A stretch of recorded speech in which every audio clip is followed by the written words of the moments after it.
Welcome to Player Profiler's continuing coverage of the 2024 NFL Draft. I'm Theo Greminger. I'm joined by Matt Kelly, the Podfather. We are fired up. Yesterday was a massive day for us here in the Roto Underworld. Thank you to everybody who supported the show yesterday, helped us set record number of views for our NFL Draft coverage. Tonight, we're even more excited. Matt, I know in Dynasty, there's no more exciting day. Well, day one's fun, but day two is always a great day. Today, we're going to know the landing spots for running backs. Today, we're going to have a wide receiver cleanup, and we might have a big trade. Yeah, I can't believe yesterday we were like, okay, the run on offensive players to start the draft was historic, but we were looking at an under hitting on the total number of receivers. And then we had the backdoor cover with the 7 receivers drafted, which was amazing. And there's going to be a lot of receivers drafted in second round, third round, and it's going to be great. Yeah, Mitchell. I want Mitchell. Where does he go? Keon Coleman, maybe Chargers. Who says no? Please make it happen. But it's the running backs. It's Trey Benson. It's Jonathan Brooks. There are 1-2 in Dynasty pretty easily. And then Braylon Allen. He's in play. And then there's some sleepers for even the second round, like a Will Shipley, right? We had Jalen Wright, the speed score demons. So the running back position is the one thing we didn't get. It's very fantasy relevant. We didn't get it in day one. We're going to get at least 3 in the second round and maybe 3 more in the third round. So as good as some of these, or at least a handful of these wide receivers are, I'm most excited about running back. Yeah, I agree with you. I think that when we look at the outcomes that are going to be most impactful for our rookie drafts, most impactful for redraft, it's going to be if Jonathan Brooks or Trey Benson or maybe a Jalen Wright or one of these other running backs lands very well. And just like yesterday, we have a couple of spots right at the beginning of the second round that could be fantasy friendly. Buffalo Bills on the clock, New England Patriots right behind them, and the Chargers picking 37th overall. All 3 of those teams could send a player's fantasy value upwards. It's an incredibly exciting night, and we have some rumors of a potential Deebo Samuel trade that would really, really shake things up. Whether it happens or not, who knows? But like you said last night, a huge win for the wide receivers. We tied the record number of quarterbacks selected in the first round, tied the record number of wide receivers selected in the first round, and now we're going to see where those running backs start to land. Thank you, Xavier Leggett. Two Xaviers. We had 2 Xaviers, or Xavier, as Alex likes to say.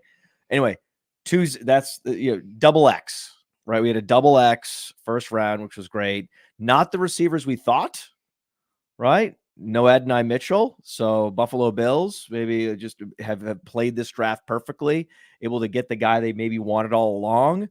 Sort of a not a close comp, but at least a stylistic comp to Stephon Diggs. And you get him in the second round, you get him for less money. And so that the Buffalo Bills looking good. Yeah, Buffalo Bills seem to have their choice right now of a player like Cooper DeJean that could impact their defense, or like you said, a receiver that we would love to see for fantasy purposes. And then we also have a couple of players that we're going to keep an eye on. Interior offensive linemen, I think, are going to fly off the board.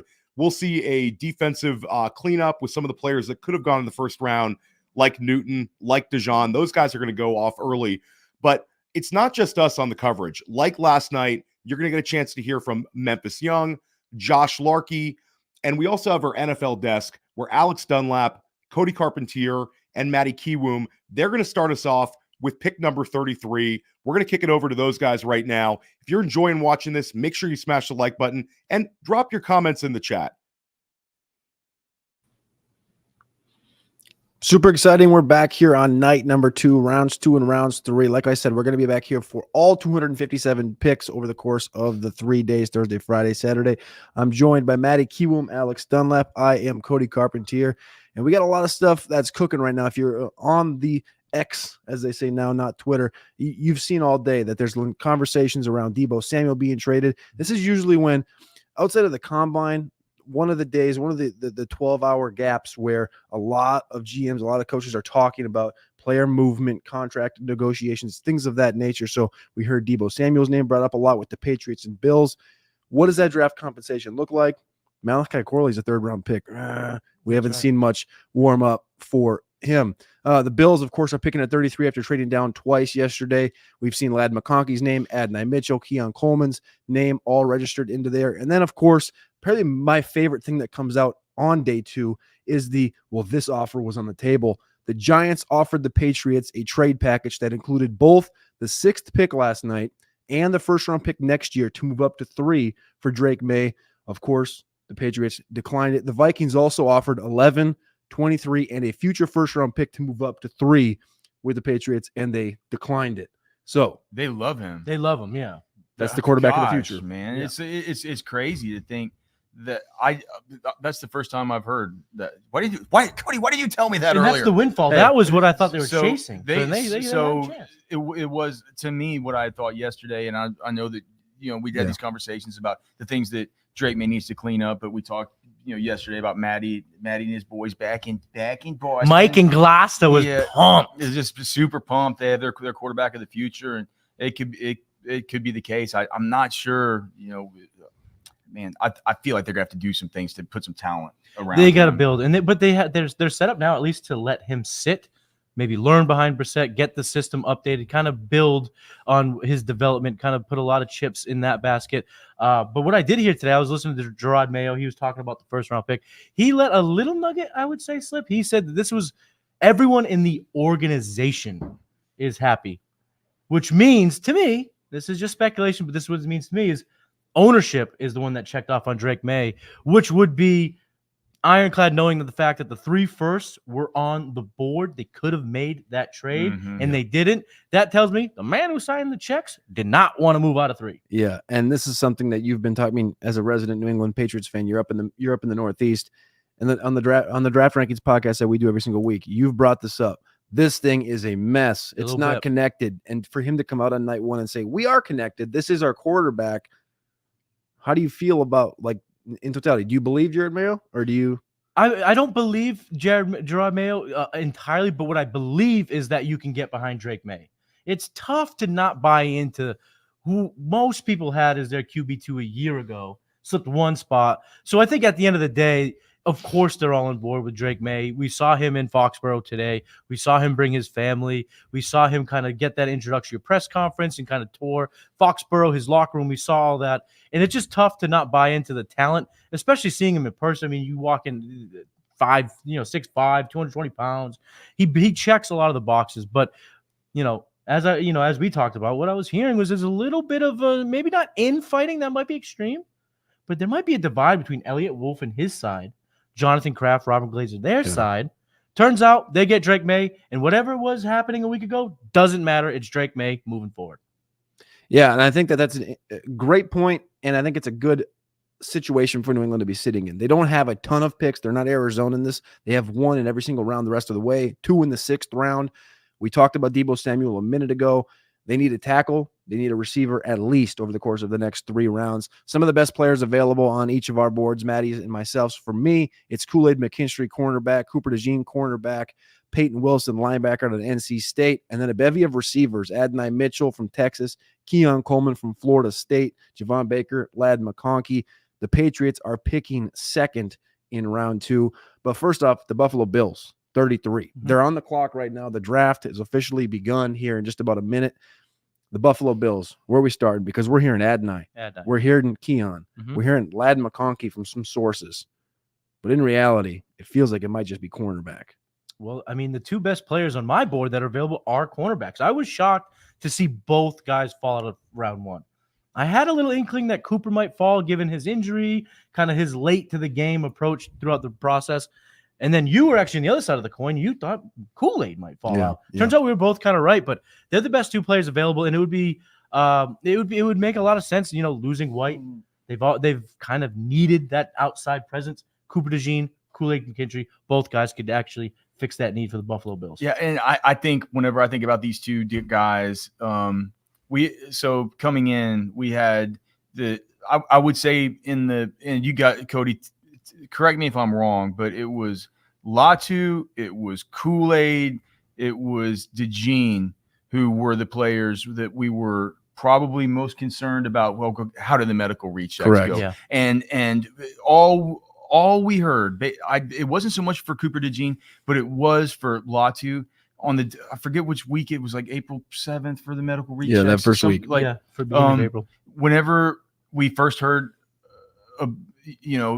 things start to leak out, and people all of a sudden they start saying, well, Latu is going to be the first defensive player off the board. He's going to be late. And you're like, all right, well, his recheck went fine. Yep. And then all we've heard for the last 3 weeks as far as KoolAid is, not so much about the Jones fracture, but just people, talking him down, saying he can't move, saying that, all the Michael Lombardi stuff from his podcast, saying that, well, if you look at Saban, how much man he's played in the past, why'd they play so much zone this last year? He doesn't just change that up for no reason. Right. Maybe it's these guys aren't as good as playing man press as he would normally like. And it feels like the narratives around these dudes have sort of shifted. And so I'm not surprised about KoolAid and Cooper DeJean.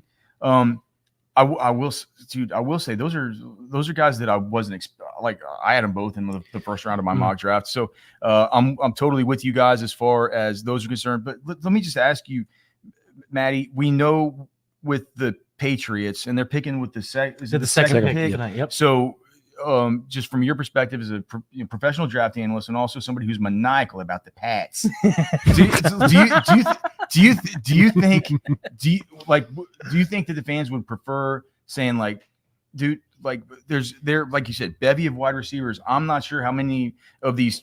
It feels like Adonai Mitchell, this type of player.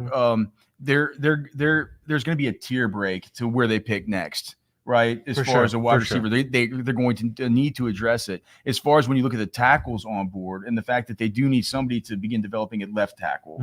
What do you think? Like as far as that pick? Well, Mike from Gloucester is definitely expecting and hoping for receiver. Yep. Keon Coleman, Lad McConkey. I mean, you want to see some Irishmen jump up and down? Draft a guy to Boston named Lad McConkey. Talk about St. Patty's Day being on fire for this team.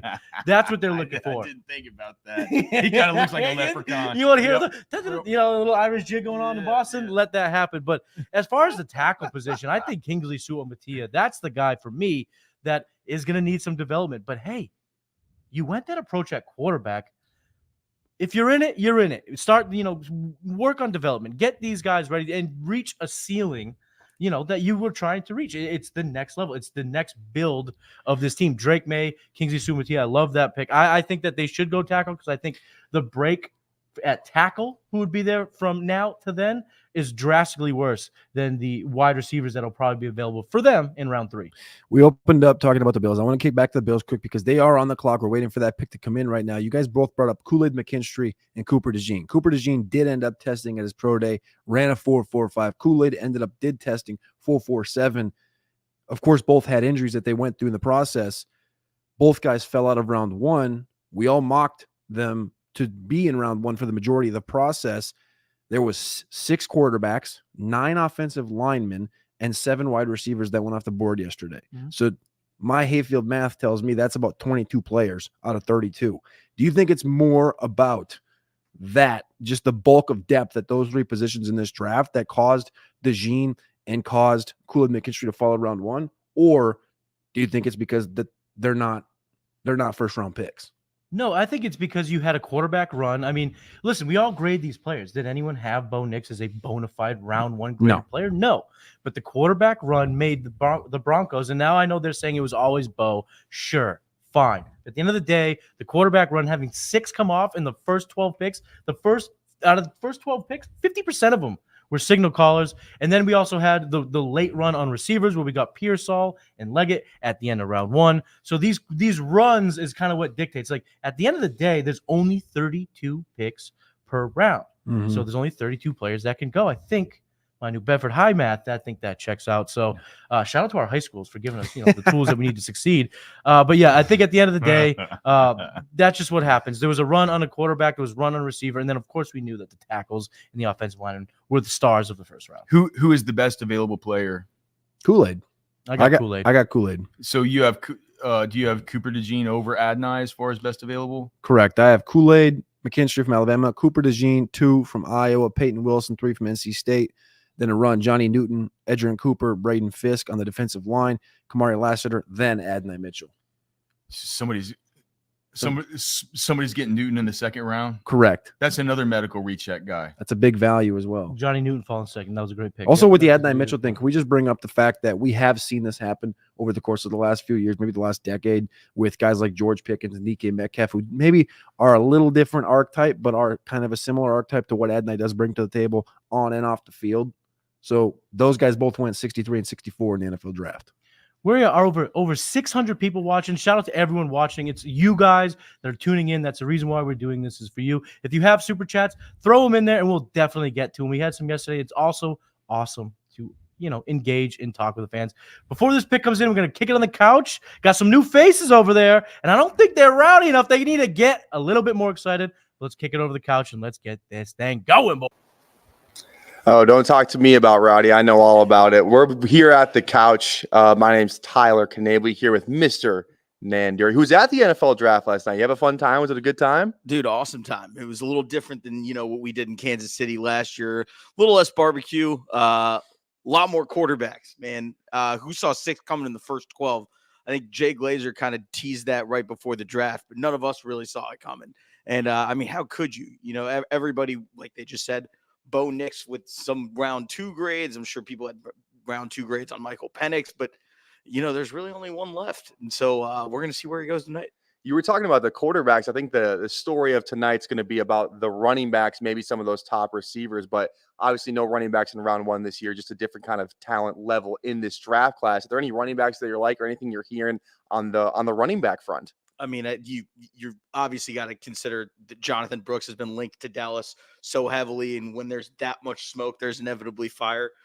You obviously got Trey Benson, Braylon Allen. People are really excited about the running back class, even though there aren't really those blue chip day 1 running backs that we've had in the past. There is no Saquon Barkley or anything like that. But the top of round 2 is being talked about as receiver, man. Is it Keon? Is it Adonai Mitchell? How quickly will we see a Jaylen Polk go? There are tons of wide receivers in round 2 that should be a whole lot of fun. Yeah. I'm really excited about some of these running backs here for sure. We got some receivers. We got Memphis behind us too. Memphis Colts are coming up here too. Any fantasy players you're looking forward to? Dario in the shot as well. What are the players we're thinking here for round 2 or day 2, I should say?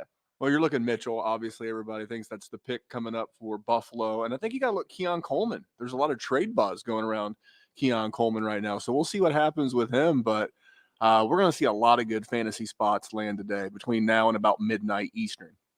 Oh, yeah. Jalen Wright, keep an eye out. He's going to land somewhere juicy, and he's going to bring explosiveness to the table in the NFL. Jalen Wright, where does Jalen Wright rank in your personal running back rankings? Because I know Jalen Wright, Matty Q, big Jalen Wright guy. How are you feeling about Jalen Wright? We currently have him as RB4 for Dynasty. I mean, landing spot, obviously, running backs is the most important of all the positions. We care most about landing spots, so we'll be very sensitive to the outcome tonight.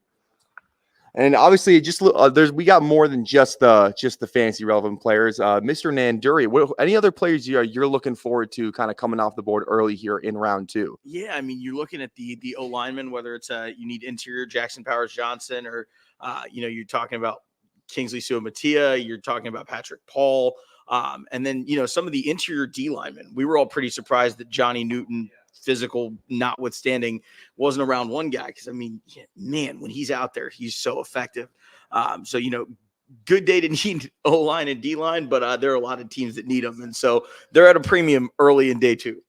If there's anybody who knows a lot about O-line play, D-line play, hand fighting, hand widths, it's the people at the desk. Let's toss it back to the boys over at the desk. Fellas, I got one question. These guys brought up Jalen Wright. The props have all been down on the sports books over the course of the last 10, 20 minutes because the draft is underway officially as they're representing the Michigan National Championship right now on TV. Shout out Michigan. Running back. They brought up Jalen Wright.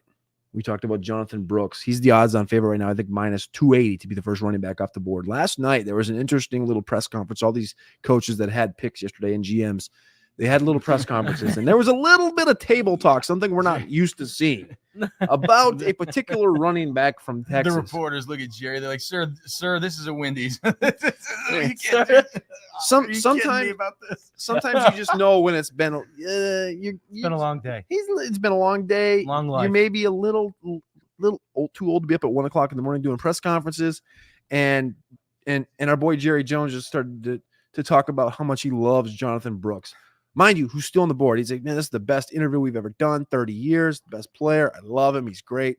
And Stephen Jones leans over. He goes, Jerry, he's still on the board. Yeah, you might. Running back. You said you got Will Shipley plus 5,000. That's right. We love Jonathan Brooks. We love Trey Benson. How many running backs do we think are going to go on day 2? So in my latest mock 5.0, I think I had 6. And I think when we did the prediction show on the Futurecast, me, you, and Theo, I think I said 6. Yeah.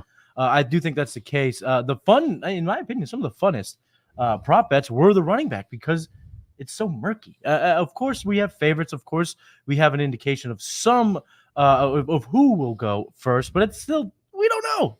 And if you ask 5 different people, give me your top 5 running backs, feels like you have 5 different answers. So I took Will Shipley plus 5,000 and Braylon Allen plus 3,500 as first running back off. Well, if here's the thing, if you're hoping the first running back off the board is 56 to Dallas, your Will Shipley ticket, you can light it on fire. Oh, for sure.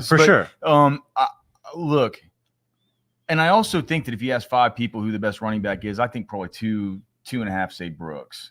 I think you probably 1.5 say Benson, right? And then you got your wacky, crazy uncle that says Marshawn Lloyd. Yeah, or Jalen Wright or something. Well, then I'm the wacky uncle.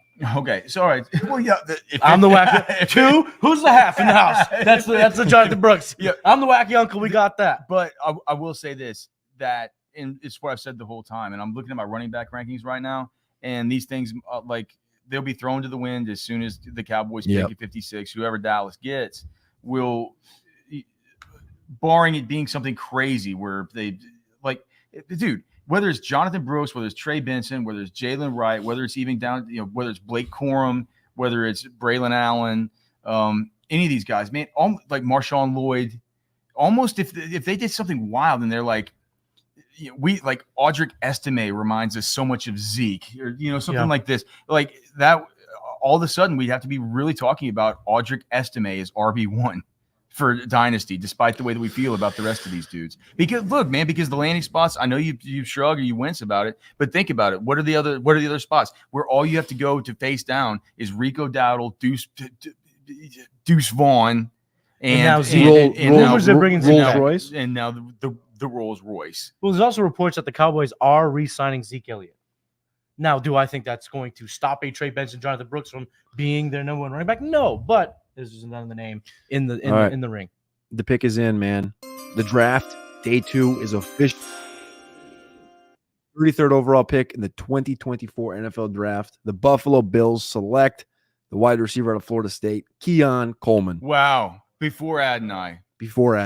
Hey, it doesn't matter. Go ahead and run a 4.6. Some other dude runs a 4.34. You're good. He averaged 22 miles per hour during the season. He ran, I think, 20.1 miles per hour in the gauntlet. The gauntlet, which was almost like maniacal at the NFL Combine. He didn't have the greatest day. Of course, he ran the 4.61. But Keon Coleman was a basketball player at Michigan State, played at Michigan State, played football and basketball, transferred to Florida State this last year.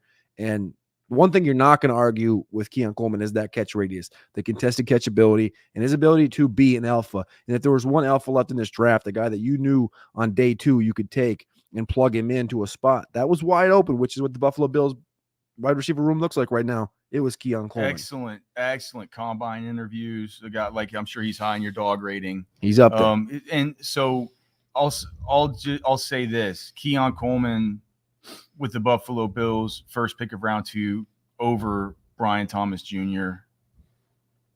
in Dynasty. So it's not cockamamie to say Brian Thomas was 12, and then I said I moved him up to 9, and now we're just gonna start chalking names up there, and you guys are gonna have to take it back. Maddie, any words on Keon Coleman? You're not gonna ask me. Well, I think 12 is a little low, but I mean Keon Coleman, it's just a giant difference as far as landing spots, the vacated targets. It's a absolute smash for Keon Coleman. This is amazing. Keon Coleman, and we talked about it last night that this is a copycat league. Of course, the Puka Nakua. What was the pattern here? Slow 40, great gauntlet, fast in that drill. Exact same thing for Keon Coleman. Of course, people are going to be a little bit more keen to those type of traits. Keon Coleman, I think, has a really good ceiling, and Josh Allen got a really good player.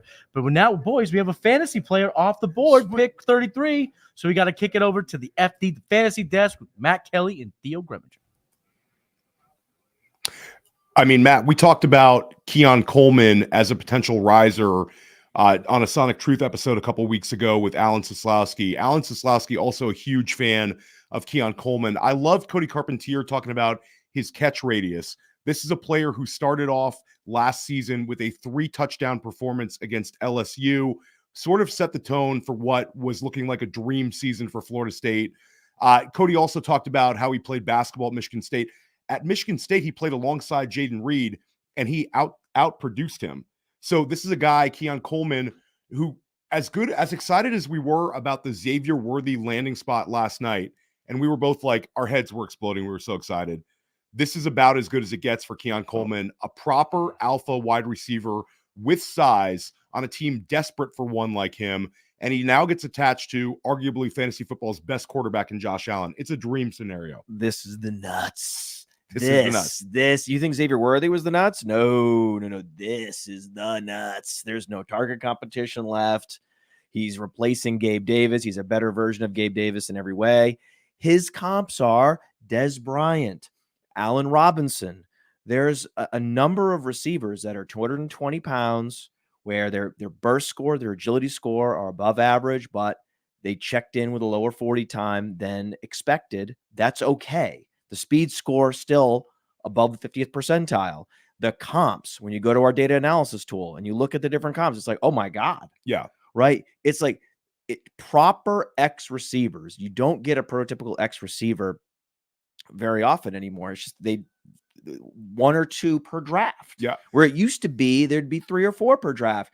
And so you would think these guys would be in demand. Like, the fact that it's just embarrassing that the Carolina Panthers would trade up into the first round, pay more for a far inferior talent in Leggett vis-a-vis the superior talent that is Coleman in Superflex.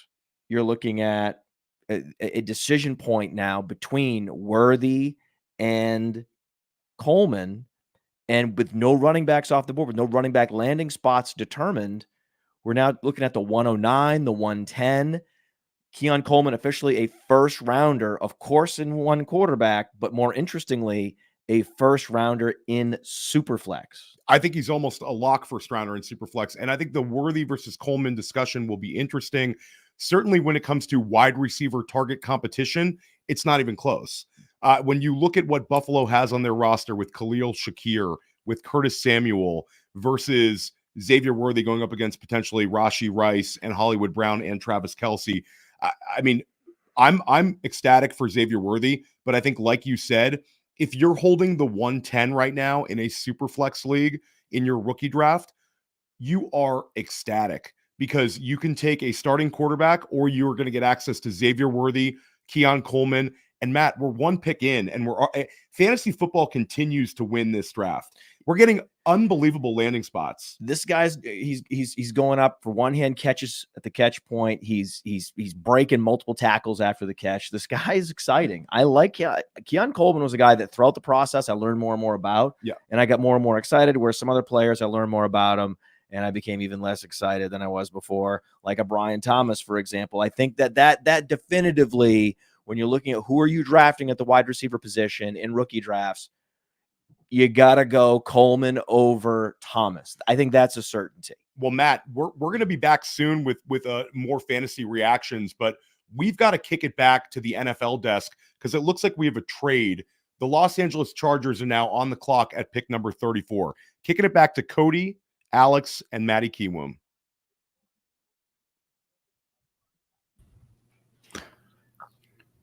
The Chargers are now on the clock. The Chargers were selecting at pick 37, which was the 5th pick here in round 2. They now jumped over the Washington Commanders, who have 2 picks in the top 40, and the Arizona Cardinals, who are picking at 35. One has to think this is for wide receiver, a position they skipped on in round 1 to take the all-pro, the presuming all-pro Joe Alt from Notre Dame. 34, we're looking at Adonai. We're looking at Roman Wilson. We're looking at Lad McConkey. We're also if we let's take it off of wide receiver just for a sec. Two other things I want to bring up. Cornerback was something that Jim Harbaugh expressed wanting to bolster.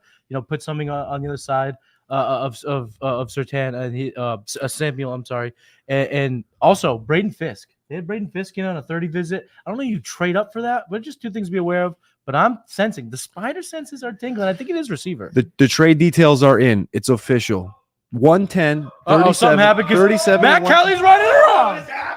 37 and 110. Blake Corum. Pick 37 and I guess we're not going to announce the pick. We're just going to yell. Okay, so it's Lad McConkey now. Yep. Now Lad McConkey over Keon Coleman and Brian Thomas Jr. Yep. There it is. All right, so the trade results. The Chargers traded away. Pick 37 and 110. 110 is in the fourth round, the early fourth round. The Patriots got 37 and 110. Wait, why does it say the Patriots?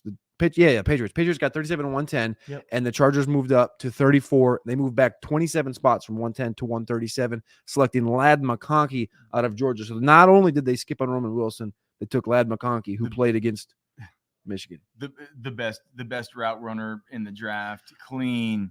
And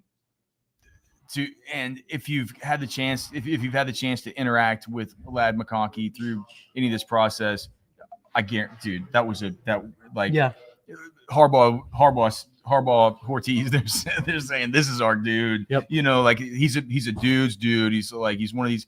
I was having the conversation earlier with Theo about how he thought these Harbaughs are, kind of corny and stuff. The whole "who's got it better than us" thing and all that. And I said, dude, but they come from a coaching family. They're just kind of coach dad. They're coach guys, coach bros. Do you know what I'm coach saying? bros, of course. Lad McConkey, he eats, sleeps, breathes this stuff, man.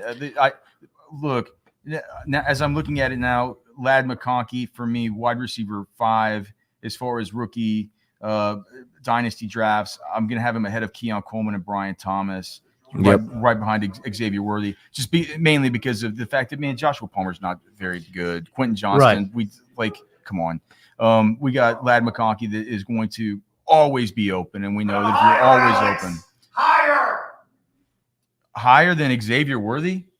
He's high. Yeah, no, I'm not sure we can get him higher than that. I feel like it's almost a little bit aggressive to get him ahead of Thomas and Keon Coleman, maybe compared to everybody else, but that's certainly where I'm going to have. There's no way I'm going to sleep on Lad. With all the open targets, what do you dump 120 targets on him immediately? Dude. Come on, let's go. We love it. Yes, man. Well, you know what? Selfishly, I love this. My wide receiver rankings so far are not going to change. I've had Worthy at 4 and I've had Lad at 5 throughout the process, and now the landing spots just are very, very exciting. Lad McConkey is going to see over 100 targets. He can play inside. He can play outside. He's going to be Justin Herbert's favorite target from Jumpski. Great pick. They move up, and the Patriots move back. It's these guys. It's these Keenan Allen. These guys that can get open. They can find these little separation. Spots. All the rest of it, man, Herbert love. We've seen Herbert loves it. He feeds those dudes. Absolutely. That's now Lad. I can't believe it. This is too sick. It's sick. It's sick. The problem with the Lad McConkey thing, for me, comes down to the games played. This last year, he started 1 game, played 9. He was banged up a lot, only had 30 receptions. You guys are talking about giving him 130, 140 targets. This guy had 119 total receptions in his career at Georgia. That's my only worry. Everyone wants to plug him in here high up. I love Lad McConkey. We love Lad McConkey. Saw him down there at the Senior Bowl, went to his pro day. He was so clearly an elite route runner. The best route runner in this class. It was. You get the video I posted on YouTube on the draft rankings. It was the Georgia Pro Day. The most repeated spot of the video was a dig route by Lad McConkey because of how crisp it was and how it's the economy of motion, right? No wasted motion ever, man. He starts on a dime, man. It's really incredible to see, and I can't wait to see him. And I know it's gonna be more of a run first offense. But geez, I don't think that the Arizona Cardinals, who are on the clock, are going to be drafting a fantasy relevant player. So I think we should kick it over to Theo and Matt, and I want to get their analysis because Lad McConkey just goes to the board, Keon Coleman just goes off the board, and guess what? We did a show the other day, and I had a hot take. 8 receivers were going to go off the board in the first 22 picks. The Falcons are now on the clock. Let's kick it over. Lad McConkey, Keon Coleman, Matt. So, Fantasy alert. I mean, Fantasy alert. the ideal start to day 2. I mean, we talked about the Keon Coleman landing spot. The drafters that are picking in the back end of the first round are ecstatic right now. There's incredible value starting at Xavier Worthy at the 109, and now Ladd McConkey, potentially the wide receiver 1 immediately for the Los Angeles Chargers. This is a player who is an exceptional athlete. This is a player who can step right into the slot, but he's more versatile than that. Ladd McConkey can play outside. He can play in the slot. And the fact that LA moved up to get him, to me, is telling. They wanted to go get him. They made a short move to get him. They get Joe Alt in the first round and Ladd McConkey in the second. When Matty Kiwoom drops his draft grades on Player Profiler, I'm guessing he's going to have the LA Chargers up close to an A. I mean, in hindsight, it's nice that Pearsall goes to the 49ers and you can deal with all that target competition, all those great receivers. And then we have Leggett going to Carolina, right? And have to suffer there. And then we get the receivers we actually like going to Herbert, going to Josh Allen. This is Worthy with Mahomes. This is why this has been a great couple days, man. And we talked about the value for early second-round picks. The early second-round pick right now, if your league mates are not valuing it as they should, go and trade for it, because all we need is a few more landing spots. And like the 201, 202, 203 are going to be through the roof in value. We're going to have to kick it back to the NFL desk because it looks like we have another pick with the Atlanta Falcons. Where is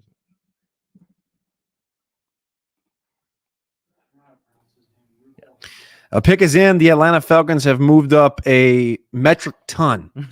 They had pick 43 and pick 79. They have all those Super Bowls between them. They moved all the way up to pick 35. They moved up 8 spots from 43 to 35. They dropped from 79 to 186 to take a defensive lineman. A lot of bad words have been said about the Atlanta Falcons over the course of the last 24 hours since they drafted the one and only Michael Penix in round 1 after paying a metric ton of money to Kirk Cousins. Not that Penix himself is a bad pick at 8. But it's a team building aspect thing of paying the quarterback and then drafting him.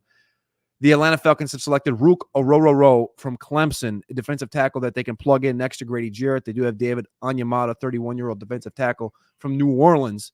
Matty, this guy was not in my top 50. Rook Orororo before Johnny Newton. Not exactly my cup of tea.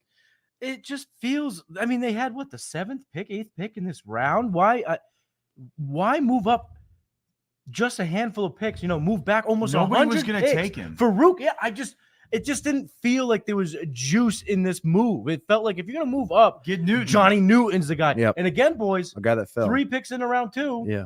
No Cooper DeJean. No KoolAid McKinstry. These are the players I would have assumed we'd see movement for, especially the Falcons. What did Raheem Morris say just 2 weeks ago? The importance of building cornerbacks, getting deep in the secondary. And there's 2 guys there, and he said, "Nah, we'll take Rucaro." And that's the thing. If they subscribe to any theories of team building or anything that these great teams have done, Bill Walsh, what did he always say? Build strength on strength, right? Can you imagine like Terrell, and on the other side, you get a Cooper DeJean, you get a KoolAid McKinstry. All the next thing you know, it's really hard in the NFC South for some of these for the Baker Mayfields of the world, the Derek. It isn't like this is an air raid type of division. No, you lock that stuff down, make it really, really hard, make teams one-dimensional. Like you could have done something like that. You could have gone. You could have gone up and got Johnny Newton. Now the fact that Newton continues, if he falls much farther, I'll feel the same way as I kind of felt last night as I'm going to bed when I'm thinking about KoolAid, when I'm thinking about Cooper DeJean and the medical checks. Newton was another one of those guys. He was on that list. So. But another just a face plant from the Falcons as per our usual agreement. Yeah. Just here's the thing about the Falcons and their team building strategy and why it's just been a monumental fail in my eyes so far. They overpaid for insurance at quarterback, and now they've left themselves kind of vulnerable to the whims of AJ Terrell. If he wants to leave via free agency and they don't want to pay him, guess what they do not have now to fill the shoes? Another cornerback. And guess what? They don't have another pick this round. They're waiting till round 3. DeJean, KoolAid, they won't be there. You're going to be looking at a range of cornerbacks that aren't CB1 capable. 2 guys on the board with that type of pedigree, with that type of skill set, left away. Rook, Michael Penix. Sounds like they're trending towards a bad grade. They're at a D-, and it's not because of talent. They're at a D- because of how they're attacking the board and how their team building. It's just so weird from a team and from a group of executives and coaches that have just won so many Super Bowls. A team that is on the up and up, and the ability to take that next step forward because they have 2 picks in the next 6 is the Washington Commanders. They're on the clock right now. We're going to come back and talk about them here in a little bit. We want to kick it over to the couch, talk to Anand Nanduri and Memphis Young about this pick for the Atlanta Falcons. Yo, Memphis. Yeah, man, what's up? The fuck is going on in the land? I don't know. Okay, first of all, we signed this quarterback to a $100 million deal, and then immediately after that, we trade up for, if Scooby-Doo rocks, Rukaroro is great. At the end of day 2, Johnny Newton is still here, and unless he killed a man on live television since the last time we were on here, which I don't think has happened, he might. He's a commander. So Johnny Newton is now a commander. Congratulations, Atlanta. What is Atlanta doing? I mean, now I realize why I go to Lowe's instead of Home Depot. They have got this all messed up. Is Terry doing this draft from Magic City? Are we being punked? What the fuck is happening he's here? Getting wings from Magic City with is this a Versus episode? This is not real. Are Jeezy and Gucci Mane about to walk on stage? What are we doing here? This is wild. This is the back-to-back. Just I can't believe that you would take what's there.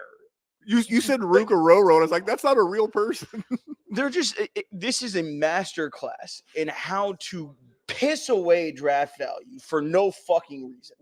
No reason. I now understand how this organization had Bill Belichick not in their top 3 of coaching candidates. God. Atlanta, guys, the Magic City's where it's guys, wonderful city. You traded up to take a player worse than the player you could have had. Can we talk about a good pick here? No, what about Lad McConkey? Oh, wait, what do you think? Love it. For fantasy, it's perfect. Love it. You get an elite quarterback in Justin Herbert. The target competition is you and I, man. You and I talked about this last night. When you add talent to like an offensive line or a wide receiver core, it's going to allow Josh Palmer to work in his more of a natural role, and Quentin Johnson and his buttery fingers is going to allow him to play more of his natural role. Things has got better, and everybody who sold Justin Herbert cheap in Dynasty in the offseason, you messed up. You done messed up. Yeah, I mean, you don't give away elite quarterbacks that have proven that they're elite quarterbacks.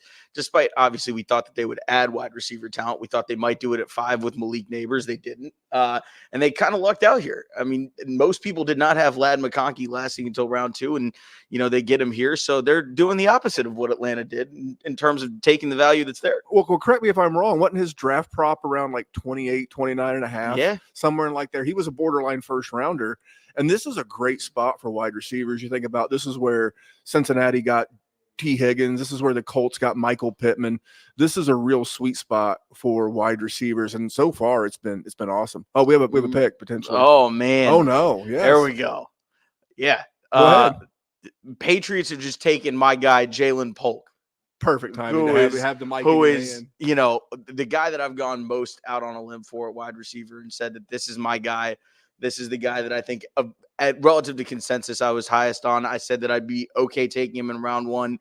They get him here in round 2. And if you're New England, we've much maligned drafts that they've made for years, whether that was front office versus Belichick, Belichick versus ownership, whatever the case may be. It seems to be a new day in New England. Elliott Wolf getting his way. It's hard to start better than Drake May at 3, who we had as QB2, and then you get your boy Jaylen Polk. And they traded back a couple of spots. And they traded so they picked up a little extra draft capital. Yeah.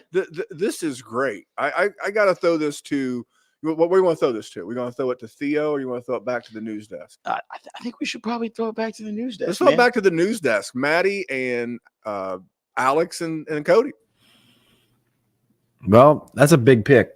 Jaylen Yeah, Polk man. was at the board. We obviously saw Johnny Newton come in. Johnny Newton was the big one there. Obviously, the Falcons. I want to say this is the bad move by the Falcons, which we talked about initially. But they obviously got a little bit of an inkling that the Commanders were going after the defensive tackle position. We were looking at offensive tackle, defensive tackle, edge, and receiver for the Commanders. So a bevy of options for them to go Johnny Newton, the guy that fell out of round 1 last night from the University of Illinois, and followed by Jaylen Polk to the Patriots at pick 37 here. They did move back, garnered a couple of picks, and take Jaylen Polk here before Adonai Mitchell again and Roman Wilson. Polk is a guy that, man, averaged 17 yards per reception in the last couple of years in this offense with Roma Dunze, with Jalen McMillan, with Michael Penix. I'm excited about Jaylen Polk in this Patriots offense playing with a Drake May. I was a little afraid we were going to get either Troy Franklin or Devontae Walker action here with Drake May in New England. We did not. We got Jaylen Polk. It's a much better outcome than Devontae Walker. And I Mm-hmm. understand why we were kind of having the talk off air about maybe it's just how much we would have hated that pick in a vacuum, but thinking about it, with maybe, helping Drake May to settle in and stuff like that, there's like, that's worth considering. But Jaylen Polk, much better player. I'm looking at some of our staff comps at Roster Watch. Cody likened him to like an Adam Thielen meets Rashee Rice type of player. It looks like our own Byron Lambert considers him a little bit more of a Brandon Ayuk meets Rashad Bateman, the kind of player. And I will say this about Jaylen Polk. Whenever Jalen McMillan was hurt this year for Washington, you got to see Polk and Roma Dunze really, really, really take over. And what I was talking with one of the coaches that was an assistant coach for the DBs at Washington that stayed on after DeBoer left and everyone left. I was asking, man, what's it like as far as these DBs going up against these guys in practice every day? Right. And what he told me was he's like, well, Rome's the all-around guy, right? He's the all-around dude. He's Rome, right? With Jalen McMillan, he's so smooth. He gets open. He finds ways to, out of the slot. He finds ways to really hurt you. But Jaylen Polk's the alpha. Mm-hmm.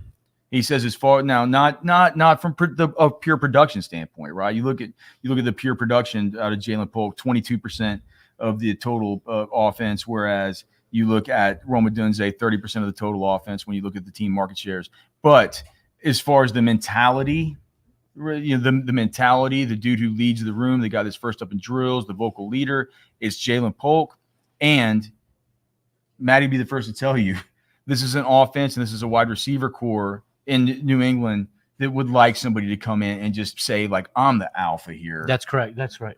Jaylen Polk, to me, is a better pick for this team, what they need. They have pretty much a blank slate in their wide receiver room. Now they get a guy who's going to come in and not just suggest, but demand that these guys practice harder, play better, do the right things every day. And that is what they needed in this room. Another thing I like about this pick is it's more QB friendly. Yeah, Adonai Mitchell's sexier. He's faster. He's bigger. He's more dynamic, but there's more risk in that profile than a Jaylen Polk. Jaylen Polk has a lot of bursts, 82nd percentile burst score, 72nd catch radius over at playerprofiler.com. So his ability to lend a helpful hand to the development of a quarterback is going to be tremendous. I like the pick.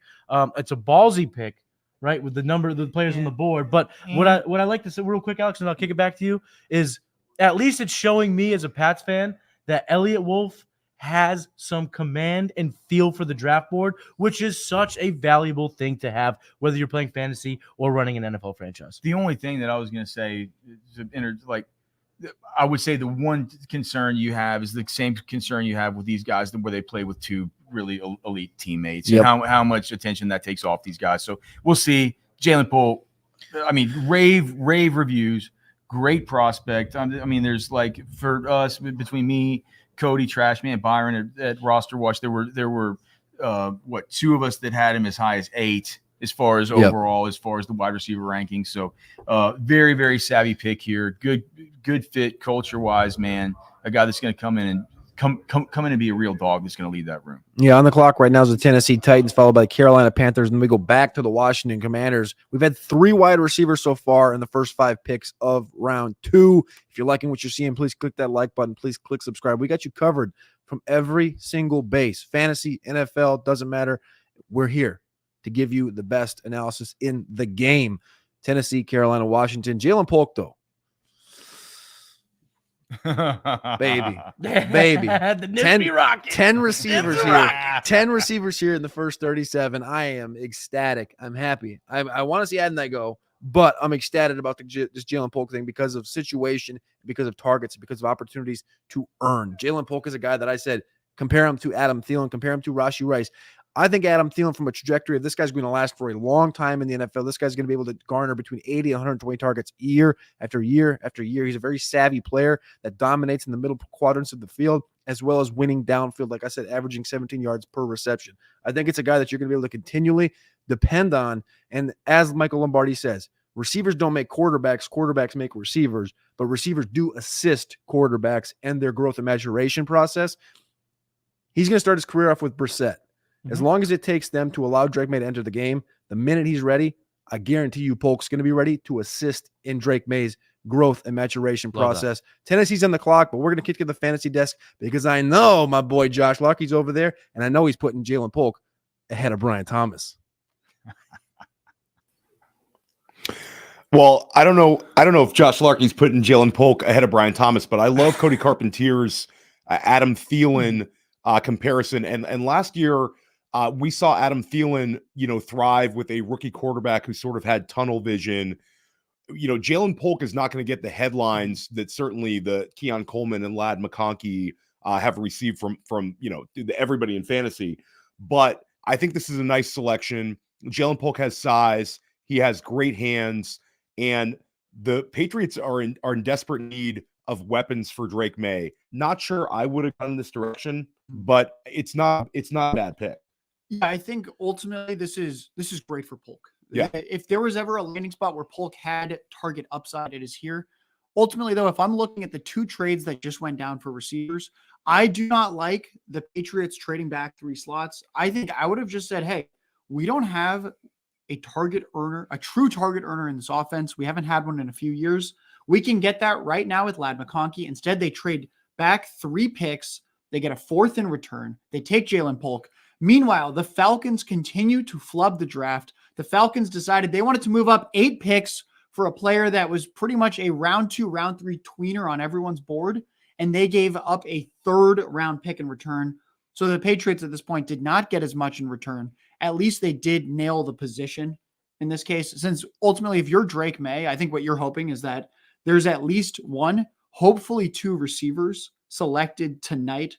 Because what is it? You just simply can't rely on Demario Douglas, Kendrick Bourne coming off an ACL tear, Hunter Henry, and then a lot of surprisingly solid pass catching backs. That's not how you build an offense. So I'm glad that he has Polk, who has some speed, he has some size, he's got a little bit of versatility where he can line up. So would have preferred if they just stuck and took McConkey at 34. However, ultimately can't complain too much. I think. Great for Polk in terms of what do you think he could get? 100, 110 targets? I think like Cody said, I think 120 targets is actually in the wheelhouse. You could see him have a similar rookie season to like a Terry McLaurin rookie year where he is a wide receiver 3. But again, I agree with you. I probably would have gone Ladd McConkey. Josh, maybe they have a little more confidence in Pop Douglas than some in fantasy because Pop Douglas certainly is a player that you can just stick in the slot. But Polk will definitely be on the outside. He'll be moved around. But, this is a guy who projected as a wide receiver 2 on most teams. But with the New England, he's got a chance to be the wide receiver 1. We're going to hear more from Josh about Ladd McConkey and where he kind of lines up. But let's kick it back to the NFL desk because the Titans pick is in. Big moves with big boys. The biggest of boys. Biggest boys. The 38th overall pick in the 2024 NFL draft belonged to the Tennessee Titans, a team that has a long history of having big men at the defensive tackle position all the way back to Albert Haynesworth. They got Jarrell Casey there. Now they have Jeffrey Simmons, and they've added the Outland Trophy winner, Tandre Sweat. And nobody's watched more Tandre Sweat over the course of the last 4 years than Alex Dunlap. Tandre goes 38th overall, something that maybe 2 months ago we thought would happen, but over the course of the last month, not so much. Man, I don't know how I'm going to, just for the sake of the viewers and the chat, I'm going to try and keep this as short as possible. It's clearly the awesome year this year that Texas had to do mostly with the heart of the team being Byron Murphy and Tandre Sweat at the nose tackle and at the 3 technique. Tandre Sweat played 3 technique, but he can play nose tackle. He's done it all the time. Outland Award Trophy winner, a guy with really, really good feet. If you've watched him play and you've watched Texas this year, you've seen he's a guy that not only dominates, Outland Trophy winner, best defensive lineman in the nation, but also catches touchdowns. He's a fun guy, right? He's a fun guy, and there were issues at Texas where he had to grow up a little bit, and he had to answer a lot of these questions through the process. At the Senior Bowl, he goes and completely dominates. You just go type in on X, Tandre Sweat Senior Bowl. You'll see the reps. You'll see how disgusting they were. He did not weigh in at the Senior Bowl. There were rumors he was up to almost 390 pounds at that time after playing at 366 during his senior season at Texas. He weighs in at 365 at the end of 366. 366 at the NFL Combine, exactly what he played at. I'll just say, we did have the DWI back in early April that, he had to go to a bunch of visits after that to kind of explain himself and say, like, look, man, I've grown up. This was a bad mistake, whatever, all the rest of it. One of those first visits was to the Tennessee Titans. And you put him next to Jeffrey Simmons. From a pure football standpoint, I think Sweat's great. I think he's going to be fine, man. I think he's a good guy. He's a funny guy. People in the locker room love him. Mm-hmm. I feel like he's grown up, man, and he's a big grown man. And this is a big, big addition for the Titans. He only fell this far because teams were concerned about how seriously he took football and how seriously he took his weight after the whole Senior Bowl thing. Tandre Sweat and Byron Murphy were one of the most dominant defensive tackle duos we've seen over the course of the last 2 decades. You can think of a bunch of Clemson duos, Alabama duos, back to Delvin Tomlinson in 2010.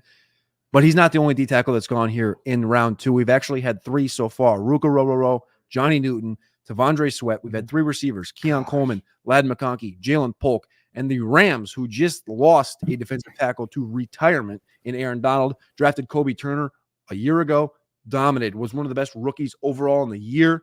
They drafted Jared Verse in round 1, and they're pairing Jared Verse here with the 39th pick. They traded up to pick 39 to pair Jared Verse with his college teammate Braden Fiskey. Oh, they got Fiskey. High motor, Dude. moves. We were at the combine. What did we say? We kept saying it as he was going through the drills. This guy moves different. Yes. High motor, gets after it, good in the run Yep. game, everything they need. Now you got the Verse. You ever watch Moneyball? This Talk D- about this replacing D-line good is players in sick. the aggregate. Well, they might have replaced Aaron Donald in the aggregate, getting Verse and Fisk. And The Turner pairing- last year. Right. And now the pairing is a nasty front 4. What was the one thing that, like, literally when we were sitting there at the NFL Combine, these guys went back to back, Byron Murphy and Braden Fisk, man. And what was the big difference? Well, I mean, the way that he got around the bags, the way that he can bend, the way that the They look like way running he can backs. move, and the one knock that I'll have is he didn't pop off quite as much as I would have liked to have seen at the Senior Bowl. Yep. He didn't make our all Senior Bowl roster. But he's going against Darius Robinson. Like it's kind of hard. He was also going against, cream of the crop Tandre offensive Sweat. linemen Right. in terms of the reps. I understand. Fautanu, Fuanga, like there's at least a path where you can understand why he wouldn't hit the both Senior Bowl list, but also be a very good pick here in the early part of round 2. Athletic freak is this really, and you didn't mention the other was it Byron Byron Young is the Young. Tennessee And defensive end. So you just, man, This defensive line we talked about yesterday with the first pick. This defense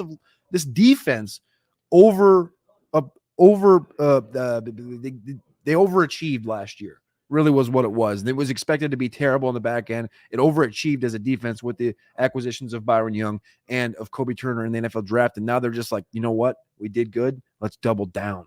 Braden Fisk, Jared Verse, coming from one of the better defenses in football last year, Florida State, that went 13-0. This is going to be, I don't want to say it's disgusting because we've talked about other defenses like Jeffrey Simmons and Tandre Sweat is disgusting, but this is a well put together defensive line. They say Sean McVay's all offense. He says no. He says no, sir. Boys. The pick is in. We have a trade. The Philadelphia Eagles move up. No, they didn't, dude. And who did they take? Pick 40. The Philadelphia Eagles, the swindlers of round 1, picking Quinyon Mitchell at pick 22 without having to trade up. Don't tell me the They beautiful trade mind does up. something sick. They trade up with their division rival. Well, it's not really a rival, but it's a division team, the Washington Commanders, and they take Cooper DeJean. I mean, listen. So Quinyon Mitchell. Boys. Quinyon, Fellows. Cooper DeJean, get your Super Bowl tickets. Are you kidding me? Quinyon Mitchell was a guy that was comped to Darius Slay by some people pre-NFL draft. Cooper DeJean is equally as athletic as Quinyon Mitchell. Howie, more athletic than Jamie we Bradbury. don't deserve you. Howie. I'm not even an Eagles fan, and I don't deserve him. Howie. I don't deserve. None of us deserve this. It's a masterclass year after. Are you kidding me? They get Quinyon and Cooper DeJean out of this draft. The versatility that Cooper's going to bring to this defense, speed, athleticism, fantastic in the run game. Can play safety, can play slot. He'll play safety nickel, all year. Can play this year. outside. Unbelievable get here. He's a safety all year in 2024. It has to be. With Bradbury on this roster, Slay on this roster, now Quinyon, he has to play safety all year. And then guess what? When they decide to move on from Bradbury next year, it's just smooth right into Quinyon, Cooper DeJean. Listen, if we're talking about the Falcons versus the Eagles, two of the bird teams, right? What the Falcons have done is they're living on the lake and they bought avalanche insurance, something that's not going to help. But what the Eagles have done is realize exactly what they needed: secondary insurance. And now they didn't just get one of the top 5 DBs in this class. They got freaking 2. Battle of the Birds. Cooper DeJean was talked about literally over the course of the last month as a guy that was climbing boards and going to be in the top 15. Mm-hmm. We talked about Quinyon Mitchell being that guy already as a guy that should have went in the top 10. People had these guys 1, 2 on their boards at the cornerback position. This is a masterclass. We talked about last year Nolan Smith and Jalen Carter in round 1. We got Jordan Davis the year before that. He's continuing to load this defense up. They just paid AJ Brown 3 years, $96 million. Where's the weakness on this team? Where is it? I'm just like center because Jason Kelce retired. I don't know. That's it. Here we go. And then, but at the same time, it's trades still galore. 2 very good centers on the board. We'll see what they do. Trades galore today as we had the Rams move up for Braden Fisk at pick 39. The Eagles move up to pick 40 with the Washington Commanders. So the Commanders drop down to pick 50. The trade compensation is coming in right now. We do not have the exact compensation right now, but at pick 41, the New Orleans Saints have traded up with the Green Bay Packers to pick 41. What are they trading up for? A receiver. Or I love Adnan. I did think about Adnan to the Saints. I think I mocked him there in round 2 a couple times. But also, what about quarterback? What about KoolAid McKinstry? There have been talks that they might move on from Marshawn Lattimore sooner rather than later. KoolAid McKinstry is now the tier break after KoolAid. These are the type of players that typically, warrant trade ups. Could be KoolAid, could be quarterback, could be wide receiver. Cooper DeJean was number 2 on my draft big board, best available right now. KoolAid McKinstry had him 17th overall on the big board, still available clearly by about 10 slots, the best player available right now. You think that's the fit right now they have a bevy of options for the positional need, right? They need tackle, Sue Matia, Patrick Paul are there. They need receiver, Adnan Mitchell's there. They need corner, KoolAid McKinstry's there. Where would you go, Alex, if you were sitting in that New Orleans room right now? They're not trading up for a quarterback at this spot. I don't think there's any who are you going to trade up? The Raiders were at 44. The Saints moved up ahead of them. That's 41. That's a pretty good observation. Are they going to take? They're not going to take Rattler. That's the next guy on the board. I would imagine he's the next quarterback available. No, man, do you know what I think would be awesome if they did? Just double tap offensive line. Look, I don't think Kingsley's as good as you guys do. I don't think he's as good as you guys think he is.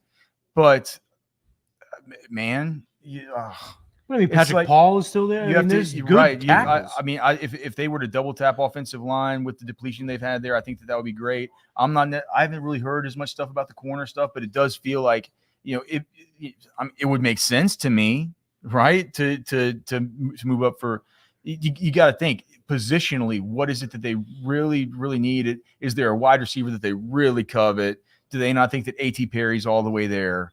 So I would venture to think that maybe they don't. Well, if this helps paint the picture, let me ask you. I'll tell you the details of the trade, then maybe this helps you paint exactly what's happening. This wasn't a slide up, slide back in terms of in terms of the exchange. They gave up 2 picks to What did they move give up up? here, 168, 190. So not premium picks, but 2 picks without getting anything in the later rounds to move up just 4 spots. That's a lot. That's quite a bit. It's somebody who they think's going to go off right now. And so is it somebody that thinks going to go off right now because of who's picking behind them or because this player has fallen? What do you think? I think I think it's KoolAid. I think it's KoolAid. Pick 41 is in. Pick 41 is in, like you said. It was pick 45, 190. The Packers received. The Saints received pick 41, and they've selected KoolAid McKinstry, cornerback, Alabama. Great pick. I mean, you had him as a top 17 player. I had him at 18, so we're pretty lockstep as a top 20 player. The fact that he slipped, to me, it's criminal. And I think the Saints are having a quiet, very good draft. Tally Fuanga and now KoolAid McKinstry. You're talking about, in my big board, 2 players inside my top 20. That's a good start when you're talking about the Saints, who historically have had mixed reviews in terms of how they draft. And they're because they're always making these giant trade. This is a trade up I can get behind. Right. You Values know what I mean? left, you take it. Well, I don't love giving up 2 picks later, but I get it. What, 168 and 190? What even is that? I But can't do one the math trade in my back head. later Is might that 6th get that back. round? Those are 5th rounds. So 160. When does the 5th end? 140, 138, 139. Yeah, So- dude, the comp picks always throw me off. Yeah, It's the not comps- equal So 32s. so weren't those 6th? 135 is the end of the 4th. So, yeah, Oh, okay. yeah. So those are End of the those are fifth. those are like 5th, 6th. Yeah. So we know. It's worth it for a guy like this. Like Yes, it's KoolAid, KoolAid. great in press coverage. Yeah. He was more. I know it's a pro day 40, so you can't say he was faster than Terrion Arnold. But if you just put the numbers up, it's a little bit faster.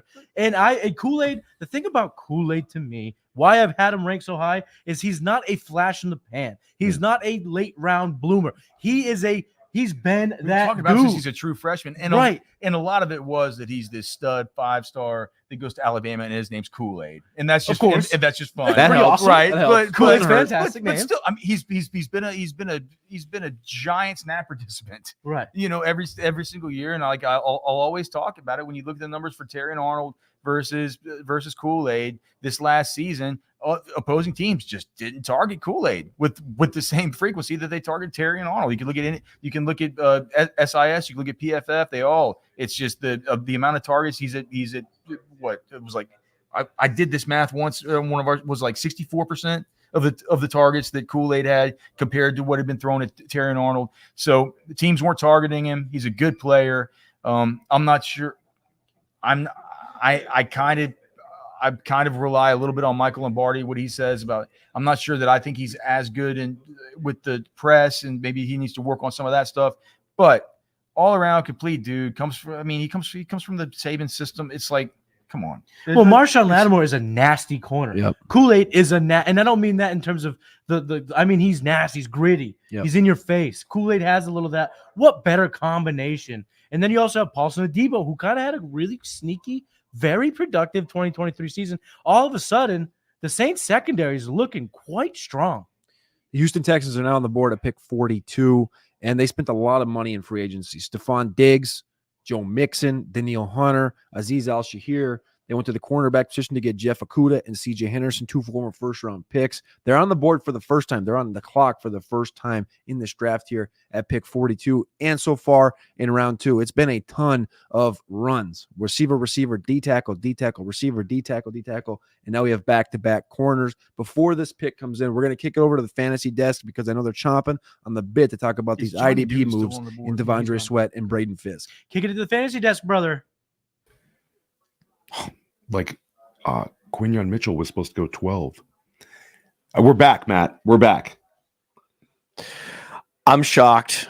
I shouldn't be shocked. I shouldn't be shocked at all about Howie Roseman. Howie Roseman is just a genius, a masterstroke. He's like, this was our weakness. This is the biggest hole we need to fill, and we're going to fill it with arguably the 2 best corners in the draft.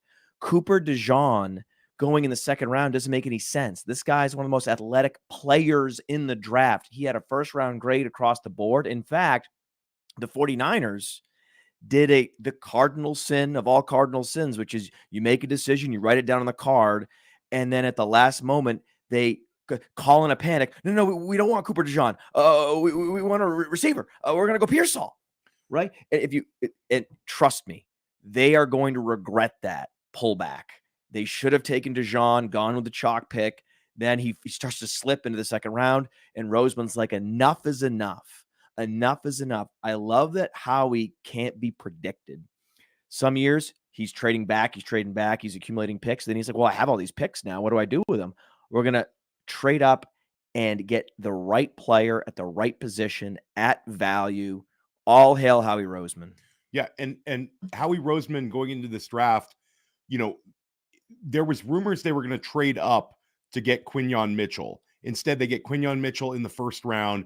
They get Cooper DeJean in the second round. Unbelievable outcome. Instead of getting one potential shutdown corner, they get two. Every single year, they clean up value. Last year, we saw it with the multiple Georgia picks. This year, you're seeing it with the defensive backs. We have a pick coming in right here, and we have Kamari Lassiter of Georgia.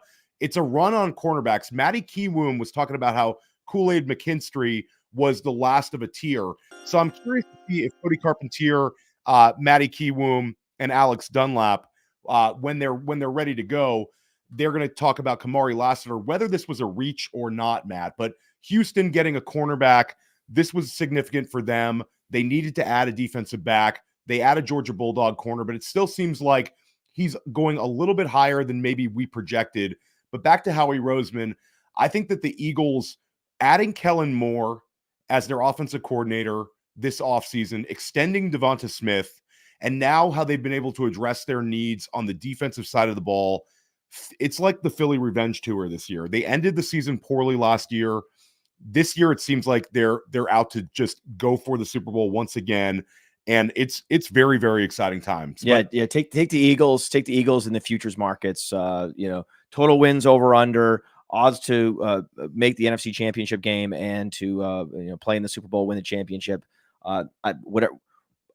That's usually a good bet most years. It wasn't last year. I understand that. Most years it's going to be a good bet again this year. Let's talk to the couch about it. Yeah, let's kick it to the couch. And we are back on the couch, and a lot of defensive players coming off the board right here. Lack of offensive players, a guy who just seems to be falling. Adonai Mitchell here with Seth Dewald. Seth, what do you think about this Adonai Mitchell fall, and where can you maybe potentially go with the teams that are set to be on the clock here? Well, it would be absolutely sick if Indy just hung there and took Adonai Mitchell. That would be amazing. Cincinnati potentially coming up here, like, be the perfect T. Higgins replacement, if you ask me. If the long-term plans are to trade T. Higgins, I can't imagine a better solution, long-term solution, than taking Adonai Mitchell there. I mean, Pittsburgh needs a wide receiver. Wouldn't that be with George Pickens and Adonai Mitchell? I mean, these are just, impossible dreams of scenarios that we're laying out, but it's within the realm of possibilities for somebody like Adonai Mitchell, even though he's falling further than a Lad McConkey or a Jaylen Polk. A mild surprise there coming off the board before AD Mitchell, but still a lot of good landing spots, still a lot of hope for fantasy football. I'm holding out hope, Tyler Knably. I'm holding out hope for a good landing spot for very soon for Adonai Mitchell. Miami's coming up. A team you didn't mention, New York Giants. They just drafted Malik Neighbors yesterday. If they just want to double down on wide receiver, what would that do for Malik Neighbors' value? Something that where some of our analytics guys don't even have Neighbors as high as it is, might even bring him down a tad more in some of those projections from Dario and Bradley Salder. Yeah, well, it just depends on if you believe that Daniel Jones can have a bounce back season. Clearly, that, like, we kind of laid it out on the Dynasty Roundtable the day before the draft. We thought that this potentially could be a coach and a GM that could be on the hot seat. Do they want to take another quarterback? Are they going to be able to sell that to the ownership? Yeah, like JJ McCarthy is our answer. And clearly they went in the other direction. They went with Malik Neighbors. So if they double, I don't know if they doubled down on wide receiver. That would surprise me. But I don't know if that would affect Malik Neighbors all that much, just because of some of the options there. And I don't know if we have Darren Waller's going to retire, maybe not retire. I don't know. I don't think he's made a decision yet, but we'll see, man. I just don't see that happening. I see some of these other landing spots as much more possible, but it's not crazy. It's not crazy. Before we kick it back to the desk, let's talk running back real quick. Dallas coming up here in about a dozen picks or so. You think Dallas is the first team to draft a running back in this draft, or does someone maybe just shock us a little bit and go running back before Dallas gets on the clock? I mean, what Travis Etienne with Jackson. I mean, the Giants. It could be that if the Giants want to get spicy. Not Motor Singletary. That's his nickname. That's for Devin. Maybe he's gonna have a new running mate. Well, it's the running back's the conundrum here for fantasy football, just because we have no clue where these guys are going to go. It seems like a lot of scouts, a lot of people in the media have a completely different top five. Maddie mentioned it earlier. He asked 5 different people. You might get a different top 5 from every single one. So Dallas is obviously the spot that's been talked about the most off the board, but should be interesting to see if we well, they tried to take him last night. They tried to do like what the when somebody's had a few too many drinks at your fantasy draft, I did it on the Dynasty Roundtable. I in our mock draft, I took a pick ahead of Jason Alwine's pick. It happens. Jerry Jones did that. Apparently he tried to draft Jonathan Brooks yesterday and then his son had to remind him, hey Jerry, that pick isn't happening until tomorrow, and we probably shouldn't table talk in the NFL draft. So yeah.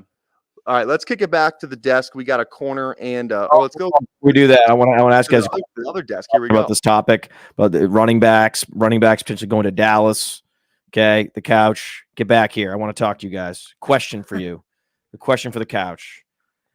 We know now Xavier Worthy landed very well. Place called Kansas City. Right. We also know that Ladd McConkey landed in best case scenario. We have the nuts landing spot for Keon Coleman. Right. So the 109 and Superflex, with the 109 and Superflex. Is there a running back landing spot that would get you off all those receivers where you say, okay, I'm going running back at the 109. This is just too good. Tyler. Oh, sorry. I can barely hear you, Matt. Tyler. Gotcha. I got you now. I got you now. Josh, go ahead. What do you think? I think Brooks to the Cowboys is kind of the chalk pick for that. I think I'd still lean Worthy on the Chiefs or McConkey on the Chargers, simply because all else equal, I'll usually just defer to building my dynasty rosters when it's super flex through quarterback and receiver. If it's one quarterback, just through the receiver.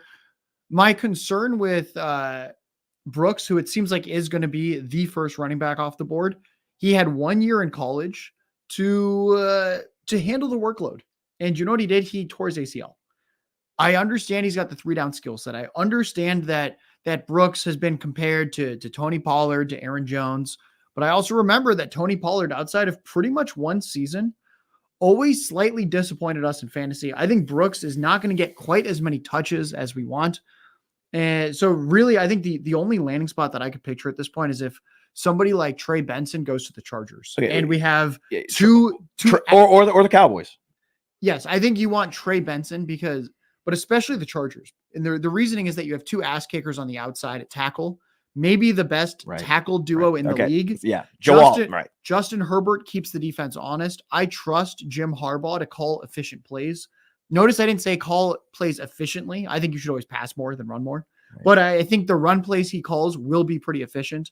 I think Benson is the one guy that you could really see having back-to-back seasons of 1,500 yards where it's just the absolute prime landing spot. So I think that's kind of the dark horse at this point, is if Benson can fall into the late second, third, and the Chargers can kind of trade back up into that zone. Right. Okay. Let's go back to the main desk. What do you guys think? Trey Benson to the Chargers or the Cowboys? Would that be enough to supplant all those receivers that are outside the big 3? Oh, no. I think that, I mean, for me, as I'm looking at it and I'm building my horizontal board here, I think that probably what I would do is I would make it Marvin Harrison Jr., Malik Neighbors, Roma Dunze, and then if we do get a Jonathan Brooks, we get a Trey Benson, one of these players to the Dallas Cowboys at 56, then you can have your choice between Xavier Worthy and that player, depending on what your team might need. I think I would take those guys before. Do you take one of them before Ladd? The conversation for me that's the starts after conversation. Ladd. So in one quarterback, non-tight end premium, like right, that makes old school dumb leagues, like I play in a bunch of, right?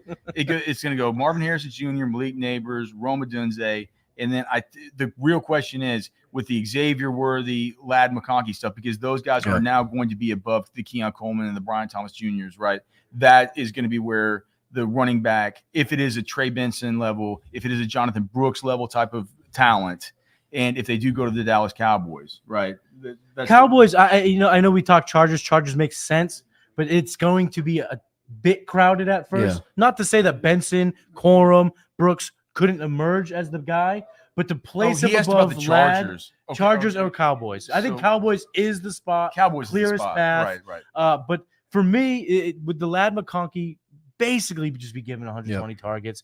And for me, Worthy, I could not live with myself if I passed up on a potential Tyreek Hill 2.0 weapon for the running back. But after that, we are absolutely talking about the Cowboys or the Chargers. Did I tell you about the quotes that the University of Texas Sports Information Department sent me today from Xavier Worthy after he said the whole time he knew that he was going to go to the Kansas City Chiefs, and everybody told him that they weren't going to make it there. He didn't take a visit to them. He met with him at the combine, but he said he just knew it in his heart.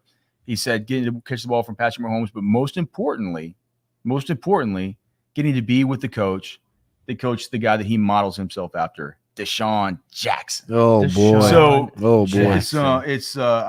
think that Andy Reid could see some of that in him, and like you said, if it's a Deshaun Jackson, if it's a T.Y. Hilton, even if he's not a Tyreek Hill, right? It's a guy you don't want to miss on. So especially in that offense. So I would say Chargers. I'm not going to put him on the same line on my horizontal board as Worthy. I think if it was a Brooks, if it was a Benson, I think you could put them in the same line horizontally as Worthy, depending on what you need for your team. If they go to the Dallas Cowboys, just given the competition there, because you do have Gus Edwards to deal with, you do have J.K. Dobbins. Yeah. That's the problem. That's exactly the problem. Is the prototypical type of running back. But the problem is we're entering running back conversations. We're getting to that point, but we did have a couple of picks we do need to get caught up on before the running back tier starts to come, because I can feel it. I can feel it coming. So a couple of picks to get you guys all caught up. Pick 42 was the cornerback out of Georgia, Kamari Lassiter, a guy that ran a 4.6 at his pro day, and it felt like it tanked. 43 overall, the Arizona Cardinals take Max Melton, a cornerback out of Rutgers. 44th overall, a guy that was conversed as a first-round pick a ton, Jackson Powers Johnson from Oregon, goes to the Las Vegas Raiders, doing the right things. It feels like the Las Vegas Raiders are right here. Two more picks. Edgerrin Cooper goes at pick 45. This is the first off-ball linebacker from Texas A&M to the Green Bay Packers. Before Peyton Wilson. And now the newest pick on the board. And it's a big one. The Panthers trade up, who I was just about to bring up, the Panthers, who were selecting at pick 52 as we crest into the running back tier where you brought up. It's right, the Chargers, the Cowboys, but the Panthers, I was just about to say, they were sitting right there, right ahead of them. The Panthers trade up to pick 46. They give up pick 142, pick 155. So early fifth-round picks, two early fifth-round picks to move up 6 spots with the Indianapolis Colts to select the first running back off the board from the University of Texas, Jonathan Brooks. Great pick. I mean, listen, at the end of the day, now what we have is Dave Canales, telling anyone who will listen that he wants to run, and run some more. They move up to get Jonathan Brooks. Dude. It wasn't just him. Dan Morgan. Right. Exact same thing. Yes. The exact same thing. It's a philosophy in the house. It's a philosophy with this franchise. And think of the range too. Let's think back historically. This 35 to 45, I know it's 46, but it's in that range. You're talking about Kenneth Walker, Breece Hall. You're talking about Jonathan Taylor. You're talking about Nick guys Chubb, who emerge as the guys. These running backs that become the guys. Listen, you guys have been all about Jonathan Brooks. We had a long talk about how you saw him, what his style was, and what was the comp that we ended up settling on? D'Angelo Williams. Carolina Panthers, baby. Dude, and it all comes, dude, the draft, it's the old Matthew McConaughey, man, the bottom of the beard jar, man. The draft is a flat circle. All right. It always comes right back. And, speaking of McConaughey, the minister of culture at the University of Texas, Jonathan Brooks off the board before Adonai Mitchell. Jonathan Brooks, man, this is a spot where I got one question for you, Maddie. You brought this one up to me just a few short weeks ago, the 30 for 30 information about the running backs in Carolina. Trey Benson. Did they bring Jonathan Brooks in? They brought Trey Benson in, correct? I did. They brought in the top guys. I would have. I could pull it up to get you for sure. 30 visits.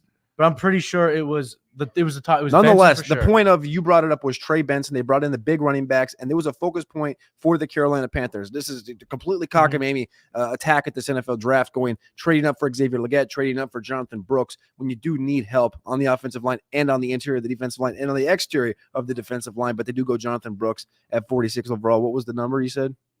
What do you mean the number? Or sorry, the running backs in that range? Yeah. Kenneth Walker, Yeah. Breece Hall, Nick Chubb, Jonathan Taylor. Yep. This has been a proverbial hot spot for Oh, yeah. really good running backs. This is where you take the guy This that is you where- think right. is like awesome, but you know it's so bad to take running backs in the first round now. Do you think Jura is having a bit of a fit right now? Dude, and he should have Table Because talk. he table talked Whole the table hell talk. out of this.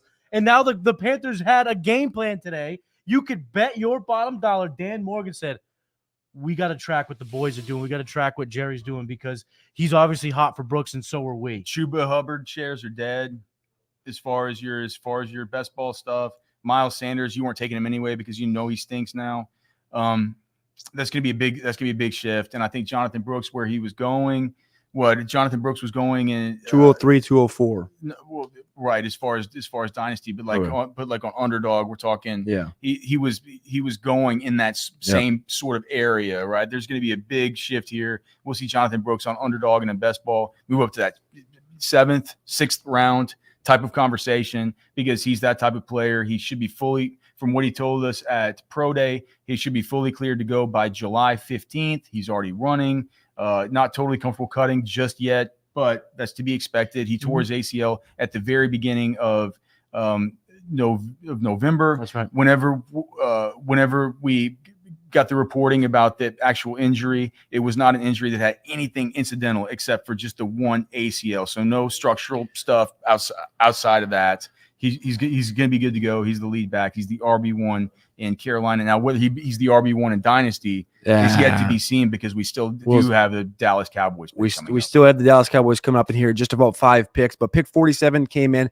The New York Giants selected safety Tyler Nubin from the Minnesota pick. Gophers at Best safety in the 48. class. The Jacksonville Jaguars take another defensive tackle, Mason Smith from LSU. Let's send it to the fantasy desk, though, for now, because we do have the biggest news. The first running back is officially off the board. They asked us the question. We want to know the answer. Jonathan Brooks. Well, it's What are we great. doing? We talked receiver. We've talked quarterback. We talked a little tight end. Now we're going to talk running back. But before we kick it to the fantasy desk, let's hear from today's sponsor. This episode is brought to you by Player Profiler, the Dynasty Deluxe package.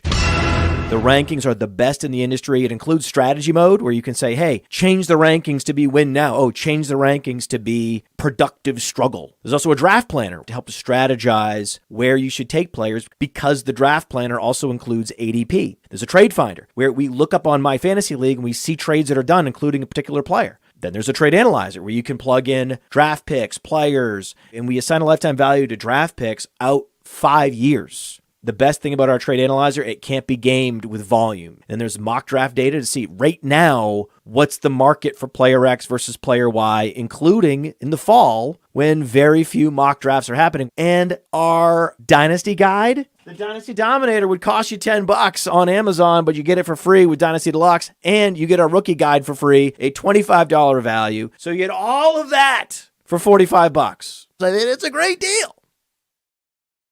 So I want to say a quick, condolences to the Chuba Hubbard bag holders and the Chuba Hubbard early best ball drafters, because the Jonathan Brooks landing spot, I had a future cast recently with Matty Kiwoom and Cody Carpentier, and we talked about how Carolina could pick at 39. They could select a running back. And Dave Canales last year gave Rashad White a player who we could agree was a lesser prospect coming in than Jonathan Brooks, a player drafted in the third round as opposed to Brooks in the second round. 322 touches last year. Rachaad White was RB4 on the season, and he was heavily targeted in the passing game and had over 270 carries. Now they draft Jonathan Brooks. What better way to protect a quarterback who was a little bit shaky as a rookie than to lean into a dual threat running back like Jonathan Brooks? Jonathan Brooks is going to be the focal point of the Carolina Panthers offense. It's awesome. This is a huge win. And the Podfather's right. This is just a huge win for us in fantasy. Fantasy football wins today again, Josh. Yeah, I think what we really wanted for Brooks is he's probably going to have some type of capped carries per game. The targets, I think, is really where we were hoping that, okay, Brooks does have the all-purpose skill set. He wasn't targeted heavily in college, but he was one of the 2 or 3 most efficient running backs in college last year. Anytime he was targeted, just crazy yards per reception, the way that he was making people miss in the open field. He gets Bryce Young, a quarterback without too much mobility, who's going to check the ball down. This still isn't a wide receiver room that we necessarily think is too filled with target earners. There's not really a tight end of note still at this point. I could see 60, 70, potentially 75 targets for Jonathan Brooks this year. Jonathan Brooks will be moving up in our Dynasty rankings overall on Player Profiler. Highly recommend you subscribe to him. We're going to do a big update early this week. But Jonathan Brooks, based on this draft capital, based on the fact that Carolina moved to get him, and based on the fact that they moved ahead of the New York Giants, I think is significant. Because earlier today, you talked about how the Giants were a team that possibly was going to go running back in the second round based on the betting markets. Yes. Carolina jumps ahead of them. They pivot to Nubin, one of the best safeties in this draft from Minnesota. But I still can't get over what a fantastic fit this is. This is Dave Canales. This is his offense. They go get Deontay Johnson. They draft Xavier Legette. And now they draft their focal point in Jonathan Brooks. Well, I think one thing that's really exciting is the Panthers weren't necessarily blaring on the radar as this is a team that is definitely going running back in the second round. So what we still have at this point is we still have big holes on teams like the Cowboys. We still have big holes on the Chargers, the Giants. We could see the Bengals taking a running back. And I'm getting pretty excited in terms of how many running backs we can now have in round 2. Yes. Ultimately, it's kind of like the floodgates are open. We have a running back going in the 40s. All is right with the fantasy world. I'm very excited here.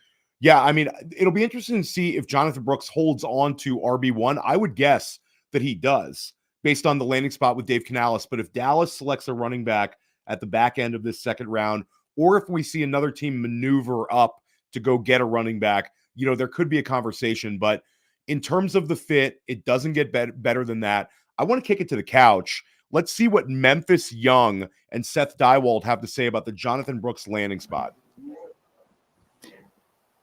So we got Jonathan Brooks going to the Panthers. Memphis, on the surface, this would mean basically the end for Chuba Hubbard, or at least a huge downgrade. And Miles Sanders, just the hole gets buried even deeper for him. I don't know. He's going to be probably selling cars somewhere soon. Yeah, he'll be selling insurance by Christmas. Maybe working a temp job for Amazon. But Chuba's going to be fine, at least to start the season, because Brooks is coming off the November ACL.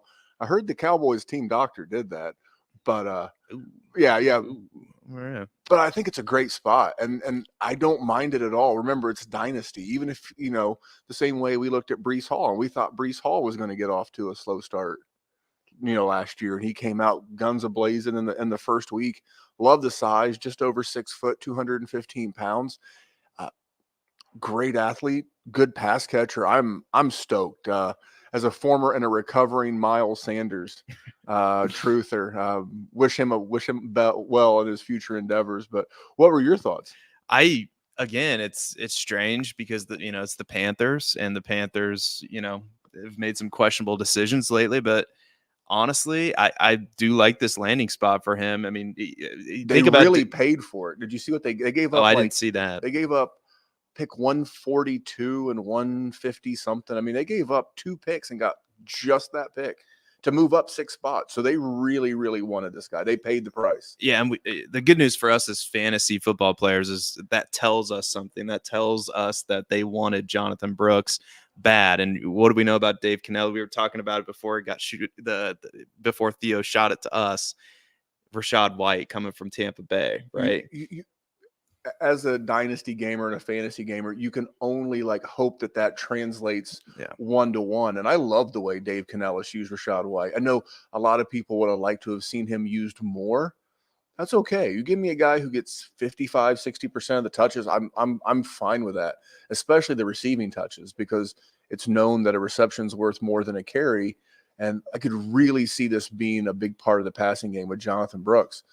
I didn't love the Leggett pick, but I do really like the Brooks pick. It's an underrated running back landing spot. Yeah, and they're doing everything they can for Bryce Young right now. They're taking a receiver. We might not agree with who they should have taken, right? They're drafting a running back. They signed those 2 guards. They paid Robert Hunt over $100 million total in the total contract. So they're doing things that may or may not be responsible at times, but they're good for our running backs. They're good for Bryce Young.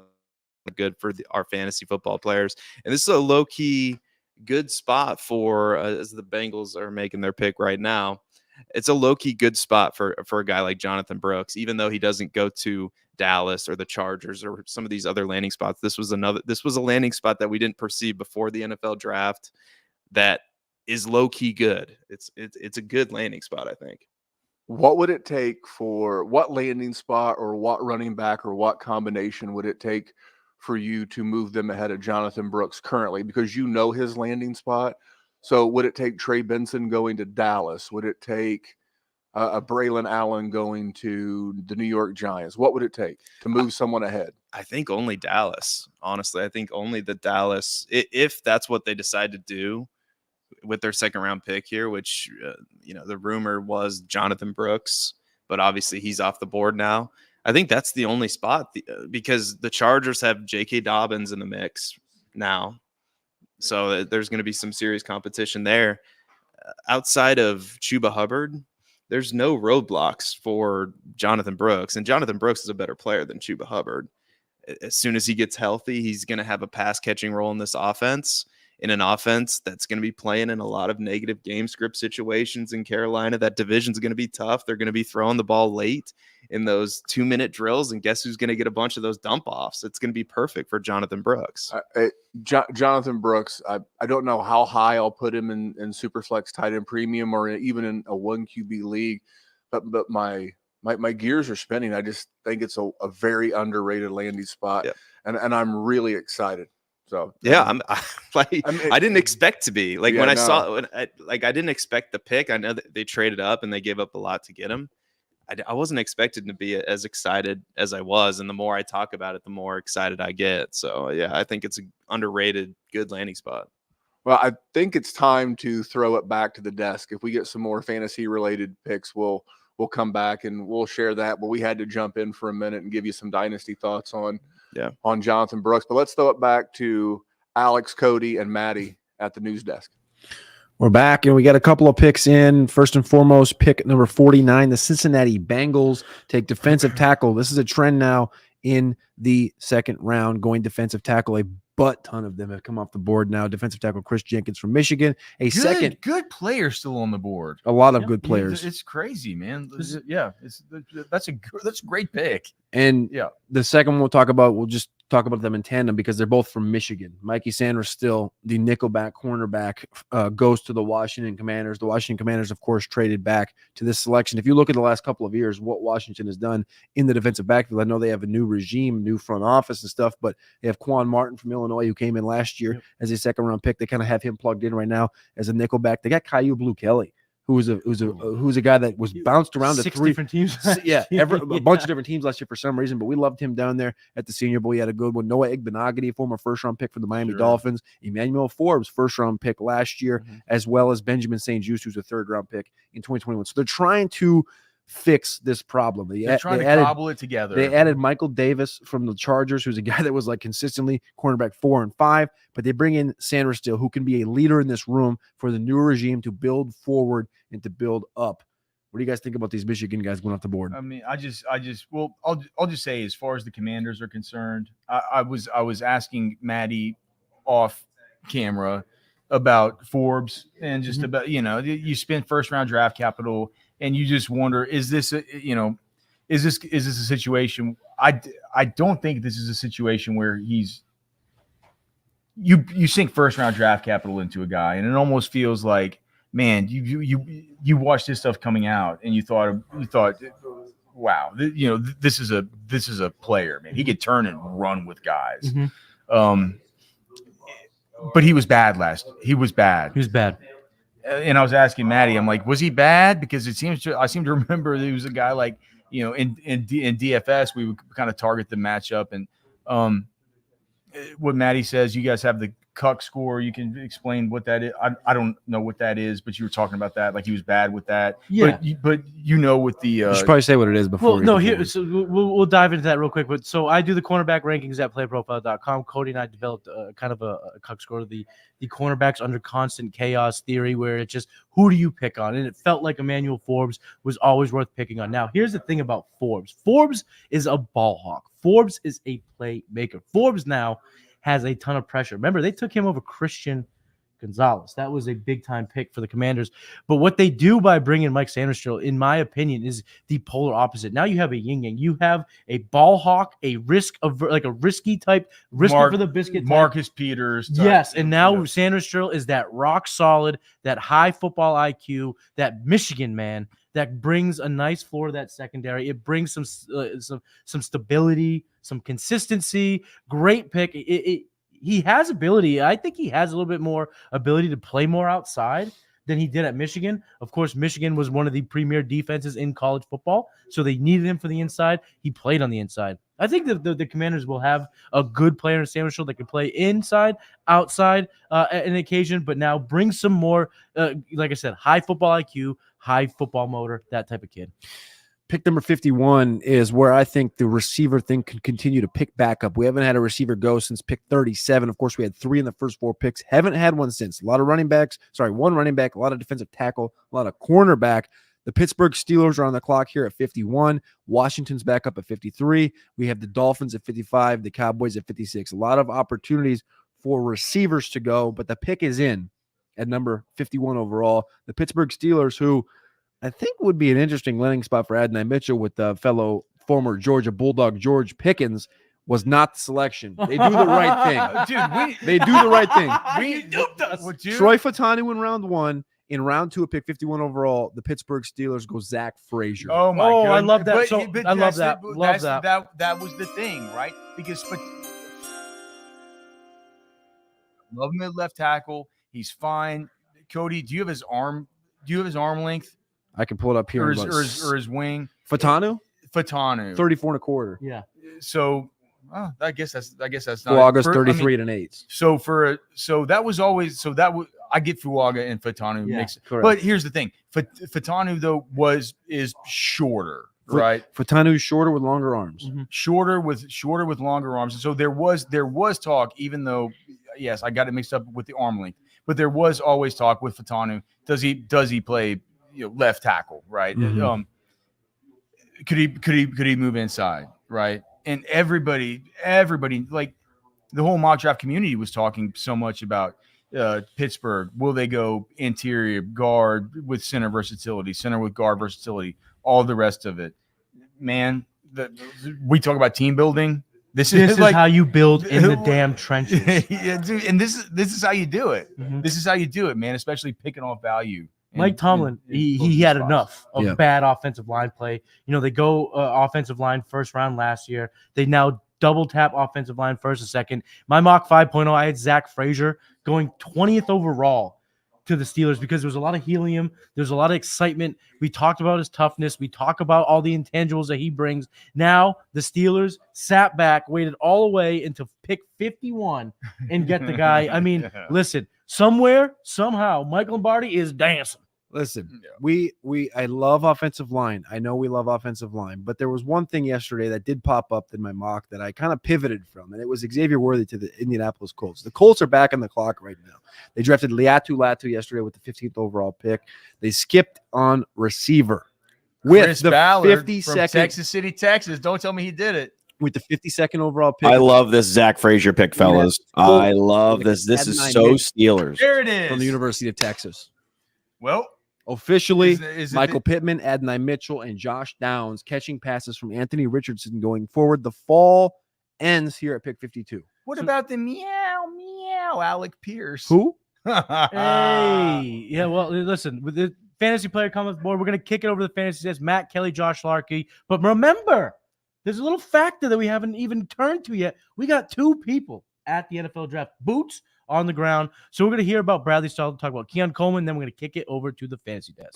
With the 33rd pick in the NFL draft, the Buffalo Bills have selected wide receiver out of Florida State, Keon Coleman. And I'm here at the draft, and it was an immediate hush over the crowd, some boos. You know, Keon Coleman, big pluses. He's a big-bodied wide receiver, operated a lot on the outside for the Florida State Seminoles. But there are some red flags in his profile. However, the Bills have had a history of drafting players who have red flags, and it works out for them. So Keon Coleman will be paired with Dalton Kincaid as the Stephon Diggs replacement. We are here reporting live, player profile on Bradley Stalder. Stay tuned. We've got more coming. Okay, guys, I want to talk to the desk. No, Is there a Guys, better, guys, more guys. logical? If I had a mock draft, and I didn't do a mock draft, okay? I didn't do any mock drafts, no mock drafts. I know Maddie did a mock draft, Alex did a mock draft. I know that Cody did a mock draft. You guys are awesome at mock drafting, okay? If I were to do a mock draft, I would have one pick only. Had I done a mock draft this year, it would have been Zach Frazier to the Steelers. It's the most, he is a monster. He's 315 from West Virginia, and he just goes an hour north to play football. This is the most apropos pick hometown in the last 5 years. It does the most for Najee, right? Najee Harris now gets Broderick Jones. Get ready for some Fautanu. Najee. Arthur Smith, Troy Fautanu, Zach Frazier. Broderick Jones. There's an Isaac equation I'm Seumalo. building here, and what it equals is Najee Harris. Goes from 3.4 yards per carry to I'm just kidding, 3.4 to 5. Yeah, maybe. Najee Harris now it becomes, in my opinion, I have been chasing Najee throughout Dynasty, and now the price has just gone up. I'll be interested to hear if like Dario or one of these guys hops on and like how the running back split looks and how it looks. But certainly, man, Is Byron's sweetest prince Jaylen Warren going to take over this backfield? No, I don't think so. but it doesn't. The fantasy community loves Jaylen Warren. Correct, but guess who doesn't? And Mike Tomlin. Mike Tomlin. And guess who doesn't consider himself part of the fantasy community? This guy or that guy. Ooh, pick is in, All boys. right. We got Let's go. The pick is in. The pick is in. Colts take wide receiver 80 Mitchell. The wait is over.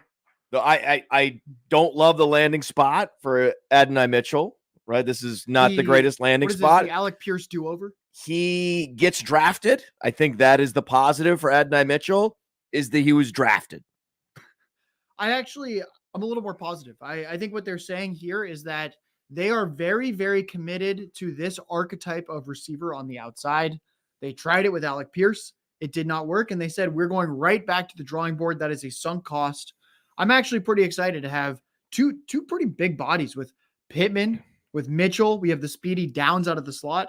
I'm starting to think this is actually a legitimate wide receiver core. It's a good route. It's a great wide receiver core. No, it's an upgrade over Alec Pierce. Understood. Yeah.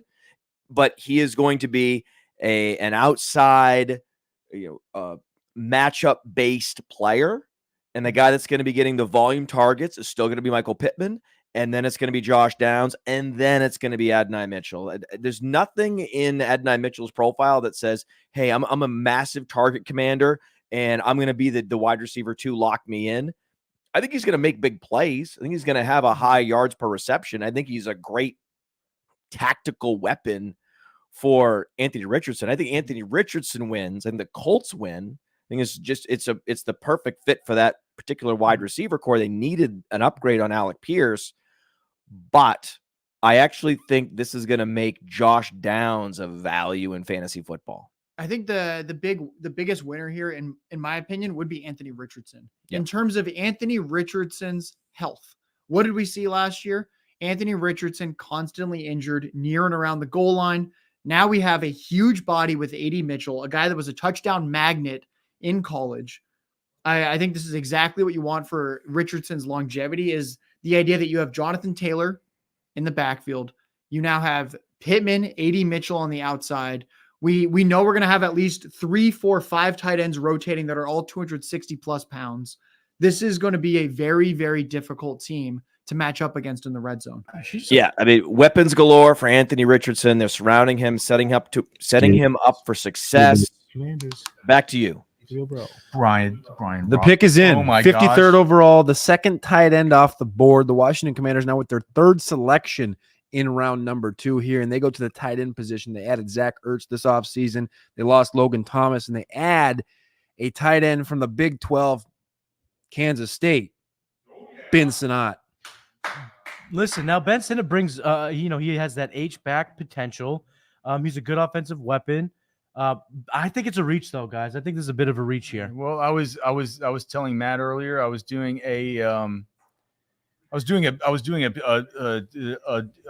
quick best ball draft, and on that quick best ball draft, I took Ben Sinnott in the 4th round of this one, and I told Matt, I said he's at this point I'm thinking he might be tied in 2. Yep, and that was all the intel we've got in the last month. Look, man, what was it? 692 yards, something like that last year. I mean, it wasn't the most, but you could tell, man.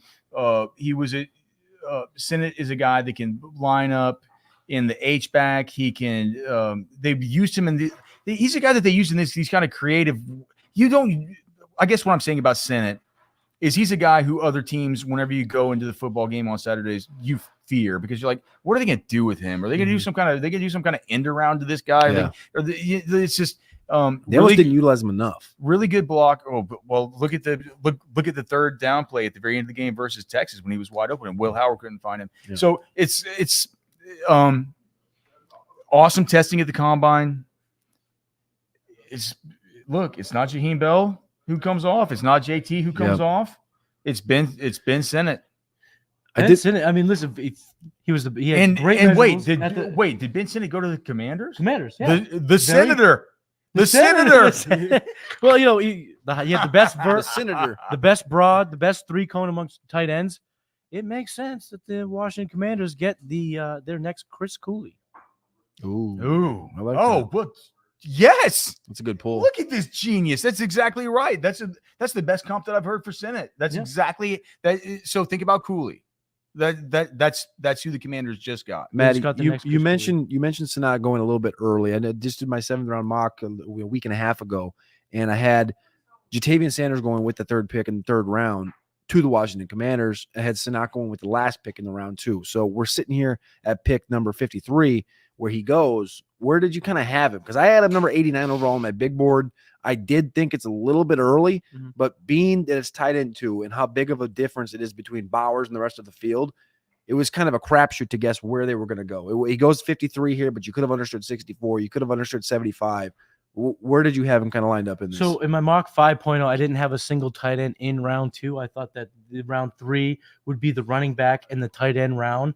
But now here we've seen a running back and a tight end go. And once one goes, you may see a cascade of other players follow. So for me, I just had him outside of my top 64 in terms of selections. Yeah. Ben Sinnott, he has a lot of qualities that really could benefit what they're trying to do in Washington. Also, remember kind of what Cliff Kingsbury likes to do. He kind of likes to put athletes on the field and give them the ball in space. Ben Sinnott can succeed and have success with that type of approach. But I just feel like here, for me, for my taste, it was a bit early, but early selections when it comes to, in my mind, means conviction by these franchises. We got a couple of picks that are very, very interesting coming up here. Cleveland Browns, first selection of the draft here, 54 overall. The Miami Dolphins, will they address the wide receiver room at 55? And then, of course, the long-awaited table talker, Jerry Jones, at 56 overall to the Dallas Cowboys. Can Jerry Jones select Rocket Sanders? I know he likes Arkansas guys. Do the little Larry Bird rule? I'm just kidding, obviously. Just claim him. Can you just take claim him? Claim his rights. Just be so frustrated that he did it to himself. Listen, this is why. And OG, OG, I know you have the fantasy desk. Is this not you a know Debbie how league? bad table talk is. I thought it was a Debbie league this year. Jura. Mike from Gloucester and Jura. Those are your impressions. That is nice. Should we kick it over to Theo and see what he thinks about? We got to Ben kick it Sinnott? over the fantasy desk now because we got to hear about Ben I Sinnott. mean, guys, I've been telling people Ben Sinnott. I've been telling guys for weeks. Ben Sinnott on the Dominator, telling everybody to draft him on Underdog in the 20th round. That's why you watch Player Profiler. That's why you stick with Player Profiler. Ben Sinnott tore up the NFL Draft Combine. Highest vertical leap among all tight ends. Ran a faster 40 than Jatavian Sanders. You're talking about a 4.68 40. Talking about Ben Sinnott is right there in that tight end size that we're seeing with the Trey McBrides, the Sam Laportas, the Dalton Kincaids, the Brock Bowers, athletic 6'4" tight ends that can move. And Ben Sinnott was also a high ADOT guy at Kansas State. He led Kansas State in receiving yards, made plays downfield. You have to love this pick if you're Jaden Daniels. This is a fantastic selection by Adam Peters. Yeah, and Harry Snowman's in the chat. Shout out to Harry Snowman. He couldn't make it to Detroit. We had a spot for him here on the couch. We're waiting for him. We invited him. I'm not sure what happened, but Harry, we miss you. Please, maybe for the next one, please come. Show up as early as possible. Stay as late as possible. We love you, buddy. But you're in the chat, bringing it. Harry says, it's not a booger, Theo. It's Sinnott. Shout out to my guy, Harry Snowman. One of the worst jokes I've read in a long time, but big shout out to my guy, Harry Snowman.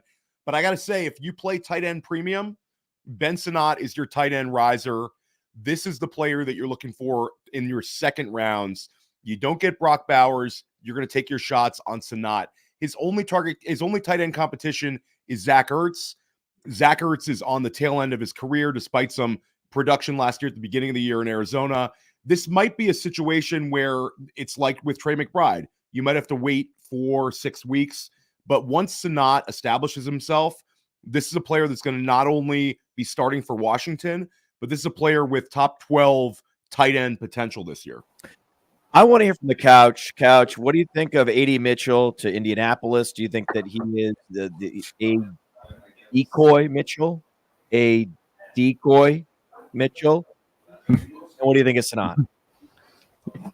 So, AD Mitchell, man, this guy, my favorite catch from him when I was looking at the highlights, you look at that highlight that he had in Washington, deep, like he didn't get it on the first one. He looked at the sideline, complained. Adam Schefter even said he kind of had a rough process kind of thing, maybe some possible character concerns there with AD Mitchell, but the talent on this guy is for real. Maybe he didn't have the production that we might have saw, but Memphis, Indianapolis, your team, baby. How are you feeling about this? Just more speed. You got Alec Pierce runs 4.33. Now you have him run 4.34. How do you put extra linemen or safeties in the box to stop Jonathan Taylor? You can't, because with Anthony Richardson's arm, he just beats you over the top all day long with those two guys. And they'll take that shot. So if you're doing best ball drafts, I don't know that you slingshot him to the top of the running back position, but you got to give a little boost based on this. Speed kills in the NFL. It's why we were so excited about the Xavier Worthy pick to the Kansas City Chiefs. And then Ben Sinnott. I just want to give a shout out to one of the guys that helps us at the Dynasty Warzone named Dallas Hyder. He was doing a segment on our show like 5 minutes every podcast during the fall. And Ben Sinnott was someone he was on back in October.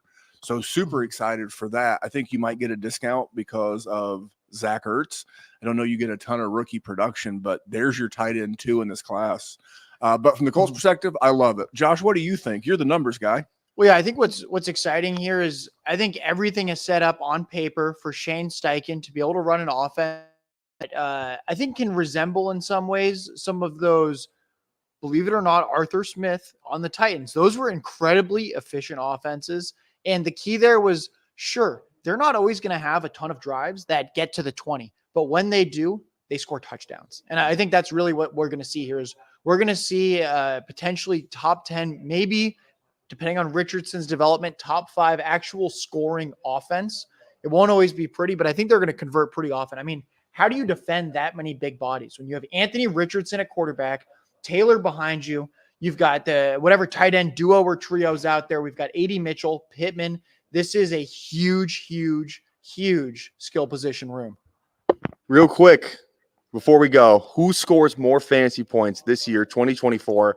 Josh Downs or Adonai Mitchell? It's Josh Downs, and it's all day. I think Josh Downs is vastly underrated. I think Adonai Mitchell could be the long-term replacement for a Michael Pittman. I think he signed a 3-year deal, which is great for him. He got a bunch of money, but I think you said it best, or maybe it was Seth Dewald that said he's the replacement for Alec Pierce. I never would have thought Alec Pierce and Traylon Burks had this much in common, but yet here we are. Well, there we go. Well, it looks like we got some picks, stuff happening in the trenches. So let's kick it back to the news decks with Maddie, Cody, and Alex Dunlap. We can smell it heating up over here as we have a couple of linemen go off the board. But 56, the Cowboys are on the clock right now. So The long-awaited 56. we got the long-awaited 56. We got the fantasy desk putting oil in the engine, getting it ready, greasing the wheels, getting ready to talk. But 54 overall, the Browns get the first official pick on the board this year. They take Michael Hall from Ohio State, a defensive tackle. We've been talking about linebacker DT to the Browns. And then at 55 overall is he a first-round pick or is he not? Patrick Paul goes 55th overall to the Miami Dolphins. That is a fantastic pick because now what they did was they took best edge rusher and chop. Now they got a very versatile tackle. Maybe we could. Right. They thought maybe one of these guys, a Patrick Paulish type of player, might fall. So, hey man, working the board and doing a good job. I'm interested on Anand. What about Michael Hall? Like, great. well, we're gonna need to ask Anand about. We'll kick it to the couch. Anand's right now. The house is live. The house is popping. There's vibes everywhere. Yeah, man. But we'll kick it to the couch to get Anand's take on Michael Hall. We'll talk a little about Patrick Hall. I think we will talk about Patrick Paul, but then this Cowboy pick is going to come in and it's going to create chaos, and we can already see it ensuing. So Patrick Paul, first and foremost, I want you to discuss because you've been blaming me for Sumatia. I haven't been on Sumatia. You've been on Sumatia. I like Sumatia because what I see when I see Sumatia is a kid. Kingsley Sumatia from BYU. Former 5-star prospect, really, really tough ceiling. But what I listen to these players, and when we were at the combine, I asked multiple D tackles, multiple D linemen, who gave you the biggest fits? Who was the biggest problem in Mobile? And not one, but multiple people told me that Kingsley was a problem. His ability to extend, his ability to drive was a problem for them when they went head to head in Mobile. So I thought he would have some helium here. It seems like he's sinking a bit, but I think at the end of the day, he's kind of just settling in where he's supposed to be. That's exactly right. I loved Patrick Paul in the beginning of the process. He just kind of faded because the workouts and the how we get from January to here was not the best for Paul, but he's a bona fide left tackle. And I want to ask you guys this about his standing in Miami. They have Tunsil. They got a left tackle. But what is he going to play? Well, I mean, what is Austin Jackson still there, right? He is. Yep. But you put him at right. You put Patrick Paul ahead of Austin Jackson. It's very, very, very simple. And I think he's going to be better at right to start because if you watch the U of H tape, look, that's one that I've done a lot. He's a tiny bit lumbering for a left tackle, but he just is, and he gets the weight over the balls of his feet too often with his punches, with his strikes. It's just like you can see it on tape. He just does, and so I think that having him over at right, where you can you can let him do the things that we've seen him be so good at, moving bodies, that's the business they're in, right? Did Mike McDaniel look at Christian Jones at that Texas Pro Day, or was it just Xavier Worthy? Because right now through 2 rounds, they took Chop Robinson and they took Patrick Paul. They're doing the job. They're doing a great job in Miami. Something where they've started to realize maybe you can't just build from the outside in, go for ultra speed, do these things. You need to get these guys on the interior. Did he peak at Christian Jones, or do you think it was just straight up Xavier Worthy? Because this would tell me. Do you know what, man? Do you know what? So the way that the pro day drills went at Texas, Xavier Worthy, Adonai, JT Sanders, and Jordan Whittington went with Quinn Ewers throwing them the football. directly before the offensive linemen did their drills. And during that time, I know you guys saw it on X. I'm sure you like Mike McDaniel talking to Xavier Worthy afterwards, asking Xavier Worthy why he didn't run the 40. Xavier Worthy tells him he didn't want to break the record too bad. You know, like so no, I'm not sure he was paying much attention to Christian Jones. I think he was talking to Xavier Worthy during that point. Well, they're doing the right things, I think, and obviously you saw Xavier Worthy go to the Kansas City Chiefs here. So as we continue to wait for the Dallas Cowboys to make the selection here at 56 overall, I think we have some projections coming down the ether from the fantasy football desk. So let's ship it on over to Dario Ofstein at the fantasy desk. Oh, we have an update. We have big time projections updates from Dario Ofstein, our head of analytics. First and foremost, what do we care about running backs? Jonathan Brooks, where do we have him? He's coming in right now as our RB 32, Matt. Actually, yeah. We just moved him up a tiny bit more. RB 27. RB 27. That's exciting, but the pick is in. Let's go back to the main football desk, fellas. What do we think? Good pick. This is good. Nealon's a monster. Great pick. Marshawn Nealon. Great pick. Great pick. Marshawn Nealon was one of the most popular in terms of 30 visits. He visited a lot of teams in the NFL. It's because you need to get a little bit of look when a guy comes from a school like this. But Nealon, wait, is this guy a defensive player? Tough kid. Yeah, I think he's an aggressive aggressive player. Yeah, he's a D-line. Is he a defensive? Maddie, is he a defensive player? Defensive end, correct. Okay. Okay, so back to offense. So, okay, let's look at Jaylen Polk. Jaylen Polk. I think that Jaylen Polk is going to be one of the more underrated rookie wide receivers in all formats, but it's the Patriots offense. So where do you have Jaylen Polk in the projections? Jaylen Polk comes in at wide receiver 65 on the first pass of projections. What? Come on, man. It's a matter of it's a second round pick. I think in these guys you got to hover around 15% of target share. 15% for Jaylen Polk? He had 19% in college, Matt. All right, so you still have Demario Douglas as the wide receiver one. And Demario Douglas more targets, Bourne or Polk? Polk. Good. Okay, that's good. That's good news. Okay, If you think about it, it's just a crowded room because you have to worry about. I mean, KJ Osborne, we all hate him, but he's still there. Who hates? We all hate him. KJ Osborne. In terms I don't of hate talent. players. For I'd fantasy probably more likely to hate Bourne. But yeah, these guys are not that exciting. Juju Smith-Schuster is still there too. Oh God.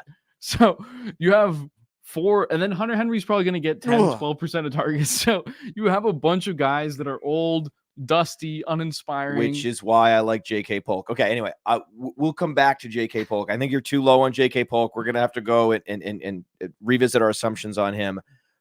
Important dichotomy. This is going to be big debates happening for weeks. Keon Coleman versus Ladd McConkey. Where do the projections have these two wide receivers? We're significantly higher on Ladd McConkey. Yes. I currently have about a 40-point PPR gap between McConkey and Coleman. I think Ladd McConkey's profile has been better in terms of targets per route.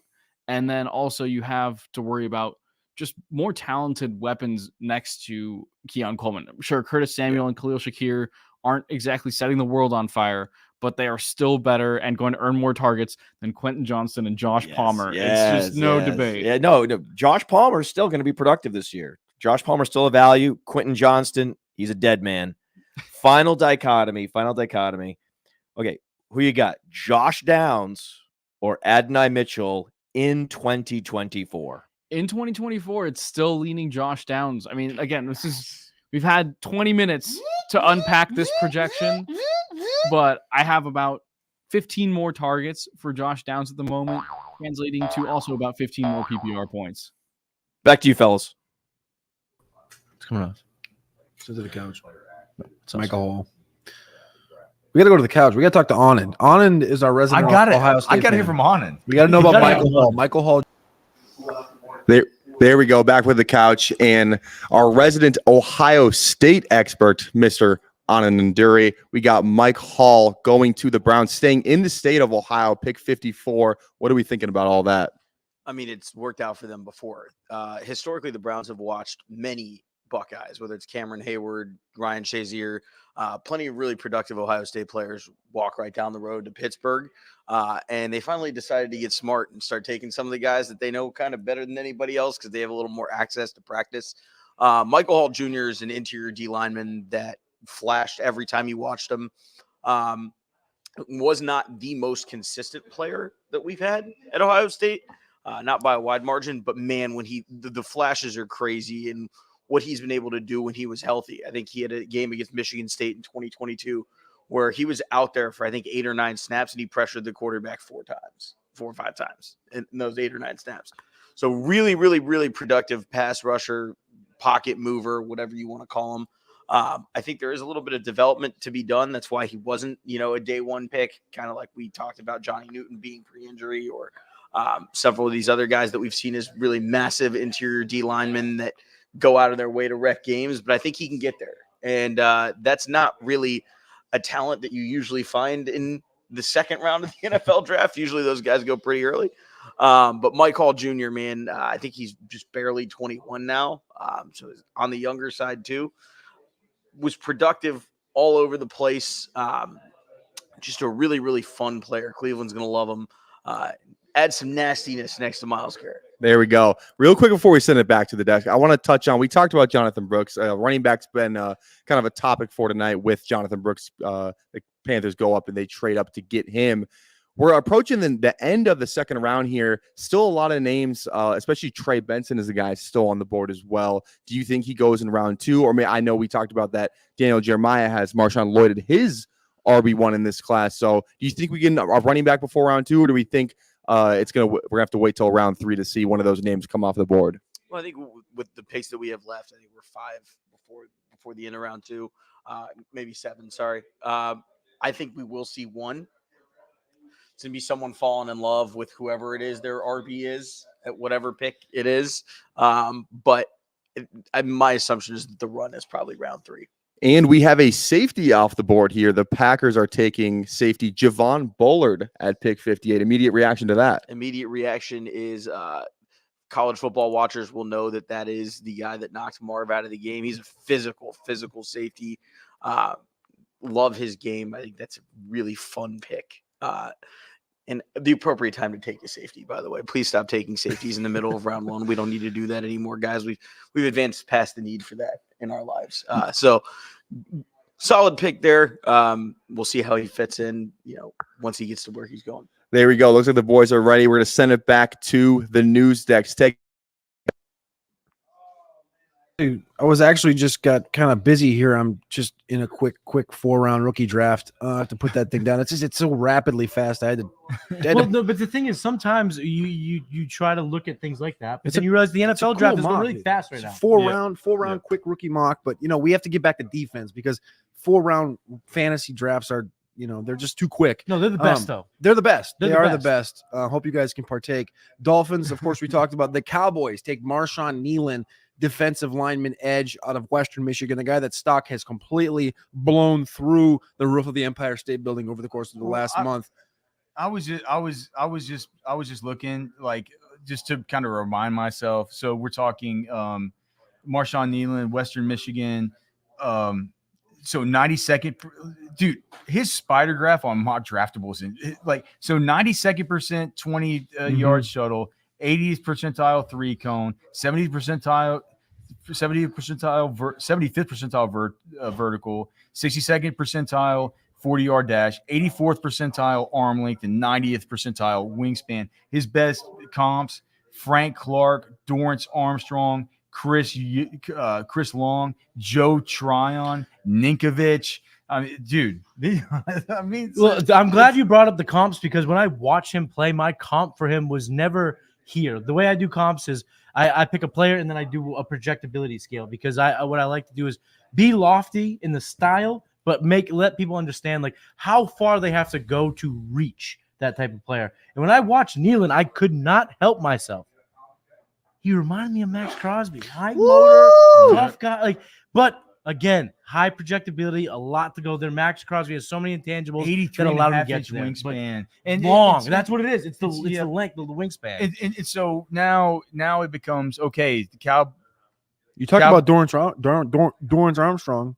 The Cowboys now it's like what's next? Is it 84 is the next pick for them? 87. Yep. 87. I think it's 87. That's the running back. That's the running back project spot. That's where you project a That's running where back. I project. That's I did where, not that's where project you them project a taking running back. here. I thought they'd go Junior Colson here. Yep. They've been really hot on the trails with Junior Colson, but there's only been one linebacker. Yep. Cooper's the only one that's gone, so maybe they think someone will be there in round 3. I think they will. I mean, you look at the off-ball guys that we've talked about, and Peyton Wilson's falling to this point. He's the best available player on my big board right now. We did have a couple of more picks though to get caught up on. Again, this thing has been dominated by trends and by the defensive line today. Chris Braswell goes at 57 overall to the Tampa Bay Buccaneers, an edge rusher from Alabama. Long thought of as a possible first-round pick with a good process, but he just correct. He never fired at that level. Yeah, correct. He falls again. Dallas Turner fell a couple of spots later than he was expected to fall. Braswell, a guy like we talked about, mocked at 33 a couple times to Carolina Panthers, actually pretty often in that first 5 picks of round 2. 58th overall, the Packers go safety. They brought in Xavier McKinney from the New York Giants, paid him a fat contract just a month ago. They bring in Javon Bullard, safety from the Georgia Bulldogs, and the Texans with their second pick in 17 picks. There are only 2 picks so far in the NFL draft. They go tackle, and it's not Kingsley Sumatia. It's not Christian Jones. It's not Kyron Amegadeje. It is Blake Fisher from Notre Dame. Blake Fisher he's had helium over the last few weeks in terms of how high he could go. Very good player over at Notre Dame. But again, the round 2, I think the theme of round 2 has been safe, sturdy, logical selections. Well, and that's the thing. It's like it felt like there were a lot of, and look, we're not going to get into the whole thing with the Falcons, or we're not going to relitigate that or what, but it did feel like take the Raiders for example, right? Luxury pick. Yeah. Yeah, but non-deserved luxury pick. The GMs listen to Lombardi go bananas on the irresponsible picks of the guys who wanted luxury picks, and now they're staying in the pocket. It's a luxury pick, but what happened is now they're realizing, man, well, we have a team we have to build here. Yeah, that's right. Yeah. It's this we've said since the beginning, man. 2024 is a good draft. It's a deep draft. And it's not just at one position. Yes, it's great for wide receivers. Yes, it's great for offensive line, right? Like, we understand where this draft is really, really good, but it's a good draft all around. Mm-hmm. Right. So we're still getting players coming off the board. Like, we go on the list, like probably what I would say out of the last 10 picks, as we've discussed them kind of here, whether we're on screen or we're off screen, 7 out of 10 look like they projected to play immediately. Correct. Yeah. And actually make a difference. So it's very, very interesting. The makeups of these teams are changing before our own eyes, and we're not only getting to see what is going to be coming future wise as far as personnel, but we're also getting to see what these teams think about what they need to address and what's most important. We haven't talked about, but a year ago there was talk in Houston about the tackle position, the offensive line position. They went out and traded for Shaq Mason last year. They went out and added a number of people. Kendrick Green, one of them, in the 2022 draft, went to the Pittsburgh Steelers. Then he traded to Houston. Left tackle Laramie Tunsil paid him. Right tackle Titus Howard. Which one of these guys is going to be gone is the question. Blake Fisher plugs in. They needed help on the offensive line as far as depth and as far as longevity goes. 2 years ago was brutal in Houston, and they go ahead and they continue to do the right thing, which is they got the assets on the outside and in the backfield for C.J. Stroud. Keep on protecting C.J. Stroud, the crown jewel. And they're gonna figure it out, right? Where Fisher can play inside too. They're gonna figure it out. Like, it's a good. Just another good sturdy foundational piece to add, and we'll see how he fits. I don't know how he fits in though. We got 5 picks left in round number 2, and we're going to crest right into round 3, and it's only going to roll right in. But please click that like button, click subscribe. If you are here, you are tapped in. We appreciate you guys. We love you guys. And just remember, we haven't answered anybody's questions in the chat other than one person because we got one super chat. You want us to interact with you? You want us to comment and talk to you? Drop a super. Jumps right to the front of the line. Help your boys out. 60th overall, the Buffalo Bills. Where we started the conversation today, the Buffalo Bills were on the clock. 33, they go Keon Coleman. They're back here at pick 60. followed by the Detroit Lions, the Baltimore Ravens, San Francisco, and Kansas City. 5 teams with their 5 original picks. No trades happened. They never got rid of them.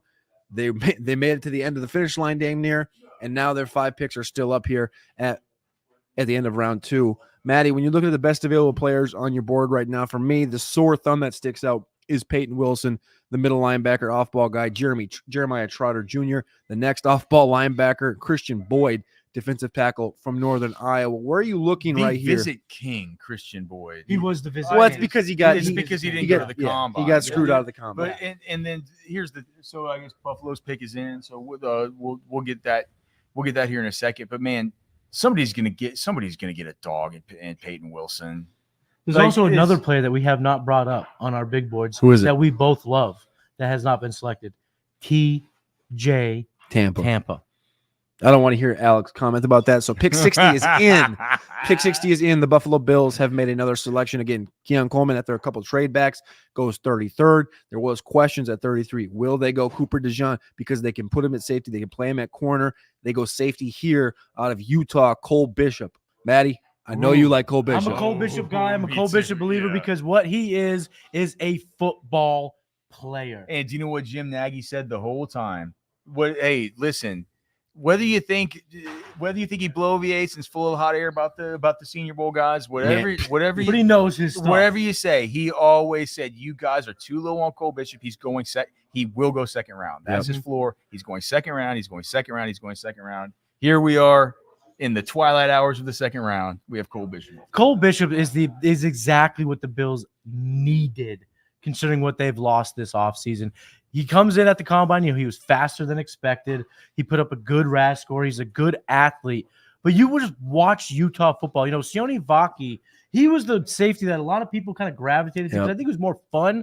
But when you watch the tape, when you watch the Utah defense, Cole Bishop was the lifeblood. Cole Bishop was always in the right spot, making the right play, doing the right thing. Spark plug, gym rat, name all the things. You know what I'm trying to say here. But Cole Bishop, good athlete, good safety, and even in the actual Senior Bowl game, because we all know the Senior Bowl week is the most important thing in terms of the reps, the competitions, the practices, the evaluations. That's most important. But in the game, he shined. And he was always in the right spot. And we don't care about the game because it's so vanilla. It's like it doesn't matter. The best players leave. We don't stick around for it. But what Jim Nagy, executive director of the Senior Bowl, always says is that yes, he understands. It's the week of practice. He gets it. He gets it. He sees the Mobile Regional Airport fill up with everybody from scouts to media leaving on Thursday right after practice ends. He gets it.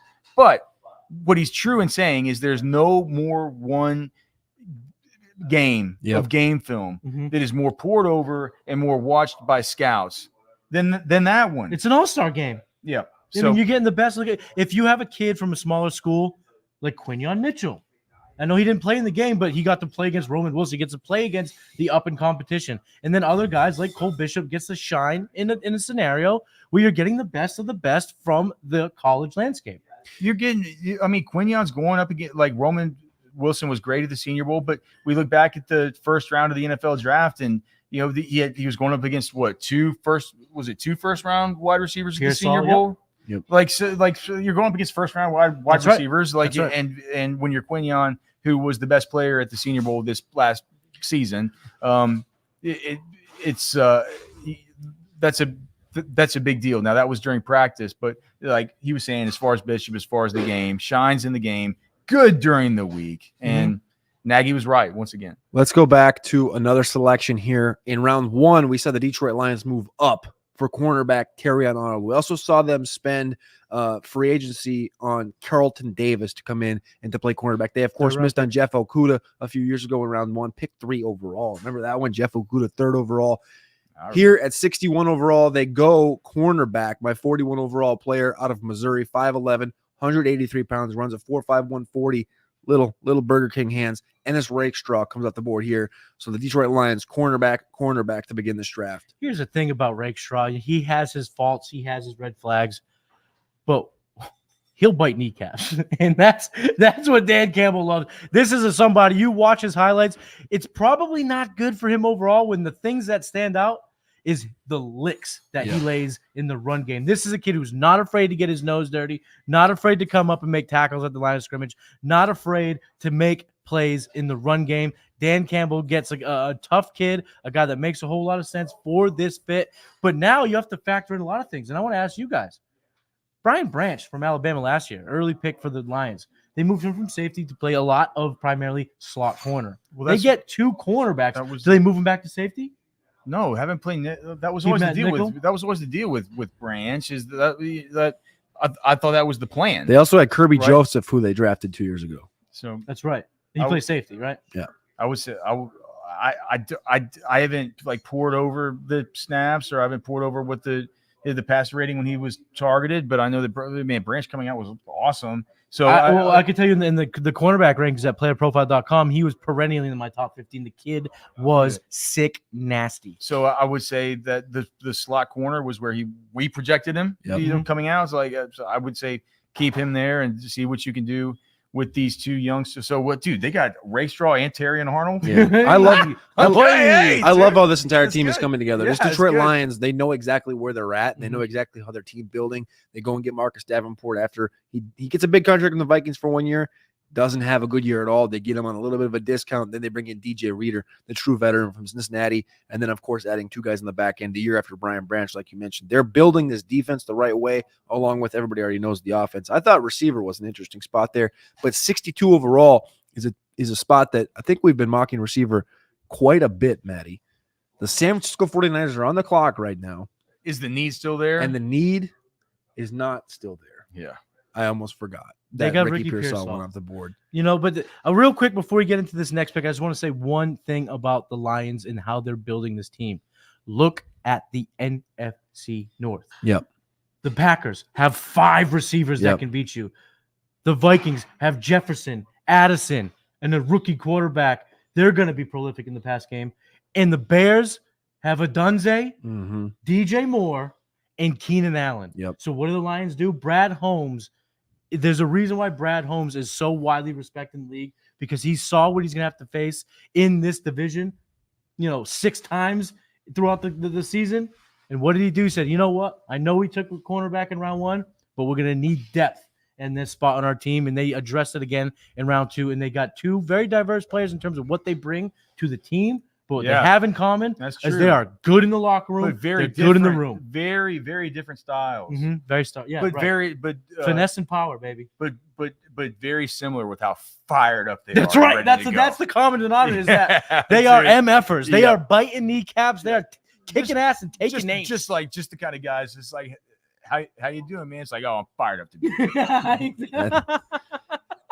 The pick is in. 62 overall goes to the Baltimore Ravens, and they go to the right tackle position. They lost their right tackle, Morgan Moses, to the New York Jets this year. They do have Daniel Falele locked up right there, the 6'8", 400-pounder from the Minnesota Gophers from a few years ago. They go right tackle today at pick 62 overall. Roger Rosengarten from Washington, who started 28 games at the right tackle position. The right tackle from Washington just went? Correct. He's had Mel Kiper. Mel Kiper was the leader of this helium pack over the course of the last month. He actually put guys can talk about in his round 1 mock. That guy can't. Okay. You guys can talk about what you like about him. The problem with the Rose Garden to me is I didn't expect him to be a round 2 target until a week ago, because he just kept rising. Now what I thought would happen. I blame Mel. Yeah, I mean, maybe so, but I mean, the Washington team was so good. I mean, when we watch it was the Joe Moore award-winning offensive line, right? I mean, Faltaunen, Rosengarten, but I mean, when we were watching Roma Dunze, when we were up till the fucking earthly hours of the day watching Roma Dunze, you noticed that Michael Penix had a ton of time to throw deep, and it's because of that line. What did he get sacked 6 times last year? He was one of the least sacked quarterbacks in all of football in college. I get it.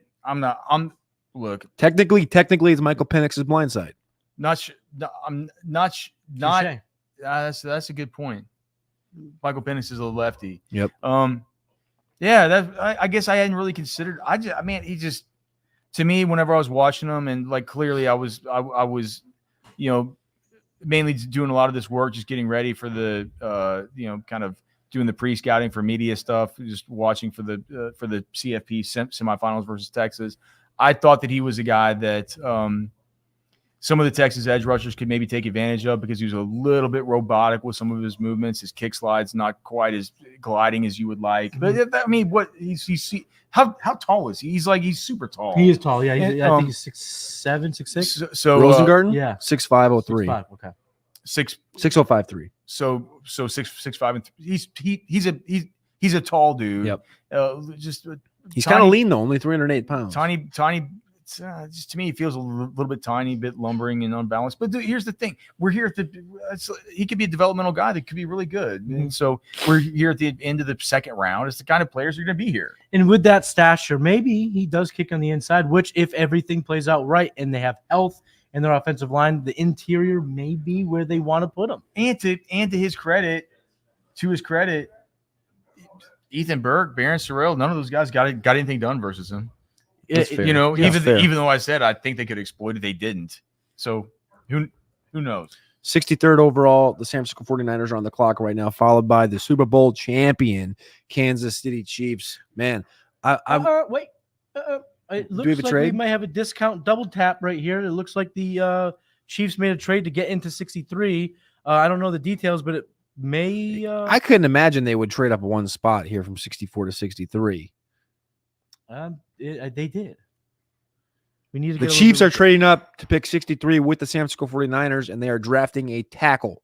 They drafted Xavier Worthy in round 1, and they're taking the tackle that was mocked to them quite a bit as the stretch came down yesterday night. Kingsley Suamatia, the tackle out of BYU. Great this is pick, exactly fantastic where pick. he needs to go. That's where he needs to go. He's Yep. going to be able to develop. He's going to be able to slowly develop. Yes. They brought him in for a 30 visit. He was probably one of the more marquee names that they brought in for 30 visits in terms Just of who may perfect. going in the This great is, pick. see, this is I whenever you're talking about a guy like Rosengarten, like that's the point where I'm saying, why don't you take Kingsley? Right. Why not You take the know, guy with limitless ceiling? And they see Rosengarten go off the board, they go, oh gosh, we can't. We got to please. get him. We got to get him because San Francisco needed a tackle. Because San Francisco didn't address off. They went Pearsall. They said, man, they're gonna take Kingsley here. So I think that's great. They and it dropped also from appears they kept their next pick. They're going So double they tap. still They're pick. going double tap they right now. they dropped down. They dropped from one.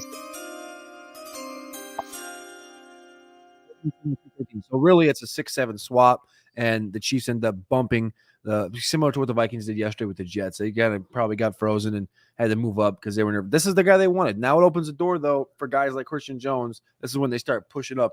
I mean, the run we've seen today on defensive tackles, corners, and offensive linemen is going to cause guys like Christian Jones, who earlier in the process was like, man, maybe he's a 5th round pick, bumped up to a 4th, got up to a 3rd.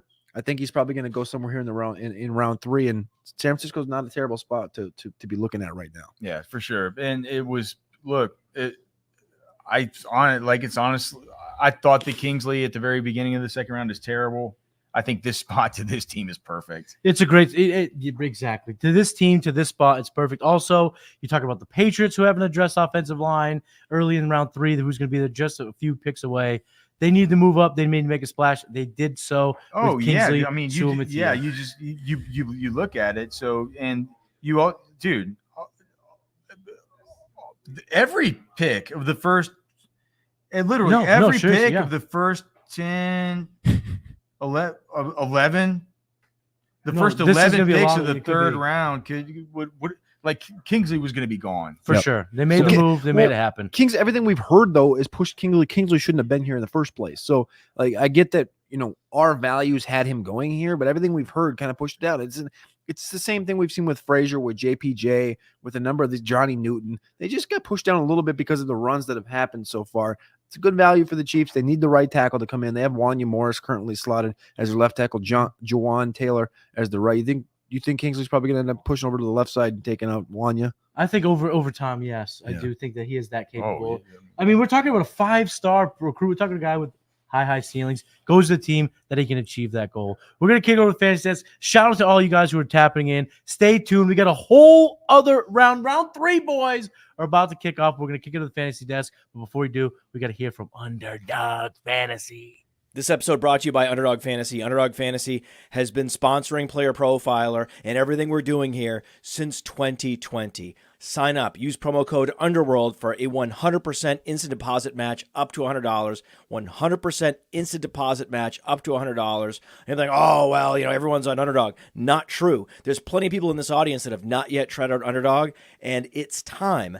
They're adding more sports. They're adding more contests. Like when we're heading into NFL draft season, there's the rookies and sophomores game. When you think about way too early fantasy football, that's what Underdog is. When you think about best ball, that's what Underdog is. And if you can pick players at the end of an Underdog Fantasy best ball draft that are under rostered, that few people are picking at all, and that guy, like Kyren Williams, hits, you will likely experience positive returns. All you need is that one guy at the end who no one else is rostering, and the way to find that guy is to listen to us. UnderdogFantasy.com. The promo code is Underworld.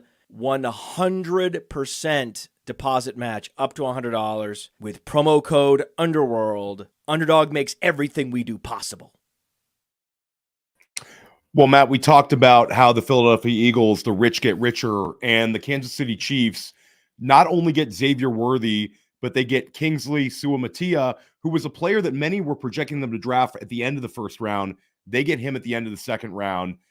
But we got to talk about the players still left on the board, because I think that's going to shape this third round, Matt. Which players are you looking at fantasy football impact that are going to go in this third round?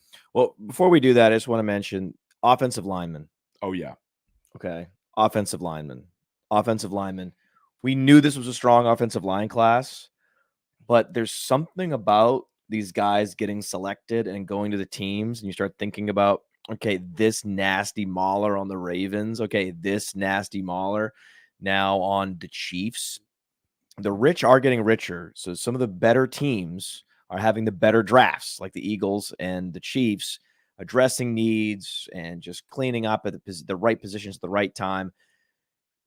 The smart teams knew that would be high-quality tackles, unlike we've ever seen in the second round. This is the best second round for tackle in the history of the NFL draft. And now that we're seeing, it's just the nastiest of the nasty. It's going to improve the running games. It's going to improve the passing games. So overall, this is just great for efficiency. It's just it's just cool to see. Wow, there are a lot of great offensive linemen throughout college football. Now they're going to be professionals. I'm excited about it.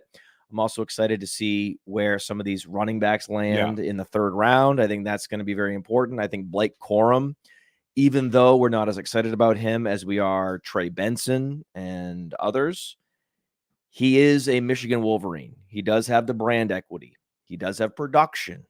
So this is a player with, size and an all-purpose skill set. He's just good enough. Is he great at anything? No. But is he just good enough? And he has that Michigan pedigree. It's, I think, more likely than not that he's the next running back off the board, sadly, even though I want it to be Trey Benson. Third round, still virtually guarantees a running back significant opportunity in year one. So even if Trey Benson falls out of the second round, it's not great, but I'm not overly concerned by it. I'm just excited to see where these guys land. Yeah, Matt, you nailed it. And I talked about this with Dario Offstein and Josh Larkey in our weekly Dynasty Reddit that we streamed earlier today, right here on Player Profiler YouTube, that the success of day 2 running backs versus day 3 is massive. So we really want to see the running backs that we're betting on in our Dynasty rankings land sometime in the next round. You talk about the picks upcoming, Matt. I think Arizona is absolutely in play with those 2 early third-round picks and the fact that James Conner is getting a lot older. I think that would be a landing spot that we would be really excited about.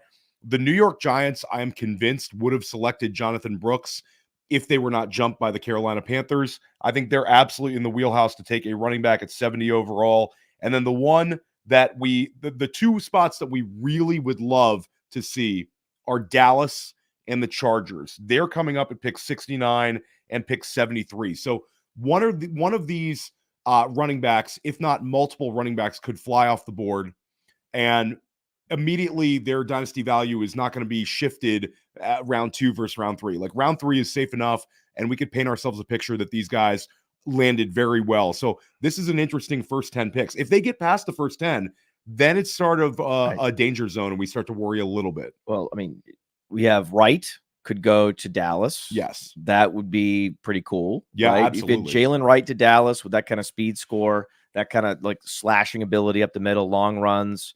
I know their offensive line has certainly taken a step back, but they addressed that earlier in the draft. So hopefully there's a little bit wider running lanes. There's also Marshawn Lloyd, one of our top 5 running backs. We're very bullish on Marshawn Lloyd. What if Marshawn Lloyd goes to Dallas? So it's possible that the RB1 in this class has not even been selected yet. Yeah, and Trey Benson, if he lands correctly, like all the guys you're referencing have that elite athleticism, the very high speed scores. They are player profiler type running backs. And Blake Corum, unbelievably productive player. I would be surprised if Blake Corum falls out of this third round. So this is really the running backs I think we still feel pretty good about. We look at the success of like Devon Achane last year going in the third round, how much more valuable he was than like a Zach Charbonnet in the second round. It happens every year. But wide receiver, Matt, there's a ton of them still on the board. Oh my God, the Jets have gone Will Shipley. No. Come on, Matt. No. Imagine though. Can you imagine? I can absolutely that would imagine. be terrible. We would have to cut right to Cody Carpentier on that one. But Will Shipley, another dark horse for the third round. Yeah, Will Shipley, with his pass catching ability, he's been a player that had an unbelievable pro day. I think he's a safe pick to go somewhere in round 3 or round 4. If he goes round 3, it says a lot more about him than falling to, of course, day 3. But wide receiver wise, Matt, we got to talk about as well, because Troy Franklin is still on the board. Troy Franklin is still on the board. His inability to catch with his hands, his inability to run. We have a fantasy relevant pick and a Matt Kelly special. Malachi Corley is a New York Jet. Malachi Corley is a New York Jet. Good. Jets. That's my guy. Small school players in the second and third round is my specialty. This is an ideal landing spot too, because Malachi Corley lands on a team where he's going to play immediately. Mike Williams is going to be in 2 wide receiver sets with Garrett Wilson. But when you look at the Jets, they are screaming for another playmaker behind Garrett Wilson and, of course, Breece Hall. Malachi Corley, a next-level athlete. I mean, we talk about, every NFL player is a great athlete and jacked. But Malachi Corley absolutely looks the part. This is a player who had an incredible pro day. The Yak King. He is the Yak King. He led college football in yards after the catch. I think that the Jets are going to utilize that. I love this landing spot. And him going in the second round, Jets valuing this pick like this. I mean, this is an incredible landing spot. This is great. I have him as a top 10 wide receiver in this class. And there's no reason to get off. First pick of the third round, Matt. Excuse me. That was the first pick. First pick of the third round, sorry. Last pick of the second round. Who cares? Yeah. It's a great pick. I want him over Leggett. I want him over Pearsall. Certainly over Troy Franklin. Now he's been drafted ahead of Troy Franklin. The Leggett one's interesting. I'll still go Pearsall ahead of Malachi Corley in my rookie drafts. But I do love Malachi Corley. I think this is like the end of the second round type pick. He's going to fall into maybe mid-second, and it's depending on how the rest of this draft plays out.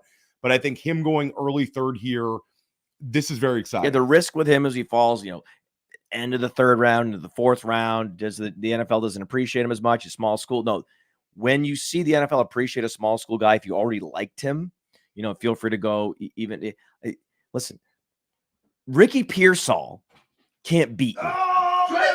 Malachi Corley. What's happening? Who got picked? Trey Benson to the Cardinals. Oh, yeah. Trey Benson to the Cardinals.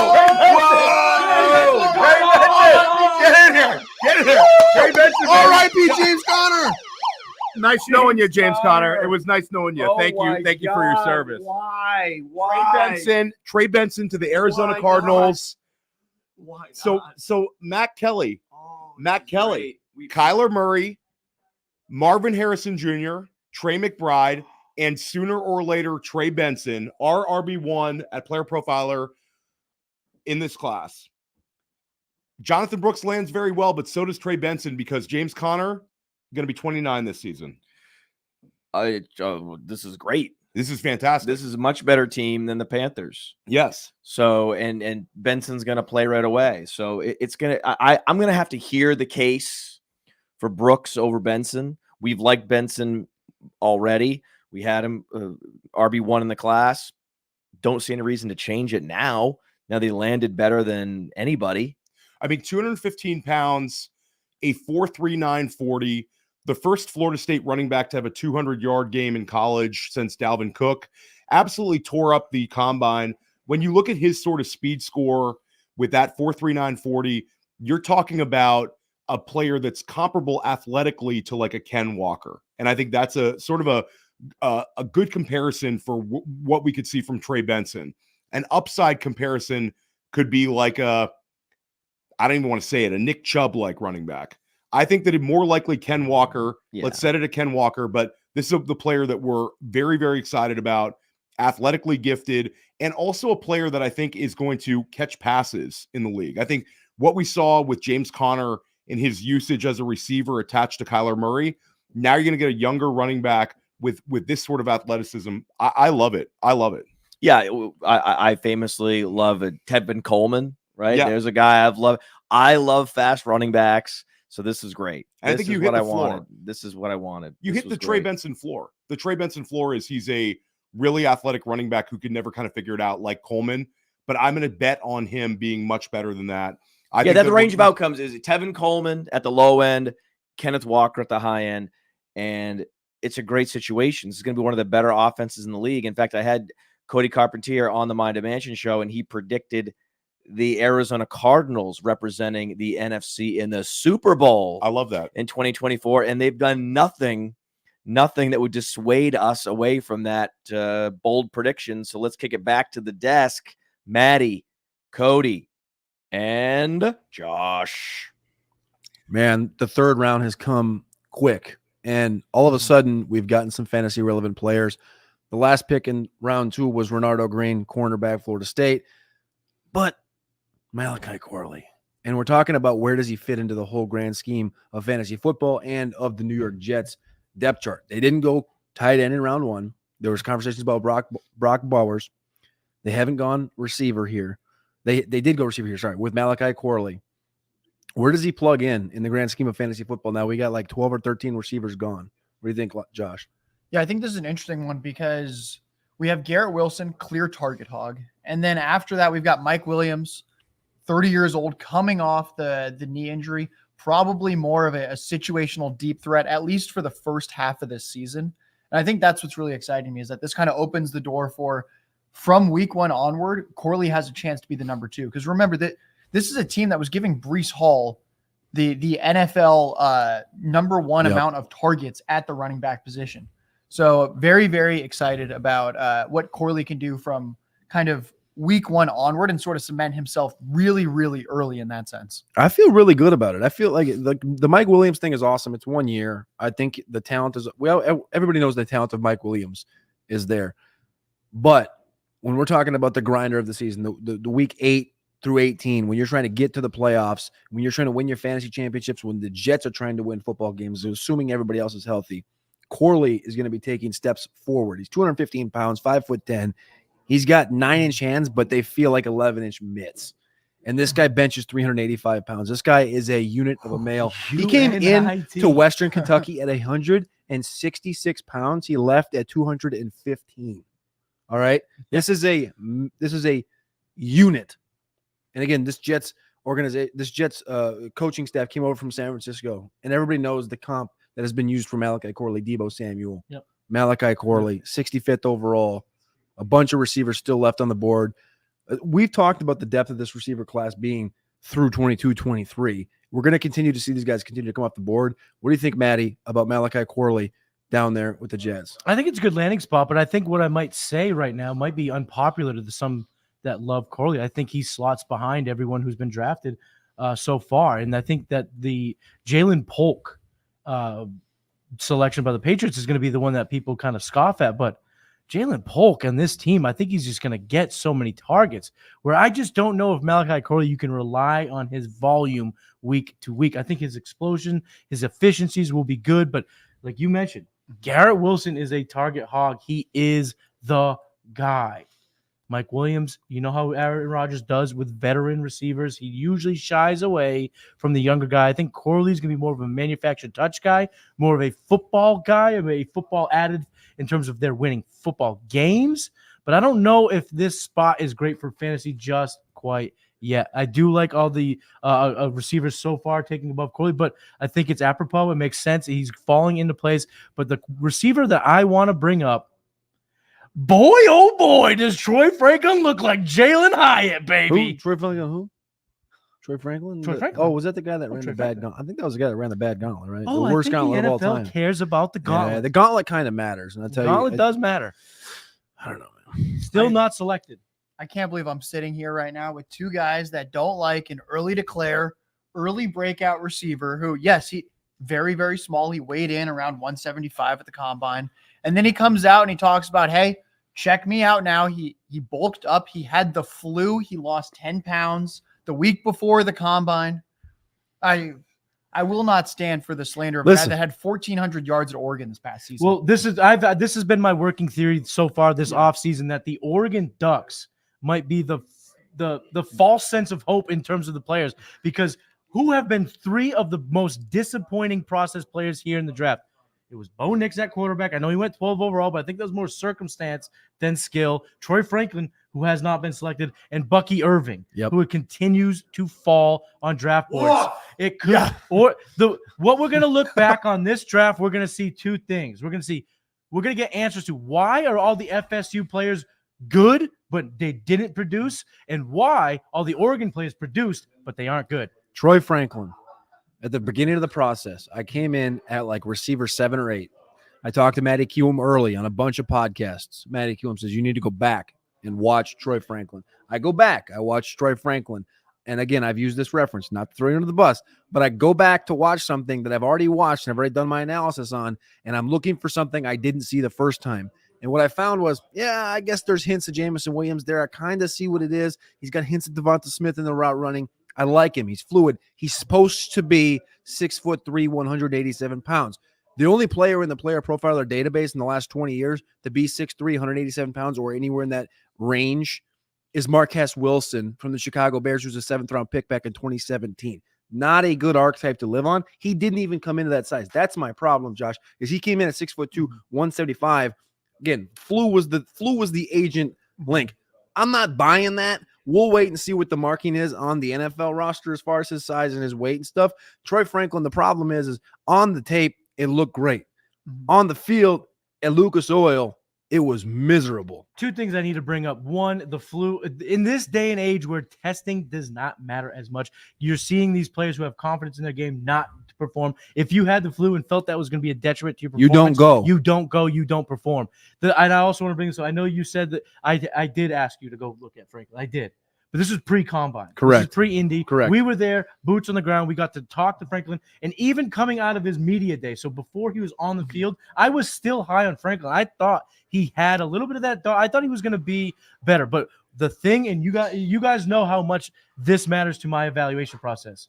When you overpromise and underdeliver, you tank in my ranks. Treylon Burks was that a few years ago. He was the same. He came in lighter than expected. I'm not going to call him slower because 4.41 is good, but when you're 10 pounds lighter than expected and you run maybe a tick higher, I thought he was going to be in the 4.3s. He wasn't. He's 4.41.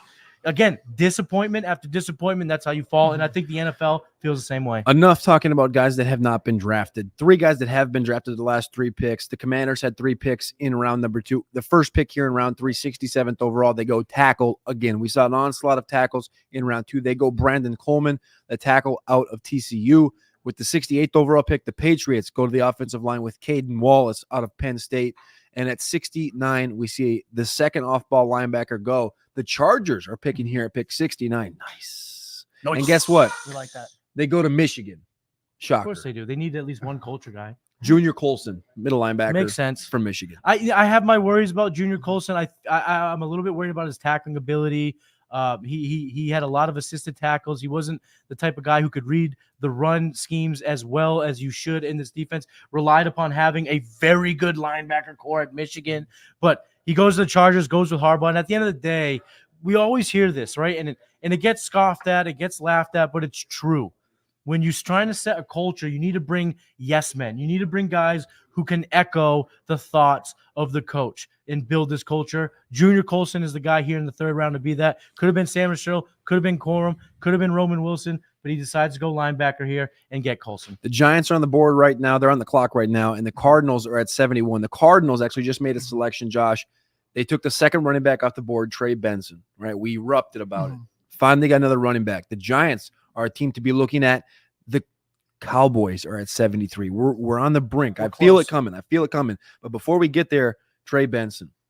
Yeah, this is one that I'm very excited about since as kind of I'd say I came up with Player Profiler very into the 40. Yep. I like fast quarterbacks with fast running backs. Yep. Having Kyler Murray with Trey Benson Very good feels a point. lot like the excitement we had initially of Lamar Jackson with J.K. Dobbins, where you get the second round running back in Dobbins. We get the second round running back in Benson. So I think there's a lot of parallels there. I actually comped Benson to Dobbins throughout this process.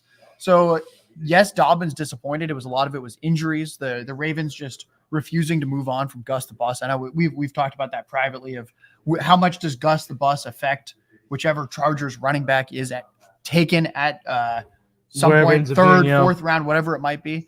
And I think we're going to kind of see what we hope Dobbins would be. Yeah. But I think the beauty here is we've had situations like Dobbins. And I think there's going to be some people that start to talk themselves out of it. James Conner is still there.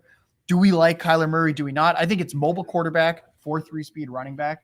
It's a landing spot we should love. Think about the small keys though that have gone into this James Conner thing. Of course, everybody knows the health questions, the long-term stuff, and he's had some good runs with the touchdowns, with the health.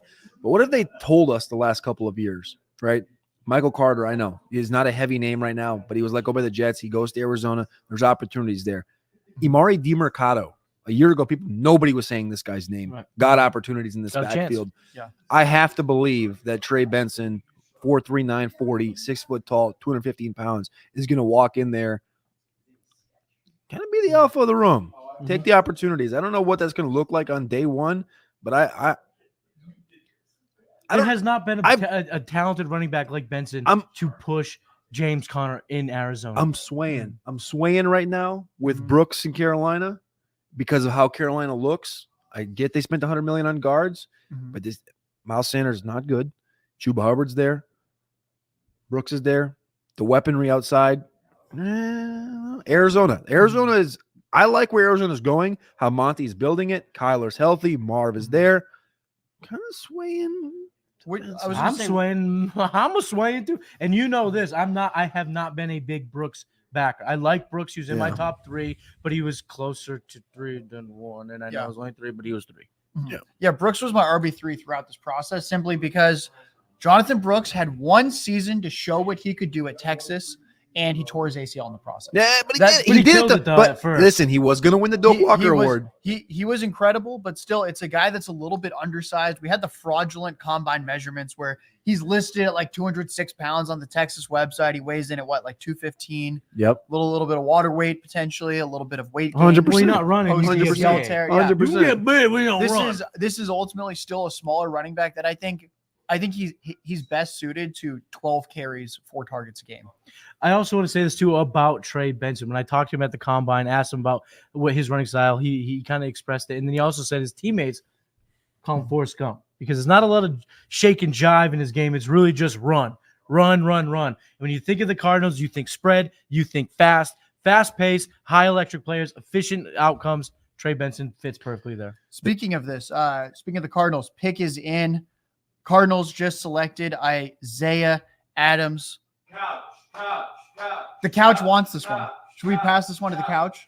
Let's pass it to the couch. Oh, couch is here. We have couch. takes. We're at the couch for some takes. We've been begging for some time, and now that Matt Kelly's here, we get the time.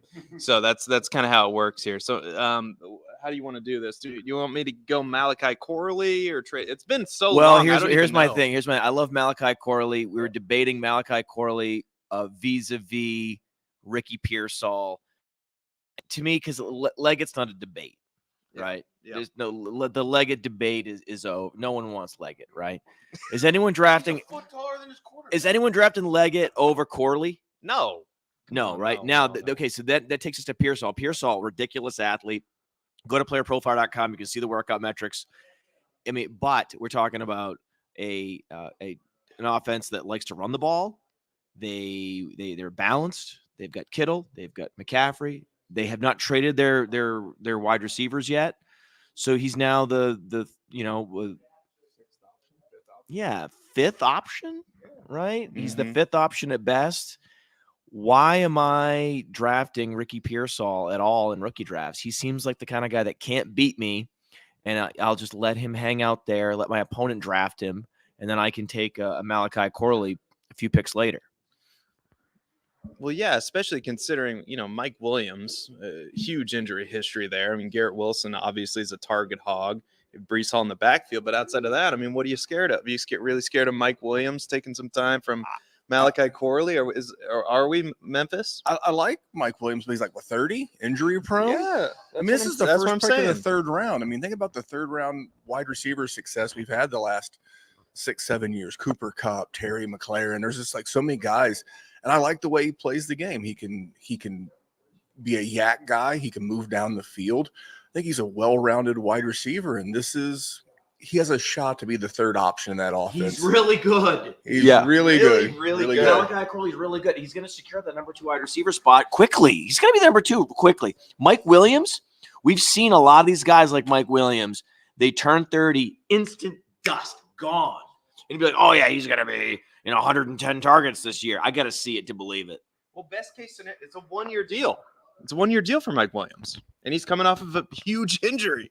Like they just drafted him at the top of the third round. You shouldn't care. Like this option.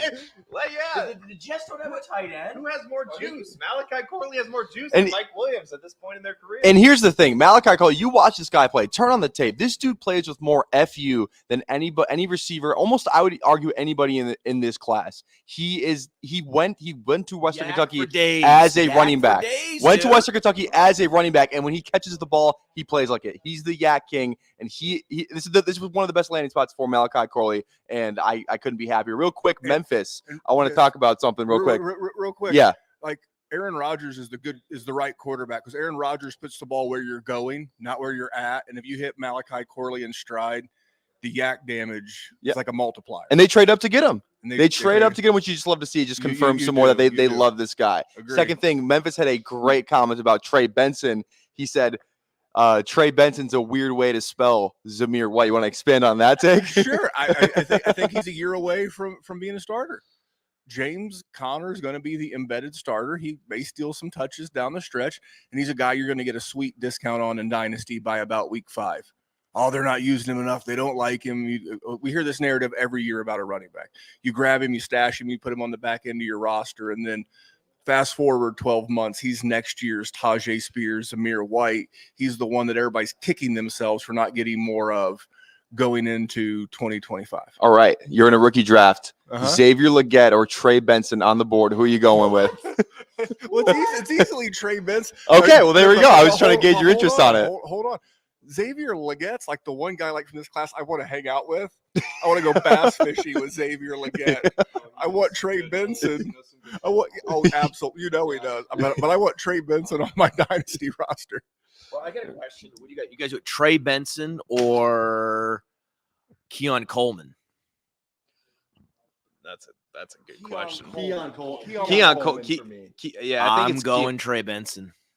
I want the running back. I don't think it's crazy. I want the running back. If you have the opportunity to take the best running back in the class at the 111, the 112, I think you got to do it. Jonathan Brooks and Trey Benson, I think, are in play I think chasing the upside of a Xavier Worthy, that maybe a bridge too far, but anyone after Xavier Worthy, like to me, McConkey versus Benson, McConkey versus, it's a conversation. It is a conversation. If it were any other wide receiver throughout this whole process, the one wide receiver, I wanted to know what the final stats were. Keon Coleman, I just don't know what to do with. So, like, I like Trey Benson's been my RB1 in my rankings throughout the whole process. So him landing with Arizona, I think is a really good thing. So it's a definite conversation. It's like a 50-50 flip of the coin. For Memphis, me. what about you? Do you still have Benson RB1 or is it Brooks? I think Brooks is RB1. I love the size. I love the athlete. I love the pass catch. I love everything about that guy. ACL, it sucks first 5, 6, 8 games of this year, but they went up ahead of the Giants. They went up ahead of Dallas to secure his services. Again, you're seeing this offense in a weird way coming together in Carolina, and I think he's going to be a big part of it. But I think Benson a year from now will be very tantalizing. I think Benson's an interesting player. I did the write-up for Blake Corum in our rookie draft, which you should go grab, by the way. And I compared him to Drake May, to more of a home run hitter. Right. He's a home run hitter, but he's not gonna. He's gonna struggle to kind of maybe read the hole sometimes, which may be one of the reasons why he fell. I compared Blake Corum to a guy like he's gonna bat 300. He's gonna pick up a lot of chunks, and I'm really still waiting to see where Blake Corum goes in this draft. Are you guys ready for Blake Corum to go to the LA Rams on it? I would love that. I'd be pumped. I'd be pumped too, man. You know how long RBs last in this world. Kyron Williams, as awesome as he is, give me Blake Corum. Let him come to LA. Let's have a time. But if he goes to LA, Matt, are you going to take him above a Jaylen Polk, who now has no competition in New England for targets other than a Hunter Henry? Well, I still would go a Kyron Williams, but I think it would be interesting. I think it would obviously be very, very bad for Kyron Williams, and no Kyron Williams allowed on my teams this year, so that would make me very happy. But yeah, I'm in on Jaylen Polk, guys. I'm in on him. I love it. I mean, Demario Douglas is cool. He's a cool guy. He's fun, but they got nothing there, right? They got nothing there. So I think this is the one guy that the Alex Dunlaps and the Cody Carpentiers, basically the NFL desk talked me into the dog rating and the guy that's just getting after it, Jaylen Polk. And he was behind one of the best receivers that we've ever seen. It's like these top 3 receivers are 3 of the better prospects we've seen. Like, we've been doing this for 10 years. We've never had a top 3 this good.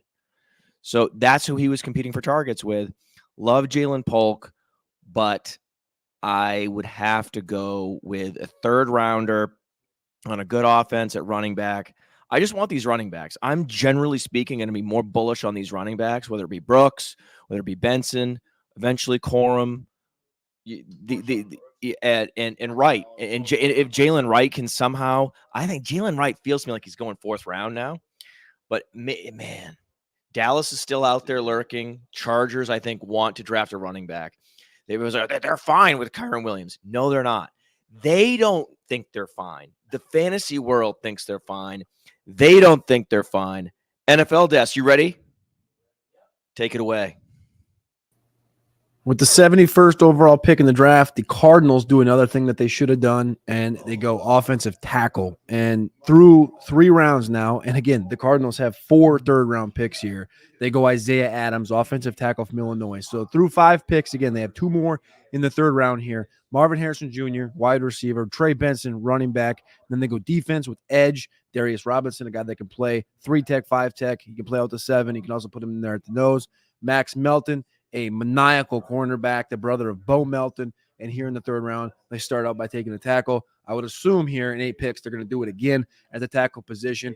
And with the next one, 72nd overall, the Carolina Panthers go to the linebacker position. So we started out, we got our receiver and Xavier Legette.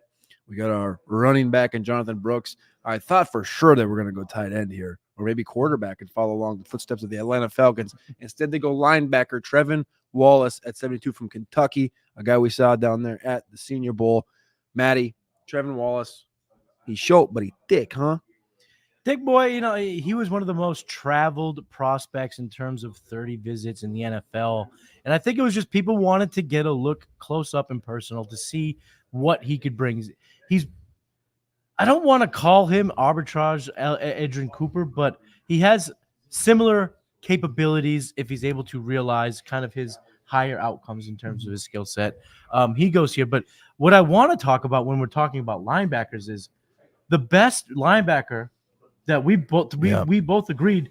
I have him as my 30th best prospect on my big board is still available, Peyton Wilson. So what does that tell us? That when he's mentioned at the combine that the NFL was not concerned about his injury past, wrong. I had him 26th. Wrong. We both had him right in that same tier, and it was a big drop to the next player. Even Jeremiah Trotter, a guy that I had 10 spots later, 36, hasn't gone to this point. I do want to bring up one thing, though, because we've been waiting for the Dallas Cowboys to go running back. And at 73 overall, they do not do that. The Cowboys back on the clock. Two picks so far in the draft today and yesterday. Tyler Guyton, first off, 29th overall, the tackle from Oklahoma. You should slate in at right tackle, move Terrence Steele into right guard. And a guy that can play left guard, they just drafted here at 73, Cooper Beebe from Kansas State. So Awesome pick. Smart pick. They pick again at 15, but they've done the proper thing, which is build that offensive line back up, then put the running back in. They also just brought back Zeke, and I know people aren't going to be excited to hear this, but Zeke played pretty dang well in 2023 for the Patriots. Why overextend yourself? Why crumble your board? Clearly, they were high on Brooks. Brooks ain't there. So they do the smart thing. They go get Cooper BB. What? I don't think Zeke's resigned. I heard that was the plan. Oh, I was reading that was the plan, and they're expected to resign Expected, yeah. They haven't yet, but I thought you. I mean, me and Josh. I thought you were breaking news. Right? Yeah, we were is this definitive? We were like, wait, what? My guess here, this is just reading between the lines, just kind of seeing the tea leaves. The expected table talking. The expected was Jonathan Brooks. They're not signing Zeke if they get Brooks. They don't get Brooks now. Zeke's on the table. I mean, they need guys to eat carries at this point. Yeah. Zeke has familiarity, and I think one thing we've realized at this point in Zeke's career, I think he's realistic with what he is, and he wants as many touches as possible. And I think he's looking right now, and he goes, "I have familiarity with the Cowboys organization. The fans love me, and Dak loves me. I can at the very least beat out Rico Dowdle in 2024." All right, the next pick is in. We're starting to cook here with these draft picks, which is making me this draft is going quite fast. Hyper excited because for a minute there it was hyper slow. We go back to the defensive line here. Atlanta decides, hey, we're going to go down to the trenches, something we should have done a long time ago. Ruka Rororo. Now they come back in round 3, pick 74, the edge rusher that we discussed early round 2, late round 1 at times. Braylon Trice from the Washington Huskies. Come on down, 74 overall to the Atlanta Falcons. Braylon Trice, now he's not an athlete. He's not super quick. It's not impressive in terms of his measurables, but the guy can make opposing quarterbacks frantic. He can get after those quarterbacks. Braylon Trice was great on the field, great producer at Washington. Big reason why they made it to the national championship game against Michigan. Coming off the board here for Atlanta, love the pick for Atlanta. Finally, what I'm assuming, Terry Fontenot went to go get a burger, and whoever his assistant GM stepped up and made the right pick. So I'm going to put one of you guys on the spot here, whoever wants to claim it. When do we see success when a guy's in the 240s running a 4.7? Wait, hands up. Anyone? Weighs 240s, runs a 4.7, successful. I'm not hitting the button. I'm a little concerned here. Elaborate. Well, Guys, I don't generally bet on outliers. I'm getting looks right now. You guys love Braylon Trice. He's 245 pounds. He ran a 4.72. That to me is pretty terrifying. Yeah. At the NFL level, he's well. Listen, like I said, he's not going to wow you in the measurables. But the kid, he's a gamer. He's a gamer. I mean, this is the problem. This is the problem. This is where. And sorry, Josh, this is where the nerds do not. They don't like what I like. When you watch him, he's not a guy. He's better on the field. You need to sell him. I'm just gonna be straight up honest with you. For a second there, I thought you were like pivoting to a different position. And I was like, what are we doing here? 240, 4.7. This is a running back. No, this is the thing with the problem with Braylon Trice is yes, he doesn't look like your prototypical edge rusher. Again, you brought it up 240, runs a 4.7, but the problem is he's maniacal in the edge rushing game. Yeah. 28 TFLs over the course of the last couple of years, 18 sacks. And the problem, you brought it up earlier when you're talking about guys that said, who's the toughest offensive lineman to go against? Kingsley Suamati is one of those guys. When you ask the offensive tackles, who are some of the edges that you've played against in the last couple of years that have been a headache? I actually had an offensive tackle tell me, Braylon Trice, that guy was tough. And then he walked away and he goes, hey, actually to end that quote, he goes, that guy was tough and he got me a few times. And I'm not going to tell his name because he walked 10 feet away and he goes, "Hey man, can you strike that?" And I was like, "Yeah, man, you're good." But I'm just telling you what he said. I'm not going to tell you who said it. But Braylon Trice, when the helmets come on and the pads go on, he don't look like he should be a menace, but he's a menace. And we've seen guys do this at the next level. Brian Robinson's one guy from the Minnesota Vikings going up that was a third down specialist. I'm not saying Braylon Trice is going to be a third down specialist. He finished with 49 tackles last year, 38 the year before that. He can play overall. He played on a great team in Washington. He was third team All-American this past year, second team All-American the year before that. Trice a really good football player. I get the athleticism measurables. That's why he wasn't 35th overall. That's why he wasn't a second round pick. Yeah. But no, you bring it up because it's valid. Yeah.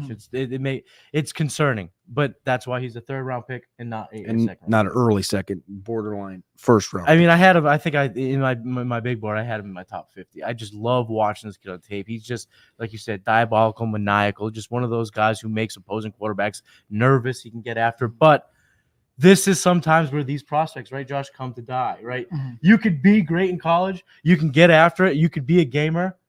But who's in the NFL? Yeah. It's the biggest, it's the fastest, it's the nastiest. So you do bring up a very valid point. We got a pick here, and it's on the clock.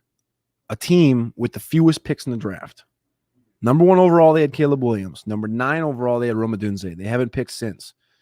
The Chicago Bears are on the clock right now with the 11th pick in the 3rd round. They have another pick, 22nd overall in the 4th round. 4 total picks. That's it. That's all. Unless they trade down at one of these points. We've looked at edge. Braylon Trice goes. He was one of the guys we were looking at to play edge.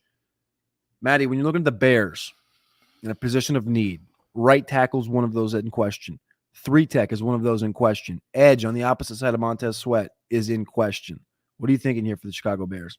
They need to pound that offensive line. They need to get better on the offensive line because what they've done now is they've set the gold standard in terms of QB friendly situations, right? The receivers, the running back, the tight end, all of that checks the boxes, but they're still not quite there in the trenches. So I would love to see them go either tackle or guard. In round 1, that's what they should have done. It should have been either the Bears or the Falcons going 3-tech with Byron Murphy.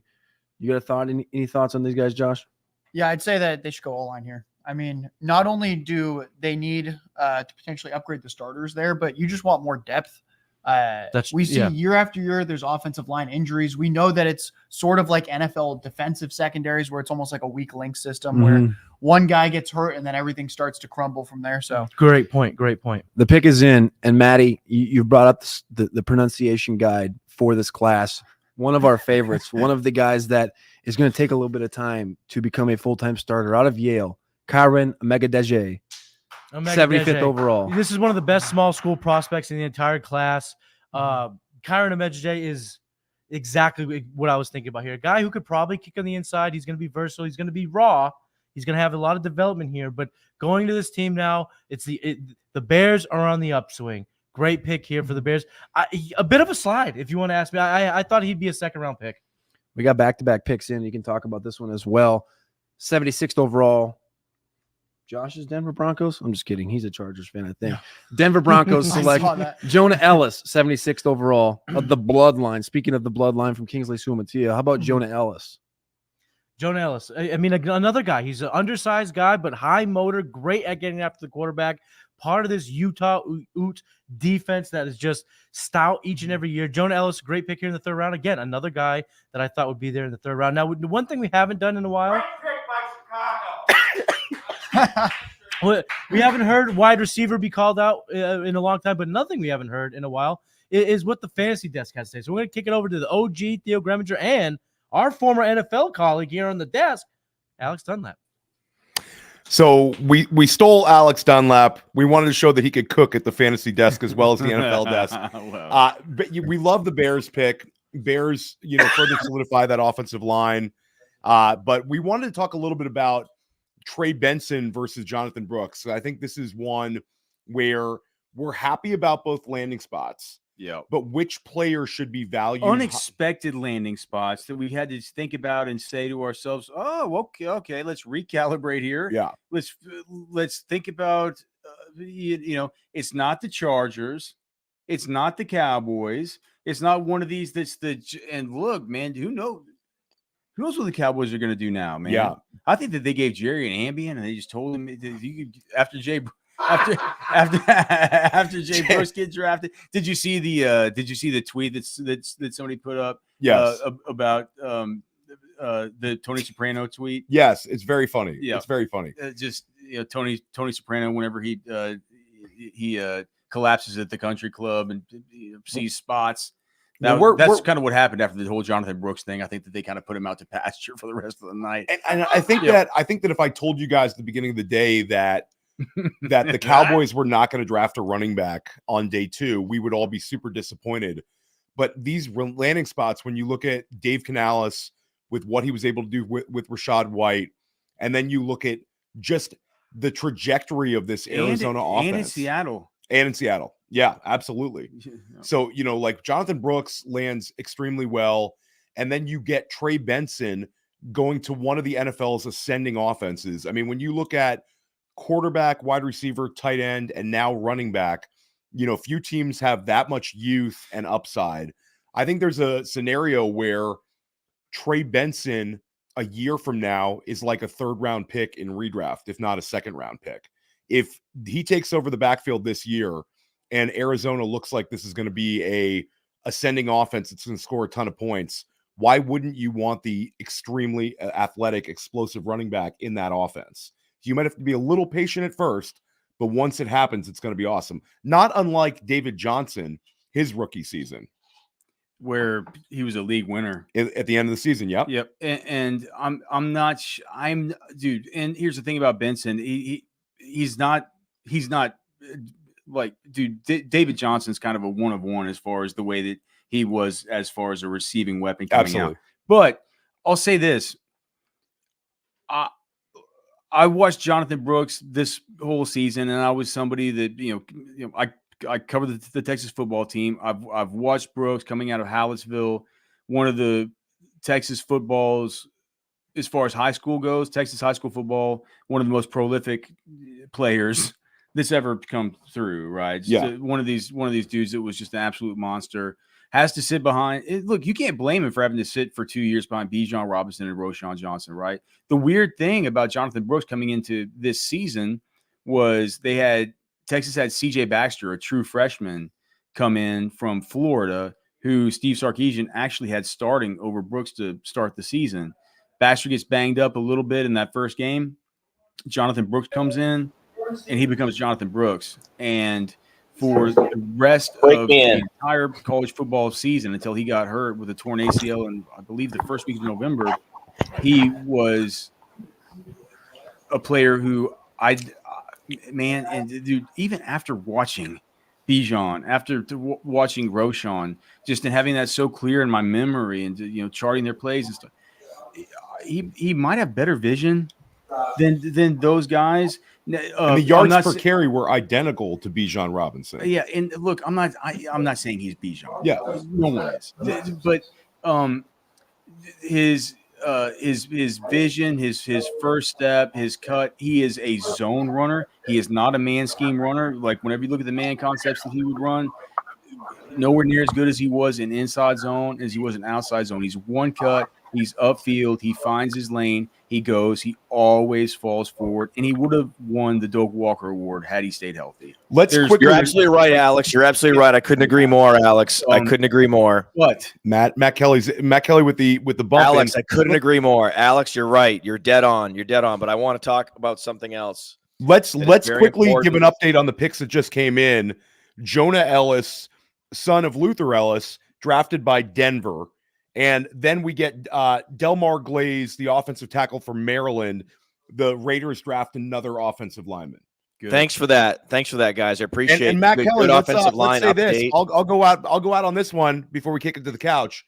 Trey Benson and Jonathan Brooks are both top 20 dynasty running backs, or you're doing it incorrectly. No, I agree with that. We agree with that 100%. But I have something more important to talk about.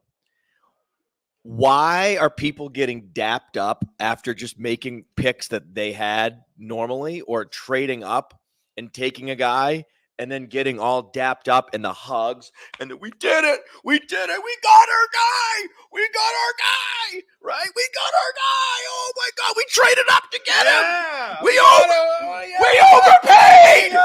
We overpaid. Yes. Yes, we overpaid. We got our guy. We traded up and got our guy. This is amazing. We're doing so good. Dap me up.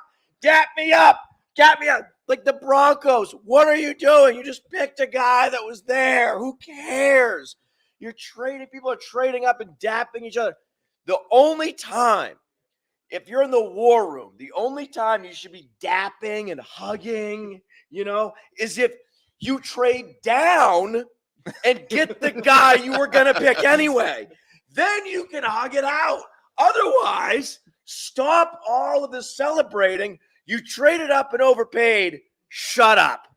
There's the only guarantee. It's death, taxes, and no matter who they pick, no matter how much they overpay, go ahead. no matter who they take. Oh, we did so good with that pick. It doesn't matter. Feels so good. They could take Torrey Taylor in the 3rd round, and they'd be like, "Oh my God, we got our punter. We got our punter for the next 10 years. Ray guy. We could have taken him in the 1st round, but we took him in the 3rd round. What a super value. Oh, value city. Yeah, you overpaid. You traded up for that.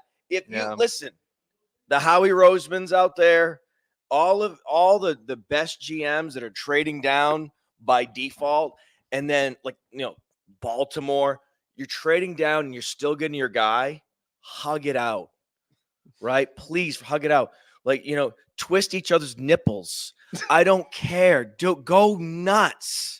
Squeeze butts, please. I want to see it. How many times do you think they say fleece in the draft room? We fleeced them. But we when just you fleeced them. Stay pat and go chalk, for the love of God, just sit there and act like you've drafted before.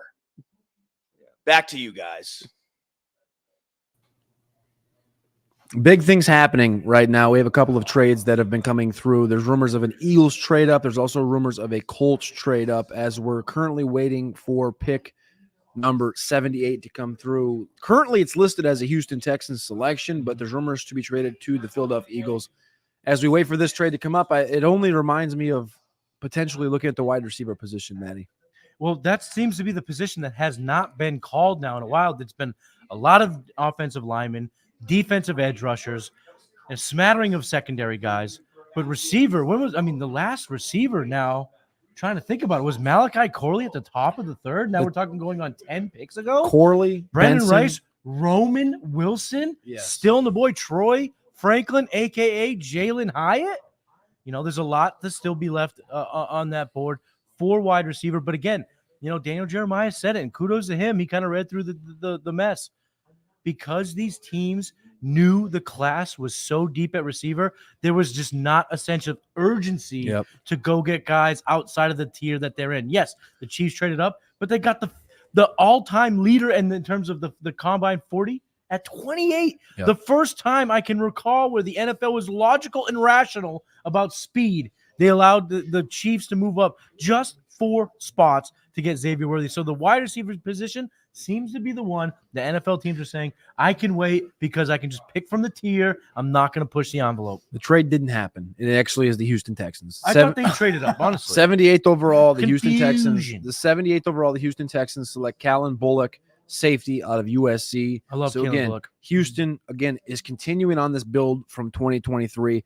Kamari Lassiter, cornerback. Blake Fisher, tackle. And then they go safety with Callan Bullock. They're doing the right things. They got 5 more picks in this draft, a 4th rounder, 2 6s, and 2 7s. So Houston kind of coasting. They're going to, at the end of this draft, it's really going to end up being a quiet one because they didn't have a 1st-round pick, and it's very just no splash plays. Subtle. Yeah, no splash. Very subtle selections here in round 2 and 3, so nothing really to be left as a remembrance. As again, they don't have any more picks today. But what Nick Caserio is doing is he's bolstering up his strengths, right? We saw him do it with CJ Stroud, getting Stephon Diggs. They've been building offensive line quietly. And now what they've decided to do was make sure that they get 99th percentile outcome from Derek Stingley. You bring in a guy like Bullock, you bring in Lassiter. That is the help in the back end of the defense. That is the help on the other side where Derek Stingley now can emerge and be that cornerback because that was the splash play a couple years ago. I was going to say, you guys are watching the tape. You guys are analyzing these defensive players more than I am. Are you excited about a guy like Bullock who had a 1.5, 110 yard split, which is essentially faster or the same speed as basically every running back, pretty much every receiver at the combine as well? This is essentially as bursty as it gets. I think it's a disgusting play that they can set next to Jalen Petrie. And this is how you build a back end. You build it strong. Adding a guy like Kellen Bullock here, who's a second-round talent overall when we're talking about talents at the safety position. But safety is one of those positions in this class. It's not the strongest, not the deepest, but Kellen Bullock's strong. We got 2 picks to get updated. Matt Goncalves, another tackle, comes at the board from Pittsburgh at 79 to the Indianapolis Colts. And finally, the streak is over. We have a fantasy-relevant player going off the board at pick 80. The Cincinnati Bengals lost Tyler Boyd this year in free agency. Of course, they have Charlie Jones from Purdue, Andre Yosivas from Princeton last year. T. Higgins is franchise tagged right now, and Jamar Chase got a big deal. They add a player that they can plug right in. Jermaine Burton, Alabama. Jermaine Burton, fast. You know, I got to give Seth D. Wald the credit here. He when he watched the tape, he brought it up. He said, man, it might be a little bit lofty. Maybe I'm a little bit over my skis here, but I see a faster kind of Keenan Allen skill set. And now, if that's the case, what you did just get, if you're the Cincinnati Bengals, is a faster Tyler Boyd. Yep. What I like to call a 2024 version of Tyler Boyd. I like the pick. Well, I think one thing that's nice is that it's clear that they like getting Jamar Chase on slants in space. Yep. Burton, someone that has the capability to stretch the field. You want to open things up. Joe Burrow, surprisingly quietly, has had one of the lowest average throw depths in the NFL the past couple seasons. Potentially, they want to stretch it out a little bit more. That's been maybe the cause of some of these offensive struggles where they go 2, 3, 4 games and you go, oh, wow, they're having these weird stretches with the lack of explosive plays. I think there's a little yin and yang here with Chase and Burton. I really like this pick. I don't think that. Oh, sorry. I thought you were done. My bad. No, keep going. You're good. You were the one that was going. I cut you off. My bad. You're good. I was just going to say we can toss this to the fantasy desk afterwards. No, we will. I just think they need to get in there. But I wanted to say one thing first and foremost was there's going to be no lack of talent with Jermaine Burton. Jermaine Burton has all the gasoline in the tank. The question is, he transferred from Georgia. He goes to Alabama. There were question marks at both places when you're talking to the coaching staff. The talent for Jermaine Burton is looked at as a early second round pick. We've talked about a number of guys that are kind of talking about second round. They get pushed into the third because of the depth at the position. 132 receptions, nearly 2,400 receiving yards for Jermaine Burton on 2 championship rosters. Fantasy football, wide receiver. Why don't we kick it? We can kick it real quick. Last thing I'm going to say about the Bengals build at wide receiver, that room, it's starting to remind me a lot of what the Green Bay Packers did, just deep, solid all throughout. But we're going to go ahead and kick it to the fantasy desk because OG Theo Greminger, Alex Dunlap, talked to us about Jermaine Burton. Look at Duke Tobin in the Bengals draft room, going ahead famously at the combine in whatever year Joe Mixon was drafted. When we asked about what do you think about Joe Mixon not being allowed here at the combine because of the things going on with him and stuff, and Duke Tobin was saying that it's. I mean, he couldn't understand it, whatever. And so now we have Duke Tobin celebrating with another guy that comes in with a few reported character concerns, and Jermaine Burton, the wide receiver from Alabama, a guy who, if we're just talking about the pure talent alone, who would have gone a good bit earlier now with Cincinnati Bengal. You and I were having a discussion off camera about how he fits in because he's not I'd have to go back and look about his particular usage, but it sure seemed to me like he was always lined up outside as that kind of not a traditional like for like with Tyler Boyd, but certainly 3 wide receiver sets with T. Higgins, Jermaine Burton, and Jamar Chase is nasty. Dirty. As Cody Burton, T. Higgins, and Chase, as Cody Carpentier might say, that's dirt nasty. Cincinnati walks away with a very impressive start to the NFL draft. They get the protection for Joe Burrow in Mims. Then they come back and they draft Chris Jenkins in the second, and then they get Burton.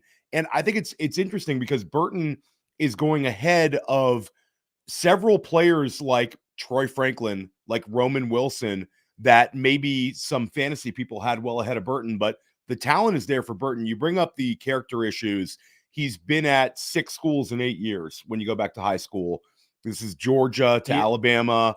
But The talent on-field wise, incident after the Tennessee game with the female student. There are a few things that NFL scouts sort of look at with him, but from a pure talent perspective, man, really just really good. And you watch Jermaine Burton's tape, and what you see is, man, I'm not. I see a lot of. He's a different player than Adonai Mitchell, but he has that same ability at the top of his routes to get in and out of them so smoothly, so quickly. Always finds a way to get open. The whole thing with Burton too is you have to look at it through the prism of Jalen Milroe. What was he for the first half of the season as far as the quarterback for the Crimson Tide, and what he eventually became? And you sort of saw Burton for a while there. He was having to make chicken salad out of chicken, what, as far as the passing game. When you factor in the Andre Yoshivas selection last year and now Burton, Cincinnati has athletic dudes all over this wide receiver room. Charlie Jones, also a next level speed guy. Yeah. Not a great selection for Charlie Jones, but Jermaine Burton is going to be an interesting one when we look at our dynasty rookie drafts, because there is a pathway. If this is the last year in Cincinnati for T. Higgins, then there's a pathway that Jermaine Burton could take a massive step forward in year 2. That's actually true. I was thinking about it more from a 2024 perspective. Yeah. But he would be Ricky Pearsall and now Jermaine Burton, they go 2 rounds apart. But right now, both of those guys are looking like the wide receiver 3 with pathways to huge leaps forward in 2025. Yes. Now, Pearsall, you could still see one of those guys moved. T. Higgins, not so much. I think that if they would have moved him, it would have been before the draft. But Jermaine Burton could turn out to be one of the steals of this NFL draft. I want to actually kick it to the couch because maybe the biggest fan of Jermaine Burton in the Roto Underworld is Seth Dewald, who's been singing the praises of Jermaine Burton. And I will say this, Seth gets to have a little bit of a flex here because Jermaine Burton going ahead of Roman Wilson, a guy that I've been very big in the process, and Javon Baker, Cody Carpentier's favorite wide receiver on earth, plus Troy Franklin. Seth, go ahead. I'm going to kick it to you. All right, it's over now. It's done. Seth Dewald is right. All the haters can suck it. Jermaine Burton is amazing, and it doesn't matter about the character issues anymore because he has Joe Burrow. And my hair is weird. There we go. I'll fix that. But he's in a great situation now with Jamar Chase and T. Higgins is there for fantasy purposes. How could it get much better for Jermaine Burton? Out of all these players, nobody was talking about Jermaine Burton. I thought I was crazy for even mentioning him. Could he be a second round rookie pick? I got a bunch of backlash, and now he gets picked by the Bengals. I mean, how are we not more excited for this? I don't understand it. When you put on the tape, the only criticism that you could possibly have is he a knucklehead? Because he wins in all quadrants of the field. He wins down the field, deep down the field. He's great in short area. Yeah, he played a lot outside, but he's really good. He's a really good player. I don't get this is fantastic. This is if he falls at all in your rookie drafts, I don't understand what can you tell me now? Because he's got the day 2 draft capital. He's got one of the best landing spots you could possibly ask for.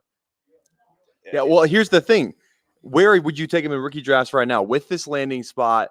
So there's a couple other guys that we like. I was not expecting. I thought we would hear Troy Franklin's name before we would hear Jermaine Burton's name. 100%. So this is a shock to me. I think to a lot of people who were especially drafting in underdog best ball drafts. Troy Franklin was going really high in those drafts. Jermaine Burton, you could get Jermaine Burton 19th round. It's we're gonna be having 18th round picks here pretty soon, but just crazy, great for the Jermaine Burton truthers like Seth Dewald. And they could trade T. Higgins So, yeah, okay, he's going to play. Guys, we got to interrupt this. We got to interrupt this one because we have massive news. We're going to kick it back to Seth and Tyler shortly, but we have Theo, a pretty question for you. All right, how many Kyren Williams bags are you holding? Because Blake Corum is officially a Ram. I have one Kyren Williams bag that's not looking so good right now. I pivoted out of a lot of Kyren Williams in Dynasty. Never a guy that we were excessively pushing up at Player Profiler, but this is a really, really bad situation for Kyren Williams managers. The Podfather is ecstatic. Podfather, Kyren Williams. If there was any running back in this class who profiled to get 15 to 20 carries a game, it was Blake Corum. Yes. Blake Corum, an absolute mega producer at Michigan. This was the catalyst behind the power. Podfather flex it out because Podfather took a lot of heat with the Kyren Williams not having the longevity. And this is it. Kyren Williams buried. R.I.P. Kyren Williams. It'll be interesting to see what the touch split is. But I will say this: there is a touch split. But I'm going to say it. Yes. The key is the word you use. Touch split. Use the word touch and split. Also Matt Kelly, Kyren Williams was incredible around the goal line. Blake Corum, they might just simply hand him the goal line spot. So this is actually Kyren, when we look at the success for running backs under Sean McVay, whether it's Todd Gurley, whether it's Kyren Williams, you've had multiple running backs have extreme fantasy success. Blake Corum is the sort of back that projects to be able to handle volume, and he also can catch the ball just enough. Well, I was going to say, one thing that's interesting is Kyren Williams. The only thing I think he definitively does better than Blake Corum is catching the football. And one thing we've actually seen is McVay in general, and especially McVay with Stafford, it's almost like pulling teeth to get targets, to get receptions from our running backs. I don't think this could be a worse situation for Kyren Williams to simply, at this point, I think he's going to get what? It wouldn't shock me if he's getting 5-6 carries a game, 2-3 targets a game, Corum 15 to 20 carries. I'm terrified at this point for Kyren Williams. And hey, did you hear Kyren Williams changed his initials? What is his initials, Matt? R.I.P. I will say this. When you look at Blake Corum with 58 rushing touchdowns as a Michigan Wolverine, and also when we talk about the volume, this is a back where he's not on the larger side, but he's able to handle a significant amount of carries. Also, when we talk about not on the larger side, Kyren Williams is 190-something pounds. Blake Corum north of 200, 205, I think he'll play at. Well, he's not just that he's over 205. Talk about the bench press, Josh. This is one of my favorite combine stats ever. Blake Corum, same amount of bench press reps as 5th overall pick offensive tackle Joe Alt. I understand Blake Corum's arms are a little smaller, but the last time I checked, Alt has over 100 pounds on Corum.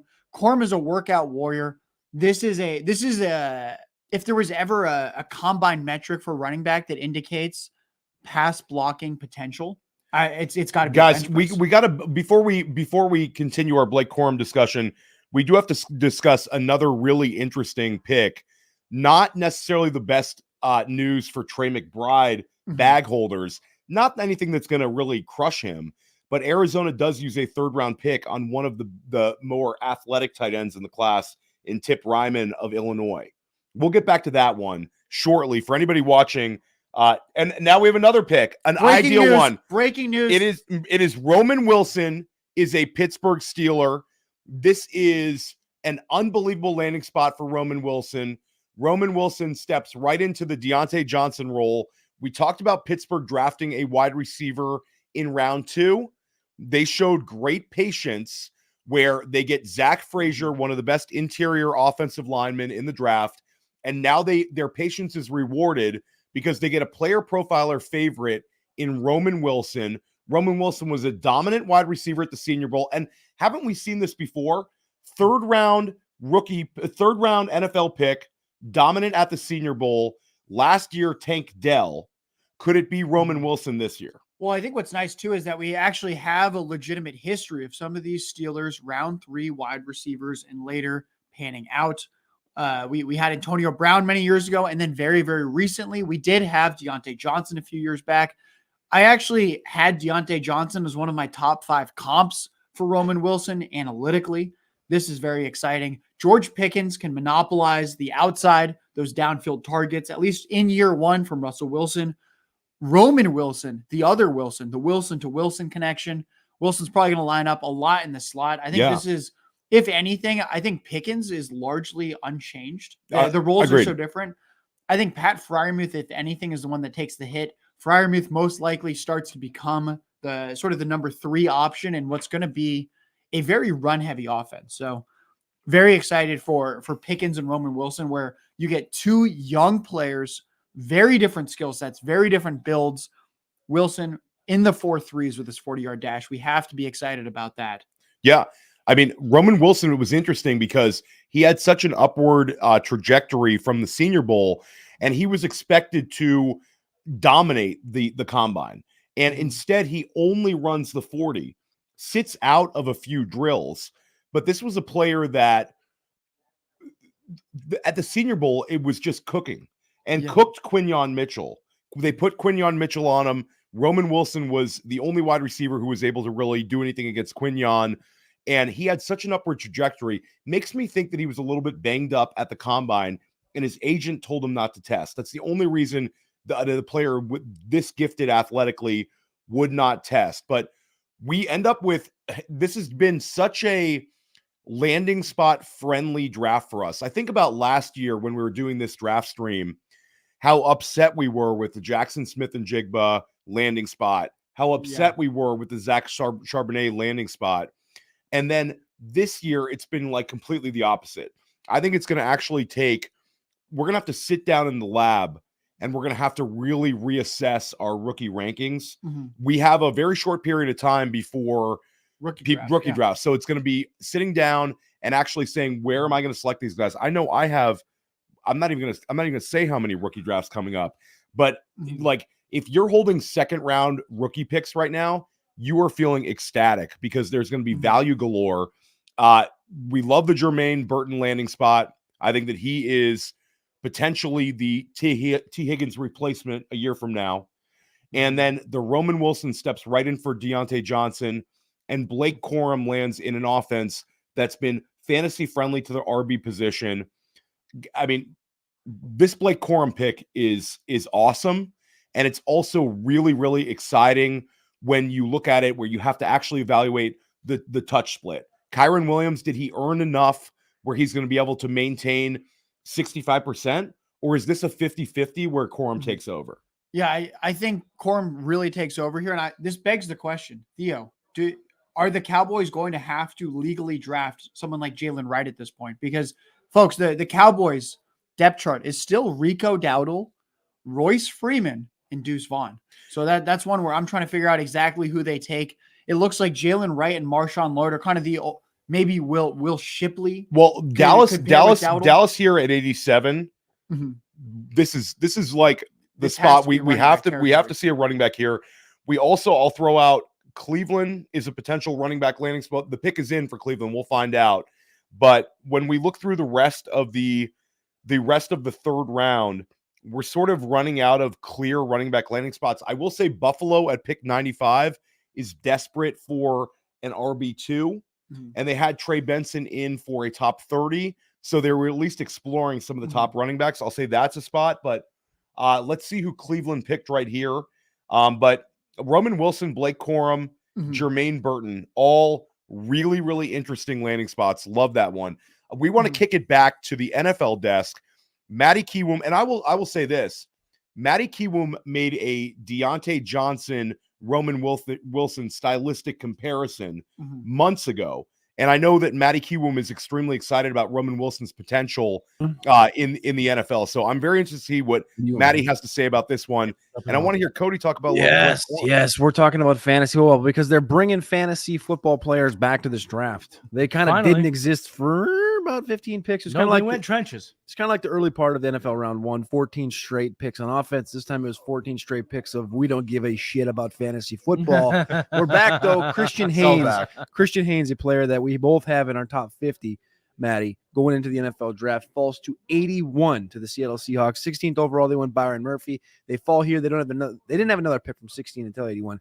Christian Jones, plug him in at guard. A guard is a position they've added now 3 people to over the course of this offseason. Of course, they had 2 tackles, Charles Cross, Abraham Lucas 2 years ago in the draft. Talk to us about Christian Haynes because, goddamn it, I know you love him. I love Christian Haynes. I just think that this kid brings all the tenacity, the grit, what you need from an offensive guard. Someone who's in the trenches. And what I love about his game, when he was at the Senior Bowl, they put him at left guard. They put him at right guard. They put him at center.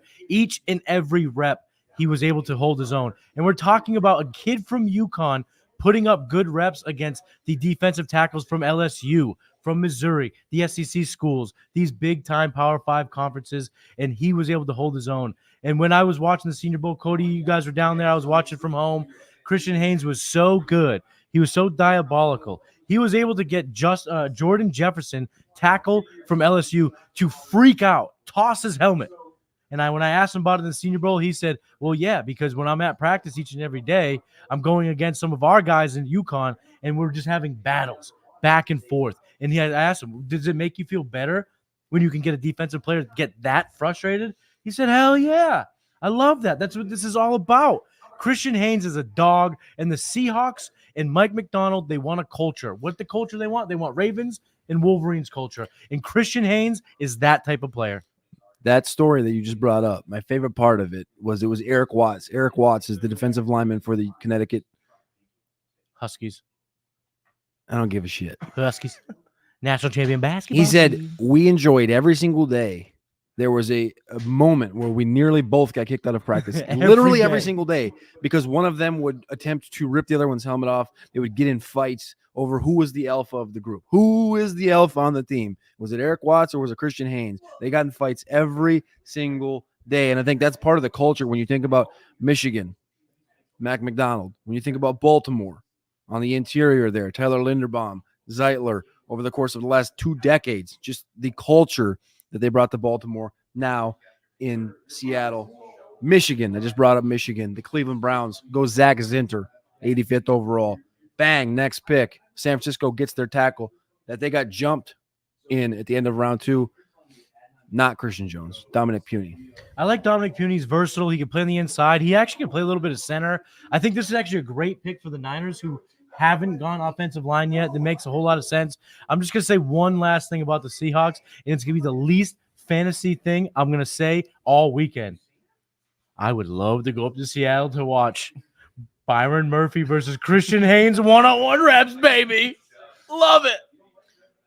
I love that. I don't know. That's why you're on the NFL desk. That's why I'm on the NFL desk, boy, because that is going to be – you ever hear the expression iron sharpens iron? Every time. And that is the move. Tyler, new to the NFL desk. What are you thinking? A lot of offensive line guys. You are a football coach, so you know ball. What do you think about this run? Zach Zinter and everyone that's been going off, Dominic Puny, everyone's been coming off the board right here. Every NFL personnel, head coach, even at high school, it starts with the O-line. It starts in the trenches. It starts up front. And if you don't have an O-line, then you're gonna get left behind real quick. Arthur Smith will tell you that too. That's a guy who's definitely gonna draft O-line. But when that's your idol, is that what Arthur Smith is my idol. I thought you were gonna say that's my idol. Definitely not my idol. Okay. As a Falcons fan, definitely not my idol. But another Michigan guy they were talking about in the back room, Roman Wilson, goes to play with Arthur Smith. What are your thoughts on the immediate reaction to that? I think he's going to be a lot higher on my list than I think a lot of people are expecting. I think when you compare him to KoolAid, which if you can hear the background noise right here by these loud sons of bitches, it is the conversation between Malachi KoolAid on the Jets and Roman Wilson on the Pittsburgh Steelers and where these guys file in fantasy football. My simple answer to this question is if Roman Wilson was on the New York Jets and Malachi KoolAid was on the Pittsburgh Steelers, there would be negative questions to whether Roman Wilson is the better receiver for fantasy football. The difference is, of course, one has Rodgers, one doesn't, one has Russell Wilson. But the situation at hand in Pittsburgh right now, inside of George Pickens, the door is open. Deontay Johnson's gone. Roman Wilson is a better Deontay Johnson. I love Deontay Johnson coming out of Toledo. Roman Wilson is a goddamn dog. He creates separation at will. We talked about Ladd McConkey being one of the best route runner in the class. Roman Wilson's right behind him, right there. He called out Quinyon Mitchell at the Senior Bowl. Quinyon Mitchell, the first cornerback off the board, the clear-cut ounce at the cornerback position. He called him out at the end of practice on day 2 at the Senior Bowl, and he beat him. He called him out. They had one-on-ones on the offensive line, one-on-one receiver routes, beat him in spectacular fashion. Roman Wilson, it's going to be hard-pressed not to have him as a top 10 wide receiver. Listen, Roman Wilson here, and this is coming from the guy who loved Deontay Johnson, because I love the role, the fit in the offense. Roman Wilson is a faster version. Roman Wilson is more explosive. And now we're talking about a couple of Wilsons. Russ to Rome. Wilson to Wilson. The rainbow ball. Mm-hmm. Look at a lot of J.J. McCarthy's tapes. He was able to lay it up deep. Roman Wilson could beat people deep. Roman Wilson going to the Steelers. Great fit. And then when you look at him in the combine, we take notes on their demeanor. We take notes on their answers. We're trying to learn about their mentality. Cody, the founder, the creator, the innovator of the dog rating, probably one of the most innovative, and I believe to be one of the most important things when you talk about evaluating, because I think the dog rating kind of projects and predicts how much of their percentile outcomes that they can get to. Roman Wilson has that dog. The thing is, you bring that up. I haven't released the grades this year. They're coming out next week. I'm a touch behind on them. I got a couple more interviews to get through on YouTube, because that's where I find a lot of the interviews that I don't do in person is on YouTube. And I don't want to release them in batches. I want to release them all. They're going to come out after the draft. Roman right now at the wide receiver position is a top 5 dog. He's dog. That's your answer. And he's at a the Michigan receiver guy. position or overall. Yes, sir. And listen, you're going to hear this ad nauseum. He flew on a plane every day to get to practice in high school. And I know it's going to be like, who cares? But you take a plane every single day to go to school. That's dog. That's dog. Well, do we just stick with Michigan and then talk? I mean, it's the Michigan run going off right here. Blake Corum, Los Angeles Rams. A lot of people mocked him to the Chargers for obvious reasons. Stays in Los Angeles. Harbaugh's going to love that. Can I tell you something? I don't give a shit. You don't care about Blake Corum? No, because you know why? Because the Green Bay Packers just nuked us. They just nuked us. They paid Josh Jacobs. They still have A.J. Dillon. With the 88th pick in the NFL draft, 2024 NFL draft, the Green Bay Packers have selected Marshawn Lloyd out of USC, running back. Guys, breaking news. Marshawn Lloyd. Marshawn Lloyd, guys. But here's the thing about this. Do they not You're hear going me? to get a discount on Lloyd now because Josh Jacobs did sign a multi-year big contract deal. When you look at the writing, about what the breakdown, they can get out from underneath Josh Jacobs after 1 year. Mm-hmm. So this is them hedging their bets. They've done it throughout the entire tenure of Matt LaFleur. A.J. Dillon was another example of that. So now Marshawn Lloyd, if you like Marshawn Lloyd, boy, oh boy, you're not going to draft him. You're not going to care about him. Buy him in November because he's going to be the third string running back for the Green Bay Packers. Instant takeaway. What do you got? Marshawn Lloyd, not great. Not great landing spot for Marshawn Lloyd. Obviously, small calves too. Small calves. What was the quote from? I think somebody the said quote. that you The said quote it. is the quote is that Byron Lambert, the long co-founder of Roster Watch, through the process has talked about Darren McFadden's small calves. He has a brutally large upper body, right? Darren McFadden was 220 pounds, famously coming out of Arkansas. Marshawn Lloyd weighed 217 pounds. This man has 20-inch pythons right here.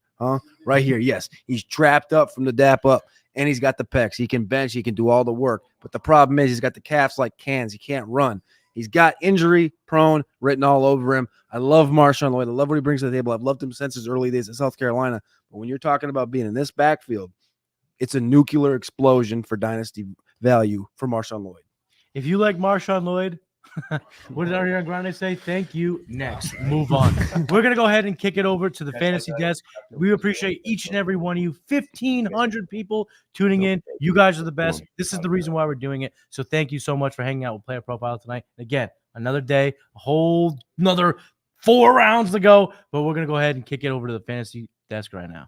Hey, why do we partner with the FFPC? Because they have the widest variety of fantasy football formats, and it's the easiest place to find all types of fantasy football contests in the world. What if you want to play for high stakes? Well, they have a $6 million prize pool with their Fantasy Players Championship. They also have way too early best ball leagues that start in February and Dynasty leagues. They have the closest thing to a liquid market for orphans that there is in all of Dynasty. And the FFPC has sponsored us for half a decade because we are actually delivering information that can help fantasy gamers, and they're generating so much interest into bringing in so many new users, casual users even.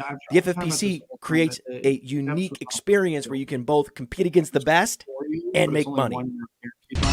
Use promo code Underworld to get $25 off your first team. $25 off your first team at the FFPC. With promo code Underworld. Go get it. Yeah, but he got so we are back. We are back, and Marshawn Lloyd is a Green Bay Packer. We love seeing Marshawn Lloyd selected on day 2. We're going to talk about sort of the landing spot though here with the Green Bay Packers. But before we discuss that pick, I want to give a big thanks to our audience. Thank you. The chat is lit. You guys have been very supportive of this stream and our draft coverage for back-to-back days now.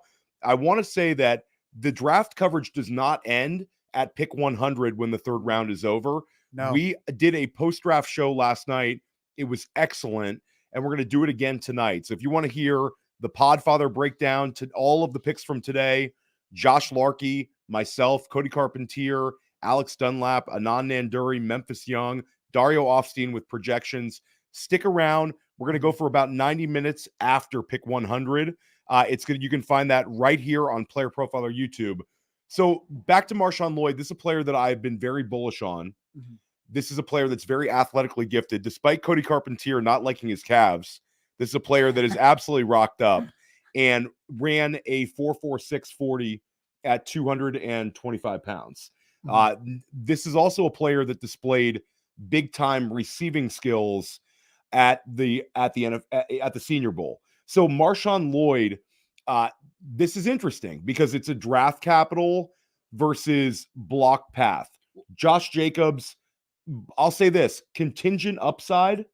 If Josh Jacobs goes down, Marshawn Lloyd is going to have a say in who wins fantasy leagues this year. So here's what I'll say. This year, hate the landing spot. I hate it. I love Josh Jacobs this year. Anyone that listens to the Dominator knows I love Josh Jacobs. But one thing I've also talked about is that with Josh Jacobs, love him in redraft.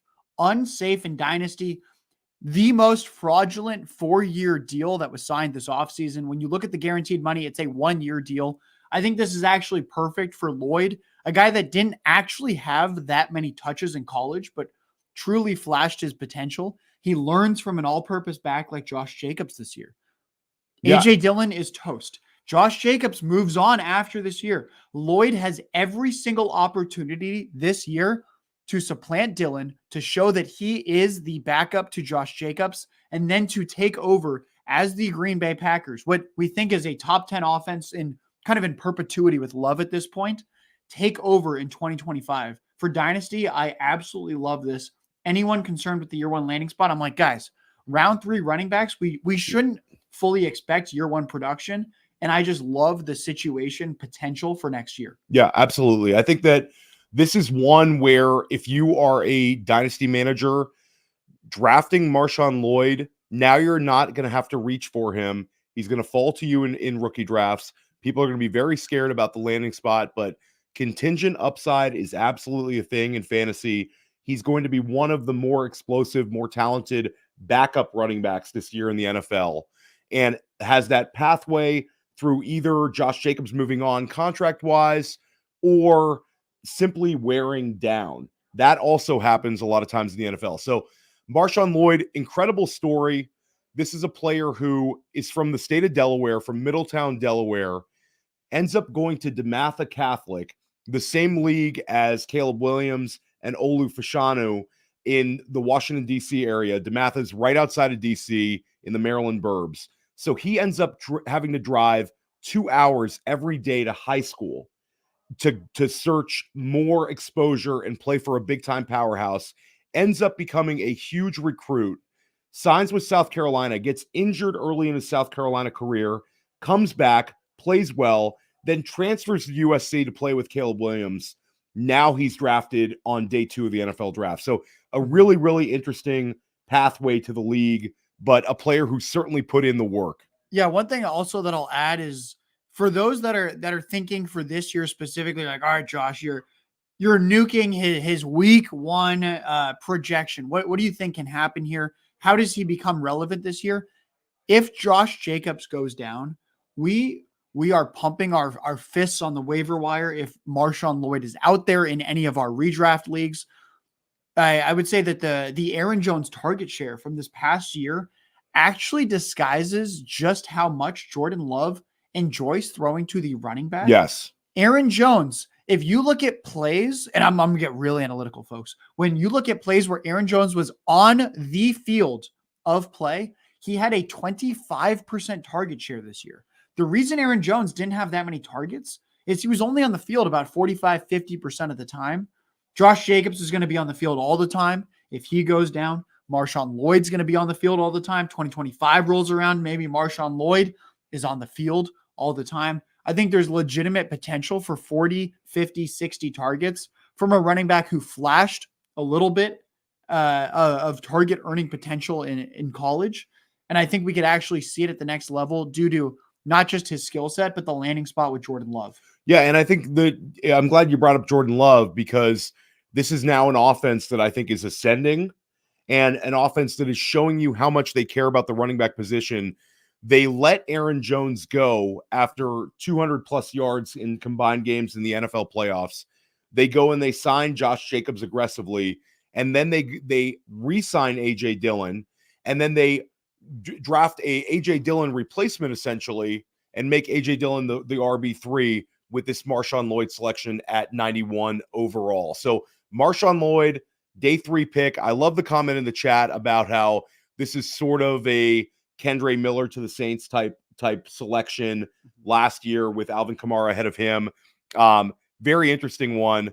And a shout out to the survivors. Zamir White is still surviving right now. Thank you to Andre in the chat for posting this. Zamir White is going to eat so far. At this point, I have to agree. If he can make it unscathed with no running backs on day 2. Yeah, the Zamir White bag holders are loving life right now. And the other running back who, as long as Tampa Bay doesn't take somebody right here at 92, this is going to be another day 2 survival from one of the high volume backs in the league right now in Rachaad White. So a couple of winners we're seeing in Dynasty right now, just based on the draft. And in the chat, one player that I've been worried about in terms of landing spots has been James Cook. And so far, he's surviving as well. Yeah, James Cook surviving as well. Rachaad White. It's going to be really interesting to see how the 3rd round progresses. Remember, with comp picks and everything, we're still not actually out of the deep waters yet. We have about a dozen more picks to go. At this point, I'm kind of looking at Jalen Wright. I'm looking at Will Shipley. These are sort of the only remaining, maybe even Braylon Allen or Audric Estime. There's really not that many running backs remaining that I can see having a major role in year 1. We still have the occasional 4th round running back that lands very well. We talk about Dameon Pierce. We talk about Michael Carter, his rookie season. There's been several times where we've seen these players land well and have that fantasy viability. But the difference between the day 2 guys and the day 3 guys is sort of the longevity and the team's willingness to kind of lean into them as their longtime guy. For every Aaron Jones, there's several players who have sort of a short shelf life. And I think the other takeaway from this draft stream is if you go to the gym with Cody Carpentier, you better get on the calf raise machine because he will not respect you unless you got that calf pump. And we're going to kick it back to the NFL desk. And we're going to hear from Cody Carpentier, Mr. Swollen Calf. Jalen McMillan. It's time to cook, baby. It's time to cook. We got a lot of defensive players that have went off the board in the last 3 picks. The Buccaneers at pick 89 went to the other Georgia safety, Tyke Smith from Georgia, 90. The Arizona Cardinals doubled down again in this round. Again, remember, we had 4 picks for the Arizona Cardinals in round 3. At pick 90, they go Elijah Jones. This was a Jim Nagy favorite. Pick 91, the Green Bay Packers go Tyron Hopper. At pick 92,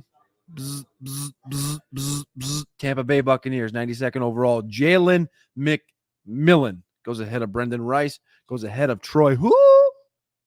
Troy who? Troy who? Troy who? Troy who? Troy, Was he Troy, draft eligible? Troy 4th rounder. Would Coming you sound soon. it up Troy with who? his- Who is he? Is that the bad Who joke my dad played on me when I was a little kid? Props. When he said, "Who is this band?" I said, "I don't know." He said, "It's the Who," and I said, "Well, yeah, you still haven't told me. It's the Who." Oh, I The love Who. it. I love it. Do you remember And when I we was were- I was sitting there as a kid on the way to school, like, "What the fuck are you talking about, dude? Like, please just tell me the band because I kind of like this song."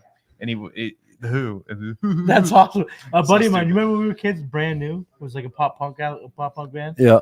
And No. they're like, "Hey," someone's like, "Oh, do you see the new Brand New CD?" I'm like, "Brand new what?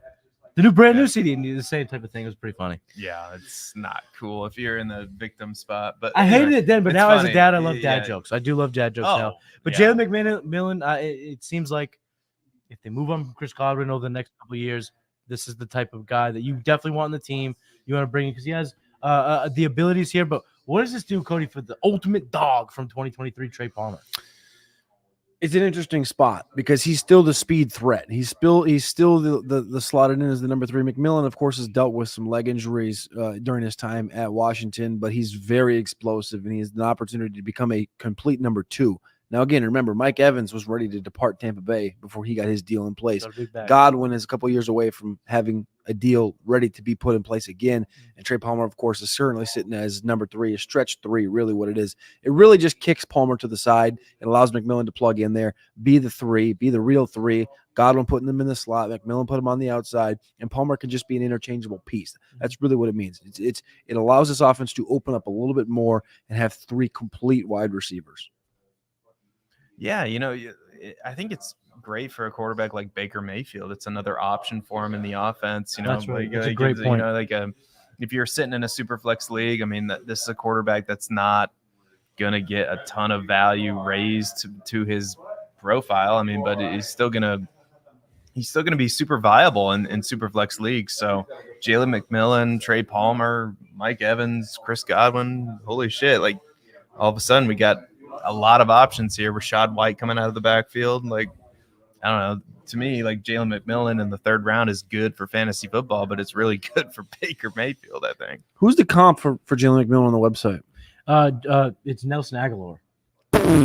Which I know, listen, but here's the thing. Nelson Aguilar, okay, we know the clip of, Nelson Aguilar in Philly, all this stuff. But also Nelson Aguilar was, he's still in the league for a reason. He's had a long NFL career for a reason. And sometimes these pros, these guys that stick in the league, these guys without much fanfare they deserve respect. And a guy like Jaylen McMillan could be that type of player. I mean, Palmer was 6th round draft capital. So you kind of cut that in half. McMillan now kind of creeps up the totem pole immediately. It's just, again, like you said, Seth, more depth for Baker. Baker's a game manager. You need weapons to succeed with a quarterback like Baker Mayfield. And Jaylen McMillan, boom, another player to put on the roster, another guy that can help him out. Let's talk about the last 10 picks of this draft in round 3. Baltimore Ravens are picking here right now. Pick number 93. They're on the clock, followed by the Philadelphia Eagles at 94. Bills are at 95. Jacksonville, Cincinnati at 97. Pittsburgh Steelers at 98. The Rams are at 99. And the Washington Commanders, again, have a selection here in round 3 at pick 100. Some of your best players available on your big board. I want to hear the 3 or 4 best available that you're kind of eyeballing to see come off the board at the end of round 3 and some thoughts as we go into round 4. Guys like, man, I don't really expect this guy to go to round 4. I'll start first and foremost. Peyton Wilson. We'll talk about him. It starts and ends with him, man. Jeremiah Trotter, linebacker from Clemson. Christian Boyd from Northern Iowa, guy that did not receive a combine invite. He does classify as a 4th-round developmental guy. He's a guy that can come in and play 3-tech, 1-tech from Northern Iowa. But, again, Shrine Bowl invite, dominated the Shrine Bowl at a good pro day. A lot of visits. Adisa Isaac, athletic edge rusher from Penn State. My boy Javon Baker, TJ Tampa. I got to give Alex Dunlap a shout out because I said I thought there was a little bit of inkling that there's a potential he could have crested himself into the top 40. Spencer Rattler, Michael Pratt. I'm going to end it right there. Quarterback. We have not had a quarterback on day 2, period. Mm-hmm. We had 6 in day 1, and that's unprecedented. So that's probably going to trickle in today, right? But where I think the winners win, the rich get richer. You talked about the Eagles, the Bills, the Ravens. Getting a guy like Peyton Wilson, getting a guy like TJ Tampa here at the end of round 3. These are the picks that we look back on years from now and we go, how in the green hell did anyone let the Ravens get Peyton Wilson, the Eagles get Peyton Wilson, the Bills get TJ Tampa in round 3? TJ Tampa has, I'm going to ruin your day size. Yep. The best, in my opinion, from what I've saw, the best tackling cornerback in the class. Very comparable to Cooper DeJean, how he's able to sniff plays out and lay down the pipe. Someone's going to get a good one, and it really comes down to this. He was kind of hurt through the process. But you know when he won't be probably hurt? When they play NFL football games. Laying down the pipe's an interesting analogy to use. Where did you have Adisa Isaac on your big board? I was actually just looking. I'm at 58 again. Okay. I know his red flag's a little bit slender, but quick, able to get around. It feels like this is, again, going to be another solid player going into a situation where he can thrive. 93rd overall to the Baltimore Ravens. It kind of fits, And right? A couple years ago, they took our boy That's what Eric DeCosta does, man. Odafe away. They took the value here. They got Odafe away at the edge position. David Ojabo, famously, they got him in the second round after his Achilles tear. Kyle Van Noy is currently there right now. Tavius Robinson, a 4th-round pick from last year. Now they plug in Adisa Isaac.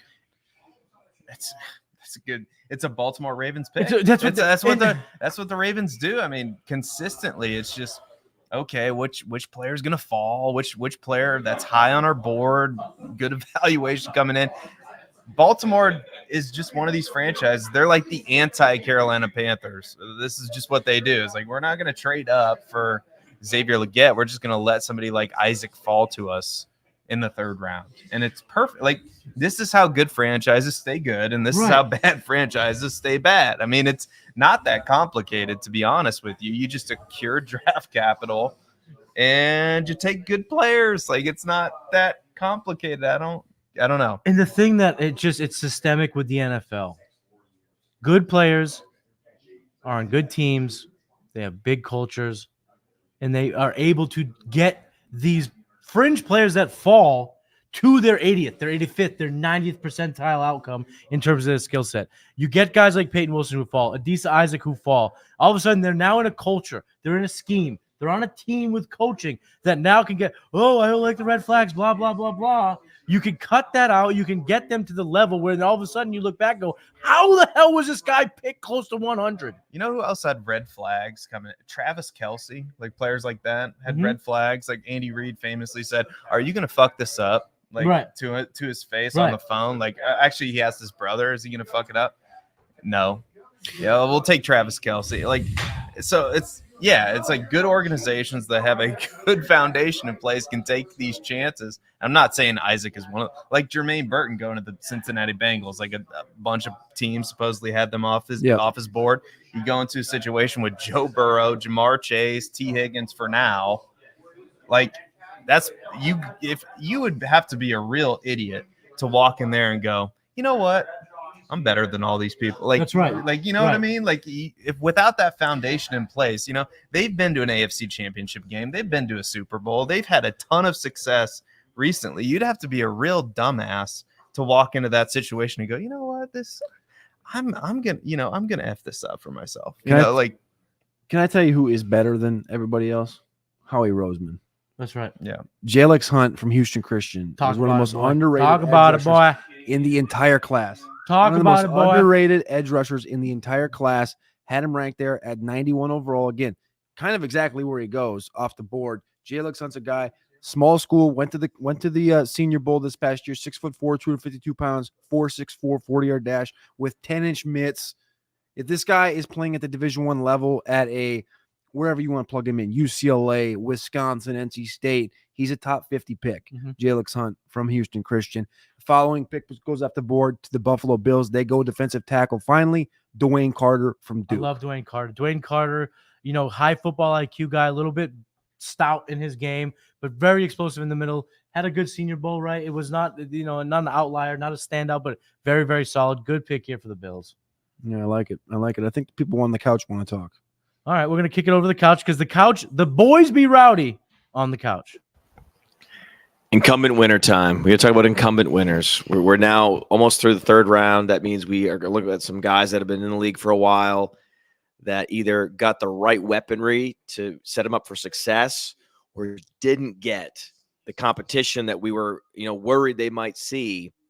My big incumbent winner is Javonte Williams. Okay. He's now another year removed from the ACL tear. He was an all-purpose back at UNC.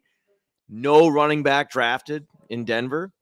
That backfield is his. What do? They draft a check-down quarterback in Bo Nix, and they draft offensive line. To me, that is the blueprint for an incumbent winner, Javonte Williams. Who you got? Zamir White. No running back in Las Vegas, which was we all thought they were going to go running back. So Zamir White has the backfield to himself. You see him bulked up, riding the horse. A picture went viral of him riding a horse. He looked absolutely yoked on that horse. I'm hyped up on Zamir White. We saw the way he ended last season. We know Antonio Pierce wants to run the football. I remember the first game when the Raiders came in with Antonio Pierce as their new head coach. He came out, and Josh Jacobs was here at this time, and he said, the halftime interview, they were like, what do you need to do better in the second half? We need to run the damn ball. We need to run the football. And Zamir White right now is RB1. He proved he can be a really solid piece. I wish I would have got more of him in best ball. It's I'm kicking myself for that one because it was so obvious. But Zamir White, my big incumbent winner. Memphis, what do you got? I got Rashad White. Yes, Rashad White. It's Keyshawn Vaughn and Eno Benjamin, baby. So basically, it's Rashad White and a lot of it. So huge win for him. There's not many running backs left that are of a real threat. I do like Jaylen. Oh my gosh, what's his name? Wright? Jaylen Wright. I do like Jaylen Wright. Oh, don't pretend like you don't know his name. It's Jaylen Wright, baby. I want to say Jaylen Daniels, but that's the quarter. It's late. Rashad White's my big incumbent. Jaylen Wright, he's not going to go. There's always a guy like a Roschon Johnson that we expect to go in the third round, falls to the beginning of the fourth round. That's going to be Jaylen Wright this year. Now let's go back to the main football desk, fellas.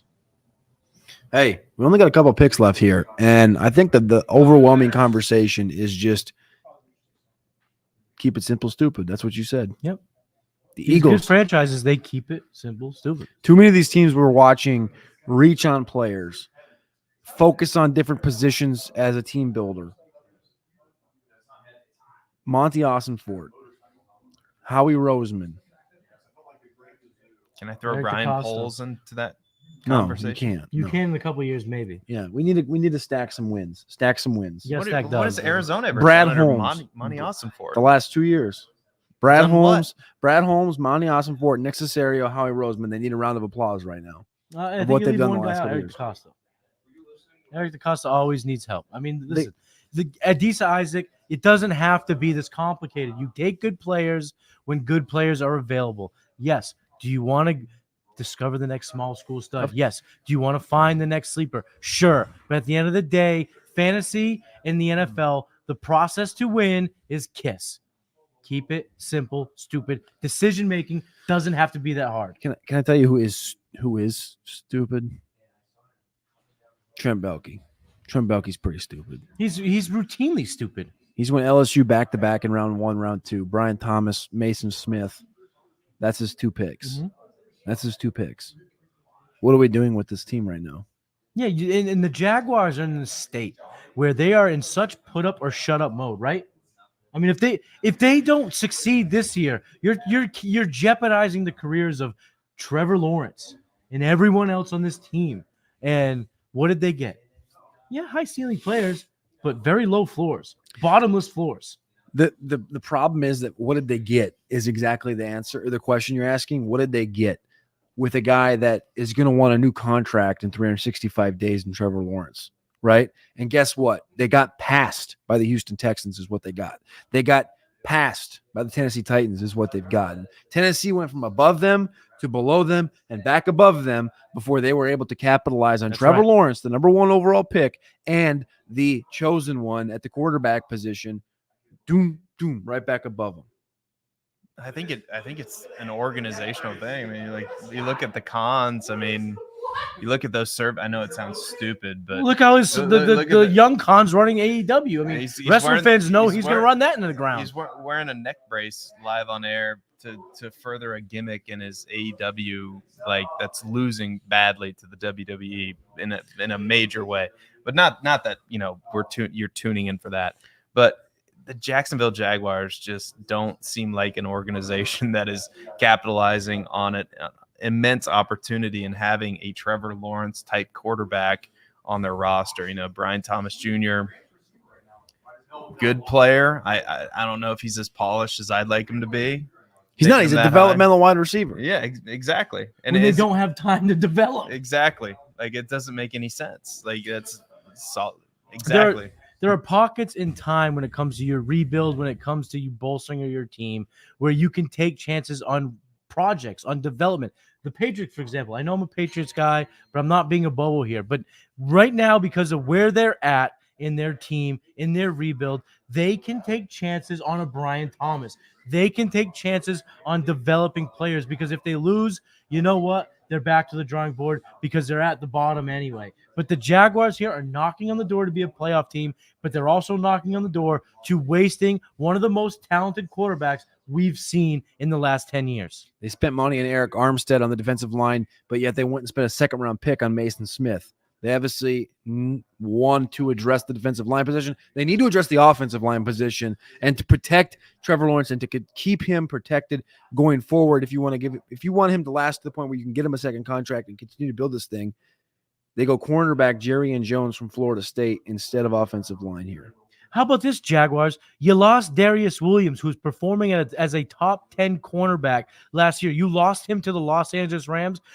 You have not replaced him with anyone of quality in this draft. Yes, you brought in a vet, but that vet is a shell of what he used to be. Tyson Campbell is one of the most overrated producers at the cornerback position as of last year. They are now not going to be able to cover anyone. And then when you look at this division, oh my God, they have to cover Michael Pittman and A.D. Mitchell. They have to cover Tank Dell, Stephon Diggs, and Nico Collins. And guess what? Now they have to cover Calvin Ridley and DeAndre Hopkins, but they don't got players that can cover these guys. We got a few picks left here in the round. Steelers are on the clock right now with the 98th pick. The Rams at 99. 100 is Washington. But first, I got two things here. One, the 97th overall pick in the draft, McKinley Jackson, goes to Texas A&M. This guy, I don't think he deserved to be a third-round pick. No, this is a unit. This is a fifth-round pick. This is a unit of a man. I asked him, was there anybody in college football the last couple of years that gave you any problems? He just straight up looked at me and he goes, no. And I said, nobody in practice, nobody in a single game, nobody ever gave you anything. Nobody was the toughest player you went against. He goes, no, maybe Layden Robinson, which is his teammate. Like just blank face, nothing from a defensive tackle. It's going to get plugged in here as what they hope to be their future at the defensive tackle position. They got Sheldon Rankins, who came over. They traded for B.J. Hill from the New York Giants just a few years ago. But, Maddie, I want to talk about these last few picks. The last few picks in this round. Steelers, Rams, and Washington. I don't believe either of these three teams are going to go wide receiver for the rest of round 3. So that begs one question. And, again, the draft is going to be over here in about 5-10 minutes. And I want to ask this question before we do get out of here.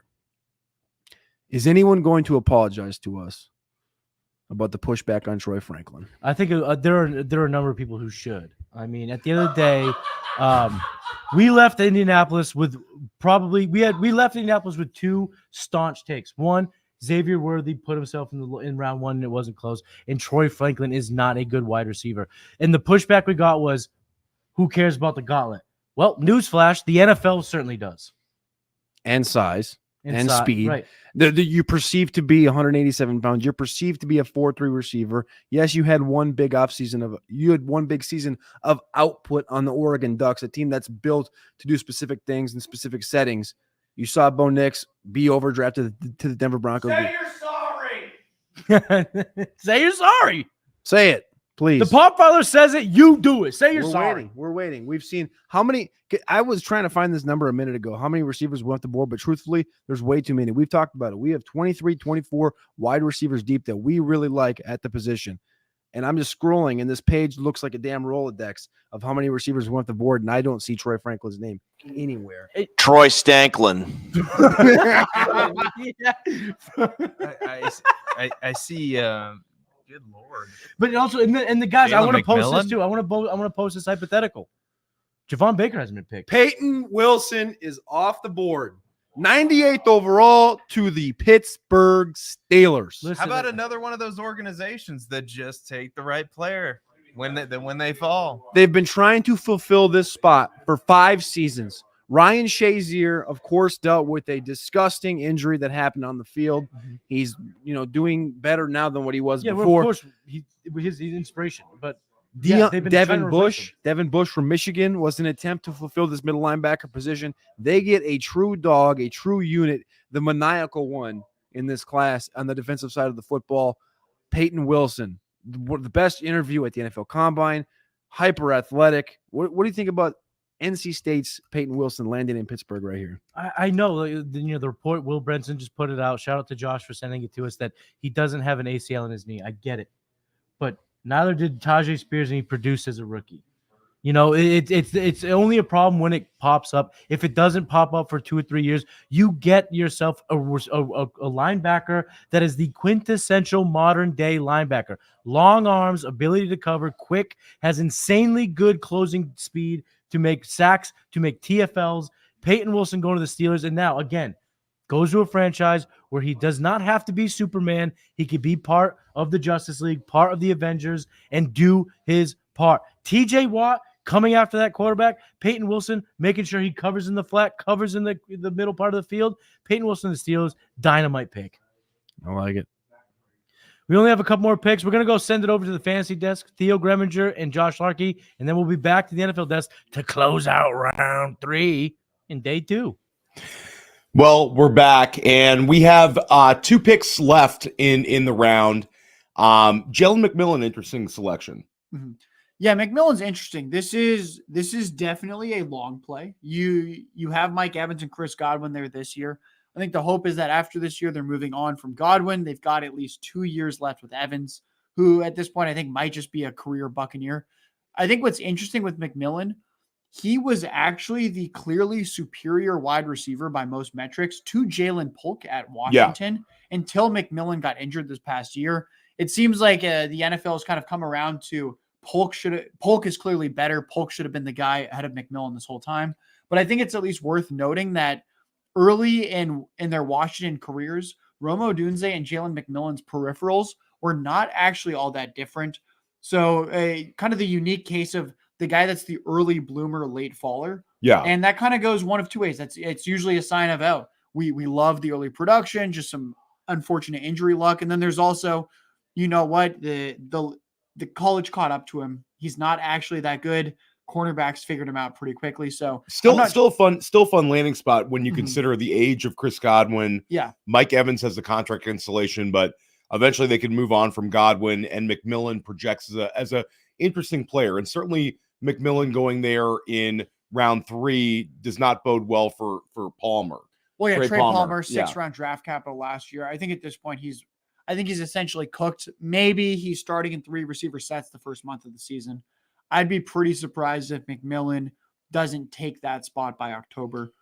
So we're going to break down every single fantasy relevant pick in this draft, as well as we're going to discuss which teams have had the best draft so far in our post-draft show. So we have one more pick. We're about to announce the Washington pick. We had Cameron Kinchins, the safety from Miami, going to LA.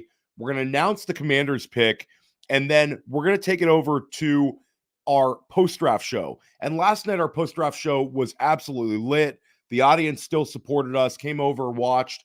Really want to give everybody a big thank you for supporting this. A lot of work went into planning this, and it really it means a lot that people are tuning in. Give us a like if you enjoyed this one on YouTube.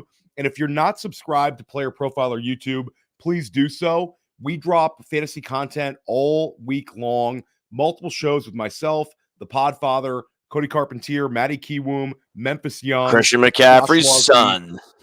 And there's the Podfather himself. So, guys, we're going to announce the Washington pick right here.